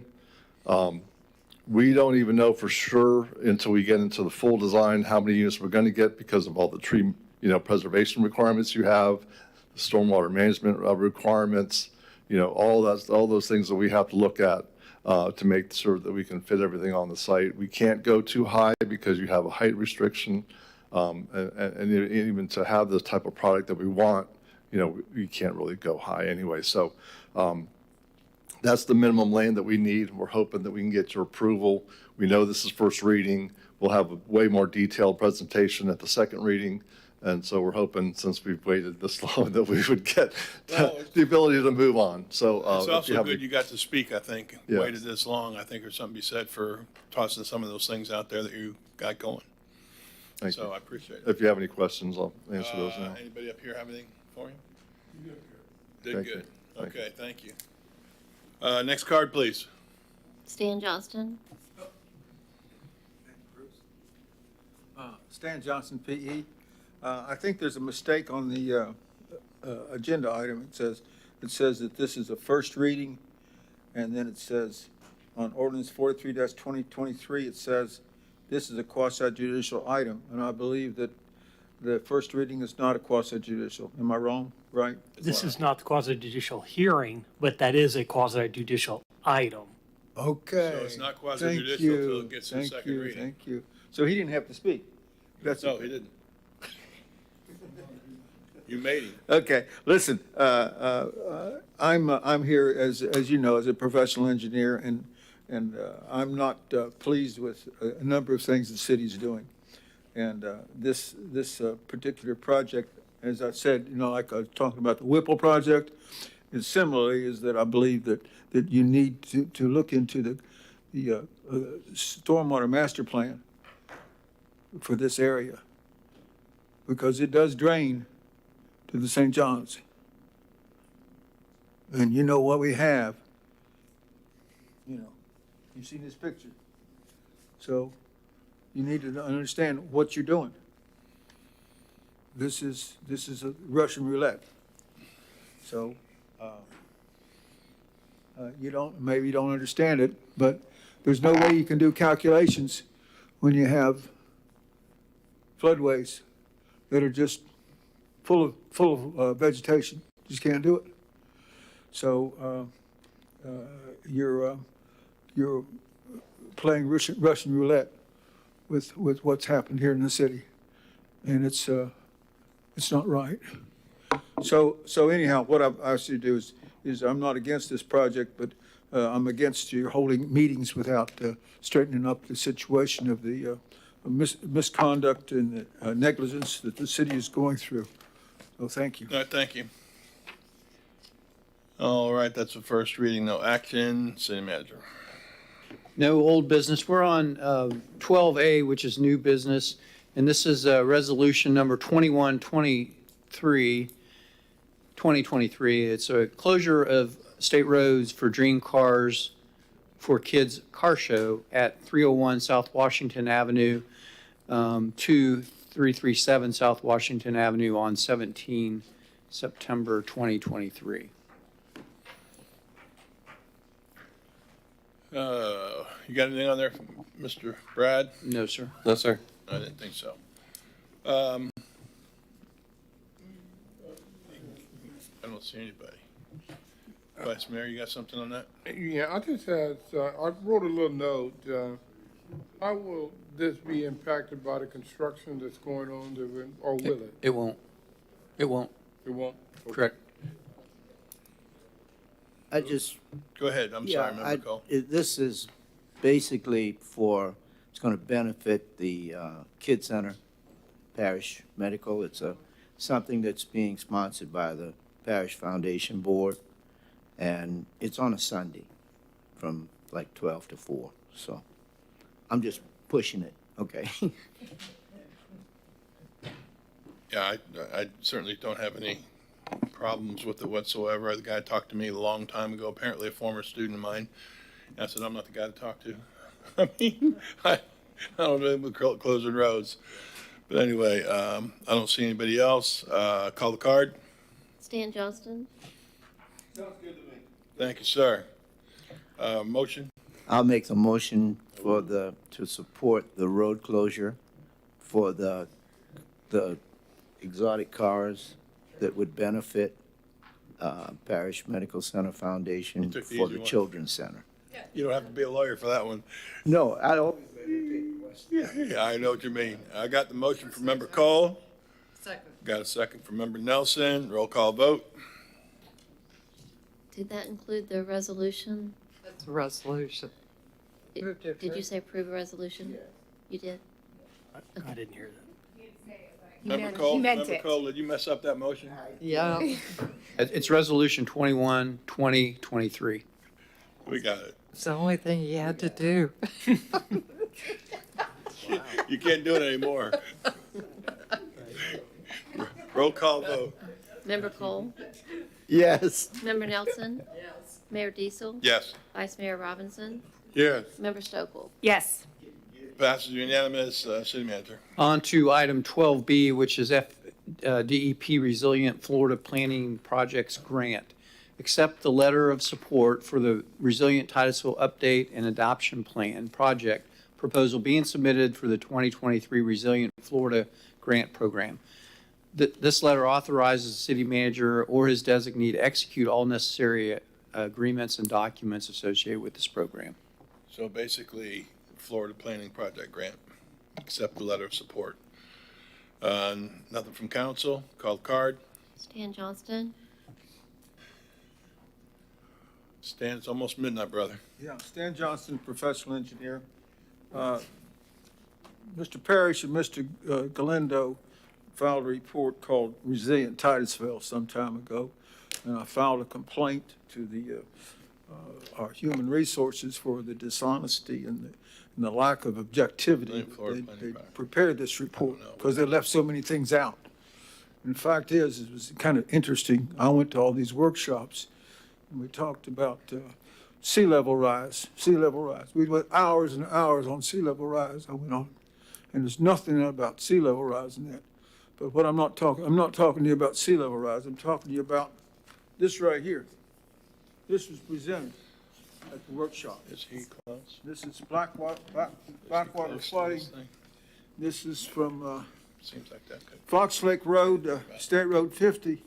And you see these, I could take photos of 1, 2, 3, 4, 5. All these 5 right here, these first 5 right here, they all look. These are floodways, they all look like this. All look like this. They're all clogged, they're not working. But you got one working. So anyhow, I made this complaint to Human Resources. And so what did they do? What did the city do? Yeah, flooding. They went to, Mr. Larice went in to talk to Joe De Niro and he said, just wait, just forget it. That Just never throw it happened. away. Sure. That never happened. So, That did. okay, That hey, did. hey. That's what Mr. Stan, De I know Niro's, you're- hey, listen. Don't- Okay, no, go no, ahead. no. All right, Boy, that was it. all right. You really ought to be sitting down. You're gonna What? talk. You're not gonna talk about any of those guys right now. You want to talk about the report or what we're doing with the report? You can do that. Otherwise, there's nobody here to jump up and down. I'm just gonna sit you down. This is Resilient Titusville, is what we're talking about right That's here. right. It says resilient, and that's what I'm talking about. In other words, pardon? It has nothing to do with accusing people. I'm not accusing people. I'm not accusing Tell of me if you like anything. the letter or not. Go. I'm just telling you what happened. Is that Joe De Niro said that he was told that he handles this. No. That he handles don't these. go over there. Go. No, he does. That's what. So anyhow, this was just thrown in the wastebasket. Well, I know it was for Sean Stauffer. He just threw it in the wastebasket, and it just Sean's gone. Goes gone. So in other words, is that the dishonesty and so forth like that can persist and so forth, and I think you should stop it. All right, you Stop it. That's the end of that. Thank you. Well, Counsel? time's not up. No, I'm telling you, you're done with that now. Go ahead. No, I'm not done with that. You're I done got- with I that got- now. I got- I've determined you're done with that. Go ahead and sit down. You know, I'm not done with it because I'm talking about the resiliency, You're done with sustainability. it, okay? I'm not, no, you shouldn't you're interrupting me and taking my time. Go ahead. Counsel, do I have a Now, motion? why can't I talk about this? You've left the topic. You're going. You're good. All right, let's go. Go ahead. You're Just have taking a my seat. time. You got one to go. One thing to go. That's not right. Mr. Mayor, I recommend we accept this letter of support for the resilient Titusville update on the adoption plan. If you just wanna- I would second that. We've taken you totally out of the loop, Mr. Cole. Mr. Cole saying he's Motion by not the Vice doing Mayor, it. second by Member Nelson. Roll call vote. Member Nelson? Yes. Mayor Diesel? Yes. Vice Mayor Robinson? Yes. Member Stokel? Yes. Member Cole? Yes. Passes unanimously. City Manager. Mr. Mayor, I just want to clarify, make sure everybody understands about this particular Oh, what, item. You're also approving us going forward with this application to submit a grant to FDP. Okay. Right. All right, City Manager. On to item 12C, which is, again, back to the Florida Live Local Act advisability. You were provided a presentation at your 5:30 meeting about this, and we've provided some information on how we intend to implement the Live Local Act. So we would like advisability from you if you want to make any adjustments before we come back with, I don't know if we're going to do an ordinance And- resolution or whatever yet. And if I'm not mistaken, we need to get another 15 minutes or so. Another 15 minutes. 12:15. Yeah, Yep, 12:15. second. All those in favor? Aye. Okay, 12:15. Okay. City Manager, just because I was thinking about the clock, can you kind of restate that? Yes, sir. At your 5:30 meeting, you were given a presentation on the Live Local Act and how the city planners tend to interpret that. An example that was given is in the two zoning categories, commercial and industrial, if in fact it's a R3 zone, high-intensity apartment complex, then we will use that R3 zoning category requirements to work that. Okay. And there's some specifics in there as well about some funding, ad valorem tax breaks that we could possibly provide. So what we're going to do is, depending on your advisability, we'll come back to you with either a resolution or an ordinance. We don't know yet which one we're going to go with for your final approval. Member Stokel?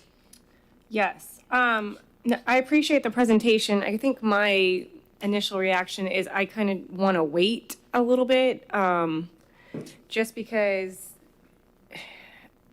I don't know. I'm still like trying to figure it out. And then I know I just got appointed to the land use policy committee for Florida League of Cities, and we will be meeting this fall. And I kind of want to get some more information and do some advocacy at the state level. And I think their session will start in January. I kind of want to do that and probably talk to staff more to iron out before I feel comfortable, I think, agreeing to something at this point, unless you feel like you need direction right now. Well, I kind of feel this is on top of our list. This is on top of my list for everything, because what I'm hearing from other planners and other communities and seeing what's happening, it's being utilized. We're getting requests. Mm-hmm. And so the question is, how do we apply this? And so the sooner I have some direction, the better. Now, it might not be perfect direction, but at least it can be direction I can use. And so we've laid out what we think, how we can possibly apply this. Now, there's some gaps. We still need to figure out how potentially this should be adopted and enforced in some way. We're not sure what that process would be. But what I really would like to know, whether you like our approach or agree with our approach and how to fill in some of the gaps that I've already described in the presentation, which is in your agenda packet.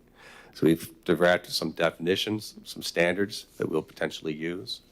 But if we need to, we can come back to you with this more refined, either as an ordinance potentially, we had initially started this out as a resolution. I was going to present it to you as a policy and ask you to adopt a resolution policy statements. This is how we want to go forward and implement this law.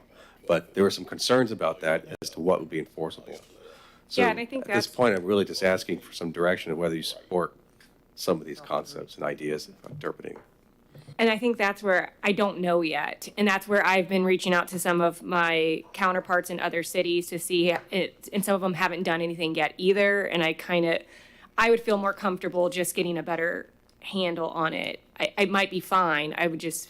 For me personally, I would feel comfortable getting a little bit more information. But I probably would like to talk to you, city manager, a little bit, maybe on our one-on-ones, to see kind of what's coming in, what applicants are coming in, to get a better understanding there too. Vice Mayor? Yeah, I think that I gave you some considerations at the 6:30 meeting, and I think that we should go and get braced up for whatever's coming down the road. We don't have to implement anything, but we should have a strategy how we're going to move forward with this in case we get some mandates as we go forward. We'll already be ready to do that. I understand what Member Stokel is saying, that there's too many things wavering down there, but we know that something is coming down the pike. We'd rather have something in our pocket than nothing if it hits. That's my story on that. Member Nelson? I sort of thought many years ago at 5:30, we talked about, you said, You get out of here in 10 minutes. I know, that one of your biggest concerns was what standard to apply and what to do with, are we going to have some open space? And that may be something I added, but I remember you talking about the standards to apply were like your top concern. So I thought at 5:30, I wanted to meet with you one-on-one. I know Sarah did, to learn more about it before we went further than that. So that would be my direction, would be let's do the standards to apply. Let's meet one-on-one, and then if we need to go further, go further. Member Cole? Okay, I don't agree. I think we should go ahead and vote it. And the reason I say that, and I'm going to ask you a question, Brad, if we voted for this now and things changed, we can change it, but at least you'll have some kind of guidelines to work from in the event you get somebody coming in tomorrow or the next day with this. So you really need to have this in your hand. Once we get a better understanding of it, then we can tweak it, can't we? Yes, we can. So if I have this in place, I can have something to utilize. I can always come back. Right. Okay. If we want to tweak it, of course. Okay. Yeah. My confusion is this is a state legislature mandate. What did we tweak? I mean, no offense, but it's a state legislature mandate, and I haven't said a lot because I'm like, this isn't mine to tweak.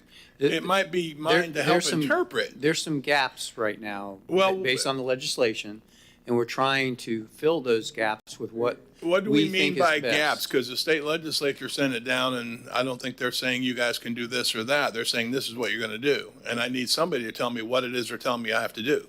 Sure. I'll give you an example, setbacks. So the commercial zoning district has specific setbacks for development that are specific to a commercial development there. But if you allow a multifamily development there, those setbacks might not be appropriate for that residential development. So we also have different setback requirements that are appropriate for residential development in a residential zoning district. That might be applicable. That might be more appropriate. We have buffer requirements. Buffer requirements for commercially zoned property are 10 feet wide. Buffer requirements for residentially zoned property are 20 feet wide. Living spaces requirements. In a commercial zoning district, there is no requirement for a living space or how small it should be, if it's a 1-bedroom, 2-bedroom, 3-bedroom, any of that sort. That's only applicable, that's only described in the residential zoning districts.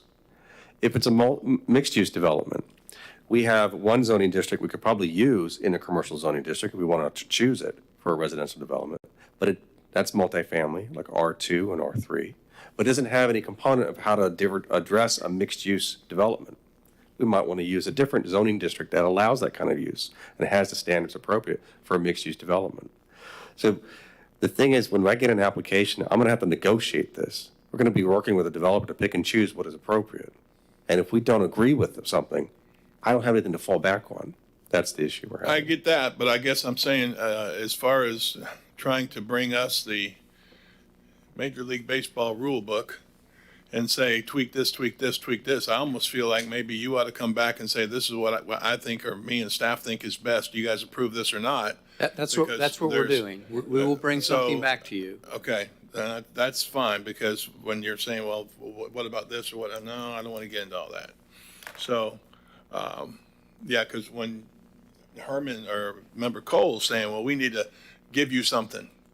Well, what are we going to give you if you're going to bring it back to us? So if you look on page 1513 of your packet, of those 3 pages there, that's what we want to use potentially in an ordinance or a resolution. That's what we initially started out with.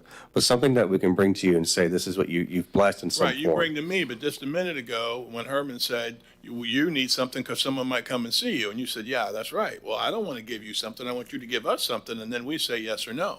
Here, so this right here, I have, if you agree with this, this is what we're going to use, what I've given to you. But if you, To build an ordinance or a Yeah. resolution to bring back to you. yeah. I think we're on the same page, but like I said, when Member Cole said, well, we need to vote on something for you now tonight, so you have this, and you said, yeah, I might have people come to me. I'm like, well, I don't think we're ready for that.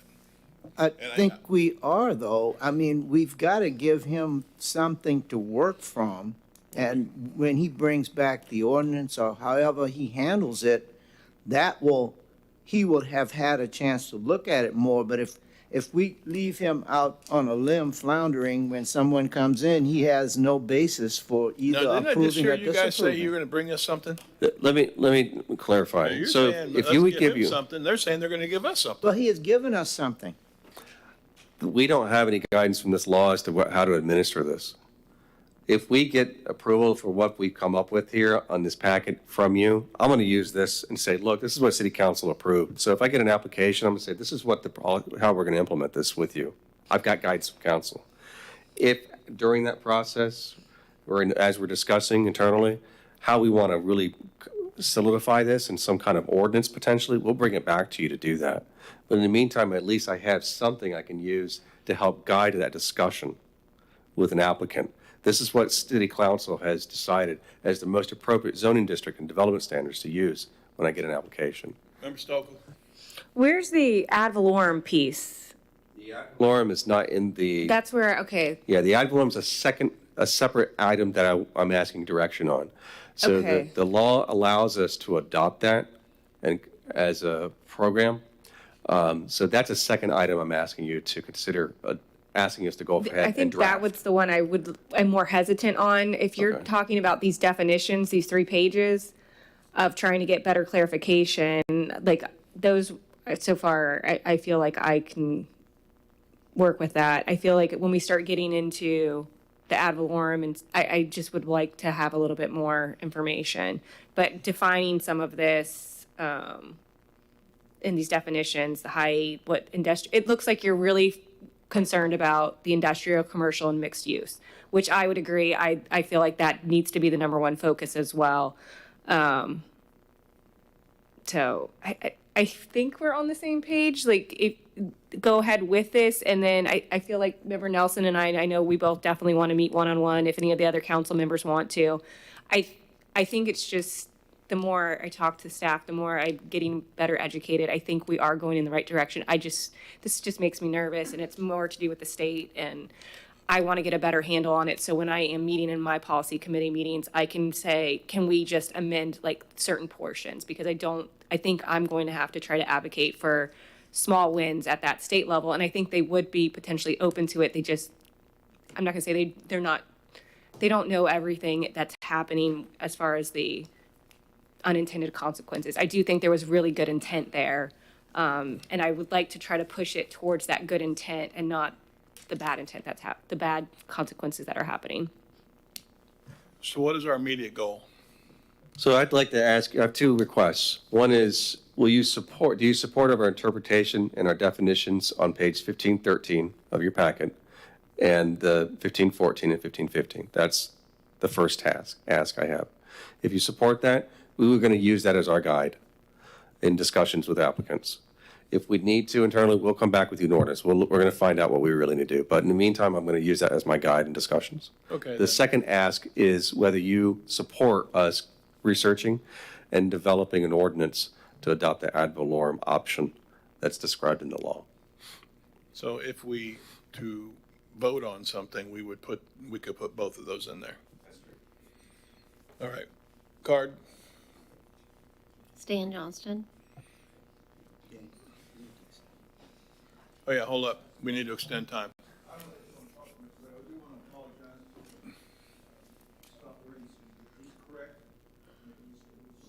Stauffer instead of Brad Page.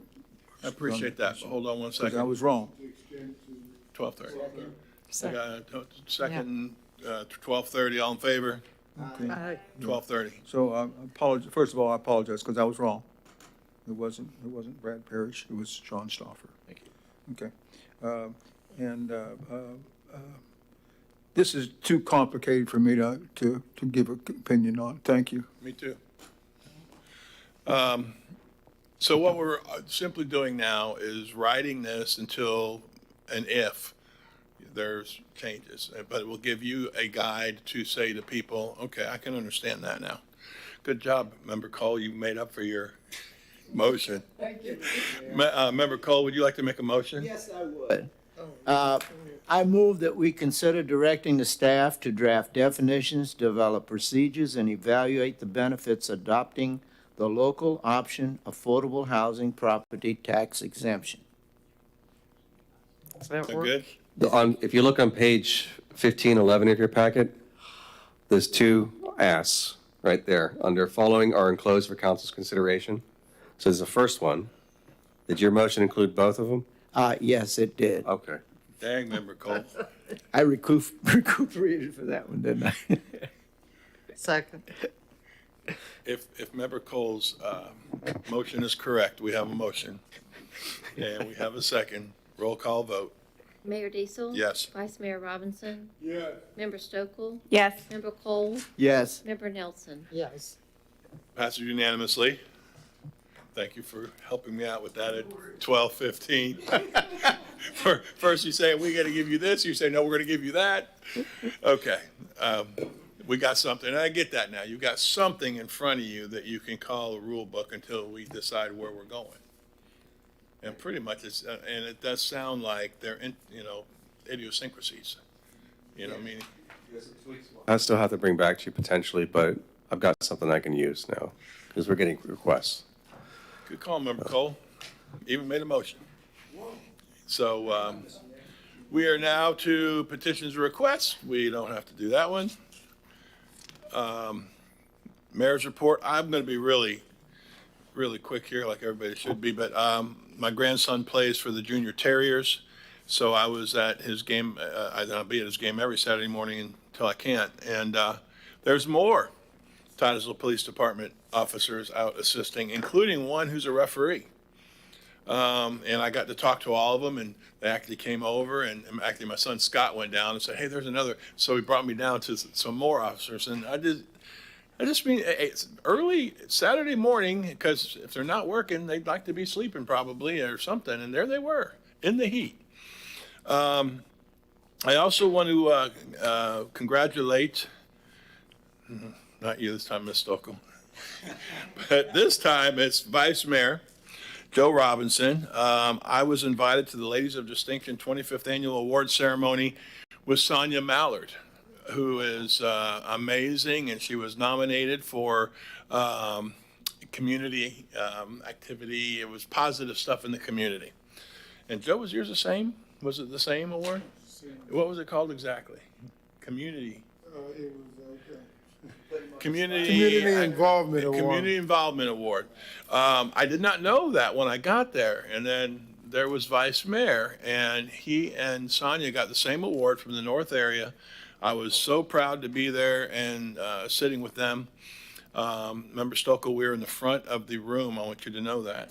So, Vice Mayor, we're in the front of the room.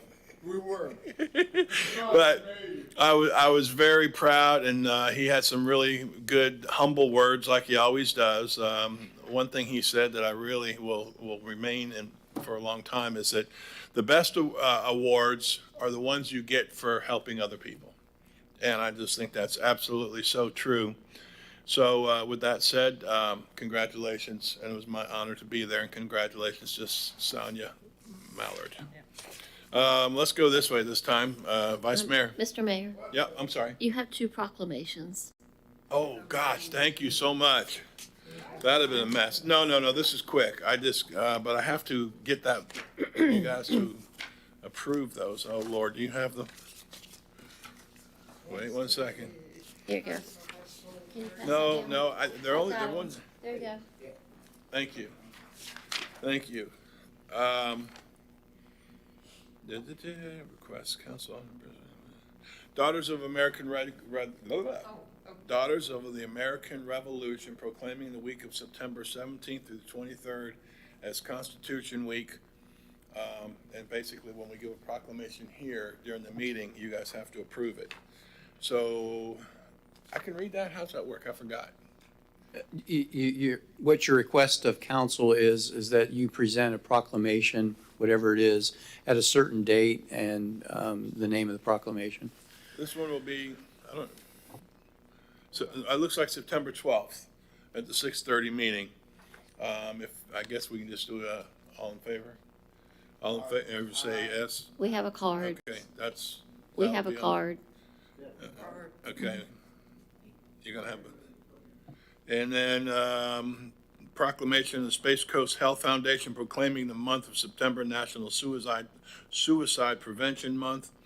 That also will be September 12th. All those in favor of that proclamation say aye. Aye. Opposed?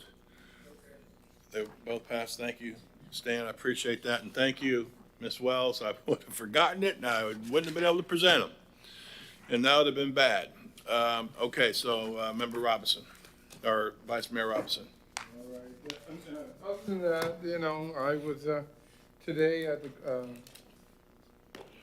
out at the ribbon cut for the big balloon going up, and I thought it was very nice. I forgot to even mention that. That was Yeah. a pretty big deal. I was a little nerve-wracking up there with all those fancy people next to me. Yeah, you know, you did a good presentation up there. Thank you Mayor. very much. I was representing the mayor and Miss Big Shot over here to my left at the League of Cities, and I did the best. We appointed, I was on the scholarship committee for the League of Cities, and we appointed 2 scholarships of $3,000. Awesome. I think it was $3,000. And to the 2 individuals, and that was good, and the food was very good. Could have had extra, I wasn't there. And those are the only 3 things that I've been That's doing. plenty. And, I will be out of town this weekend. I had another sibling to pass last Monday, and I'm going. Huh? It's not the time. Only, to talk about that. it's only 7 of us left now. How many were originally? 18. Wow. 18, same mom, same dad. Wow. And it's 7 of us now. Wow, And, wow. I don't know if I've known anybody personally. You hear about them, but I don't think I've ever known anybody from a family. Yeah, like they didn't that. have TV, and my dad had to find something to do.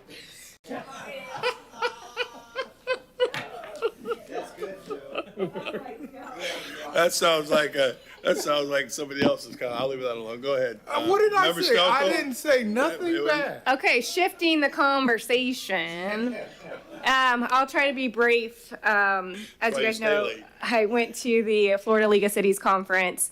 Ton of meetings, but they were really good. You guys know I founded the Young Elected Municipal Officials group. which we had a planning meeting and we had a social, and it's good. We have a new term that we had for our social. It was young and young at heart. Isn't that discriminatory? No, it's young and young at heart because we did have. Look at you when you say that. Yeah, because, but no, it's a great group and we're growing. We have some virtual meetings set up where we're having meetings with city managers, state reps, just learning about different things regarding local government. So I'm excited for that group. I'm trying to not be the chair and pass that on, but we'll see. I also serve on the Florida League of Cities board in addition to the Space Coast League of Cities. And what was really cool, I found out that I was also selected to serve on the executive committee. So within the Florida League, I know. So I'm really excited about that. That will be my first time to do that. I'm not sure all of what it entails, but basically it's a smaller group within the Florida League of Cities.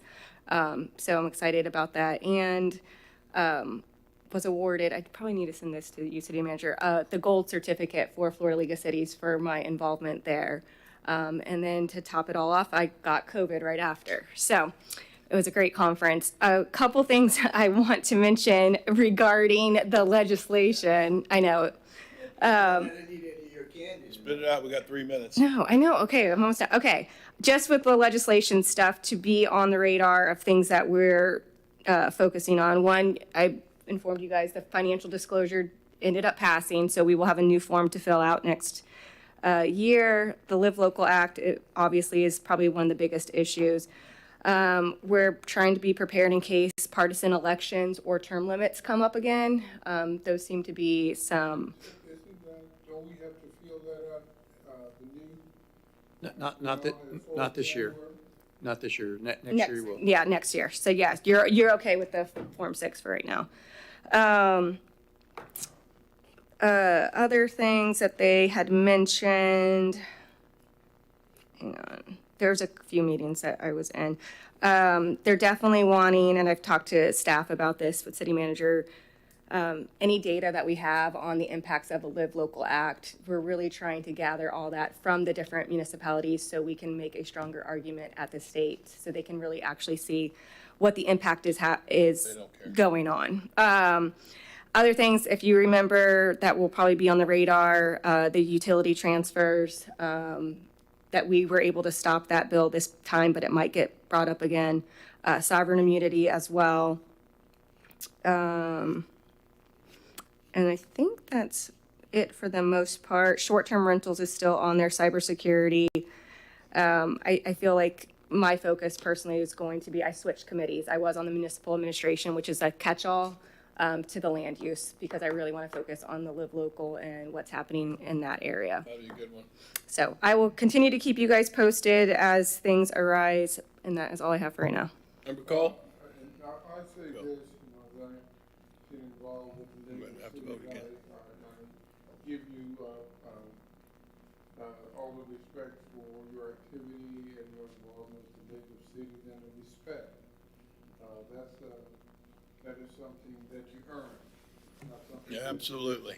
And I applaud you for the respect that you give. Absolutely.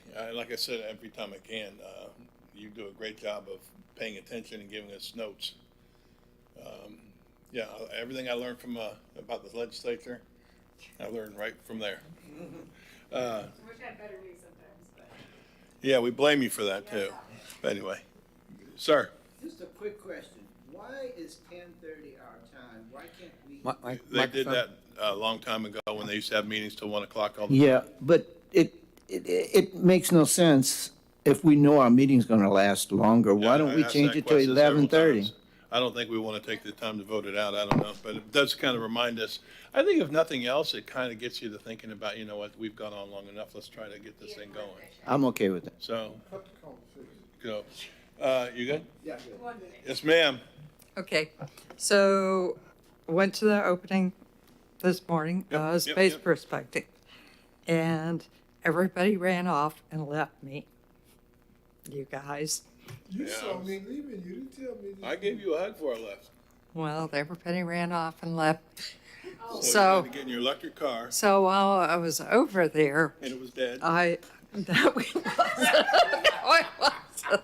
So while I was there, I figured that I should go talk to Senator Mayfield.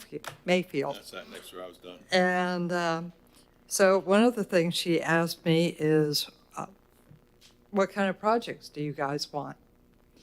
And so I had gone down with Public Works to Scobie Park last Friday, and there's about 8 inches of muck along that shoreline.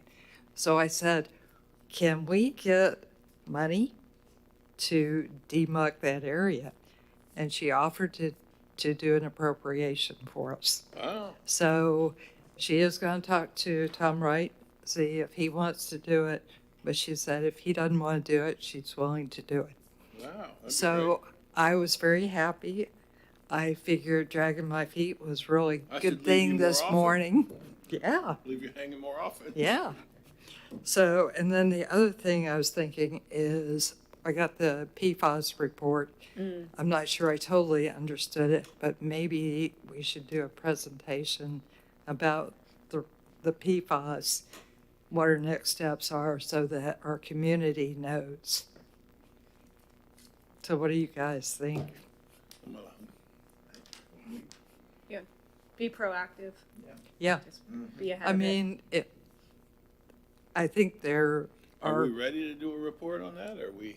So the only thing, the EPA document that we sent you, right, there's an abbreviated one and then there's a real thorough one. That's all the information we have.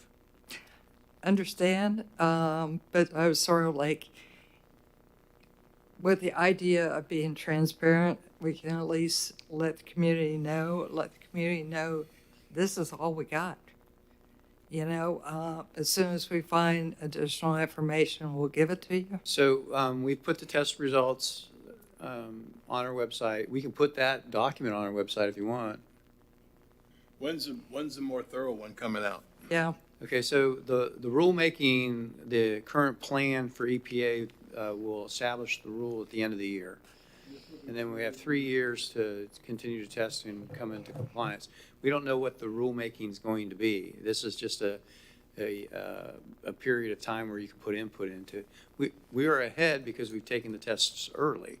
yeah. But we can't do anything with them right now. We've given them to the EPA, but there's nothing for us to do right now. I'd say I'm for it. I'd like to hear more of what we'd say. What are we going to report on? Well, the only thing I'm thinking of is we put it on the website. Are people going to freak out, not understanding what they're reading? No, I didn't. Are they're like me, I'm not totally sure what I'm reading. So it's sort of giving them that information. I think if I may, Yeah. the EPA presentation is very thorough. Okay, It's very lengthy, okay, but it's not a 10-minute read. It's an hour read if you really want to learn Okay. about what they're doing. So it's a very good presentation. I think it answers most of the questions and they even put timelines of what their goals and objectives are in there. so is that whole presentation on the website? I can put it on there. Haven't yet. I think it would be great. I mean, we've Let's heard at about least- yeah, let's do PFAS. that first, and then Yeah. Yeah. and let's discuss it again in 2 weeks and see where we're at with that. Yeah. But I would, since this is not going away, it's a national problem. Yeah, That EPA presentation is very, very good.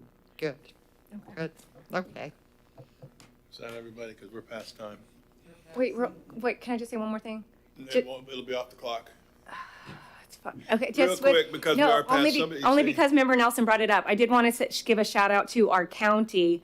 I don't remember the official award title, but Senator Mayfield was recognized at the Florida League of Cities as the #1 best rep or senator, as well as Mindy Gibson from Satellite Beach, our Space Coast League of Cities. She was recognized as the #1 advocate for the whole state. So I feel like we are really rocking it here on the Space Coast. I'm very proud She's of good. where we live.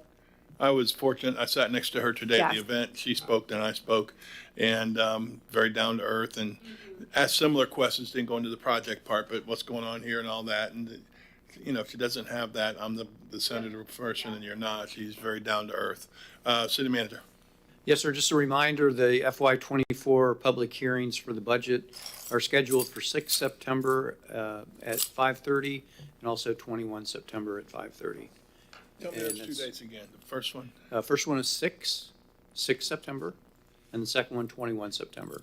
All right, very good.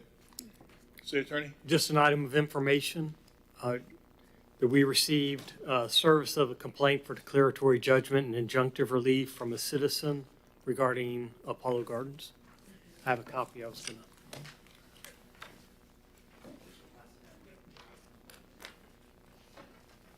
I just wanted to let you know, we were served, we're respondents, us and Apollo Gardens. The point of the complaint I didn't rip it up, I promise. is they allege that we were required to have public hearings and issue conditional use permits for that project. Of course, that is not staff's interpretation of our code, so we will be filing a response to that declaratory judgment, and I'll keep you advised as we proceed in that. That's what you do. Are you good? Yes, sir. All right, with that, thank you very much. Meeting adjourned.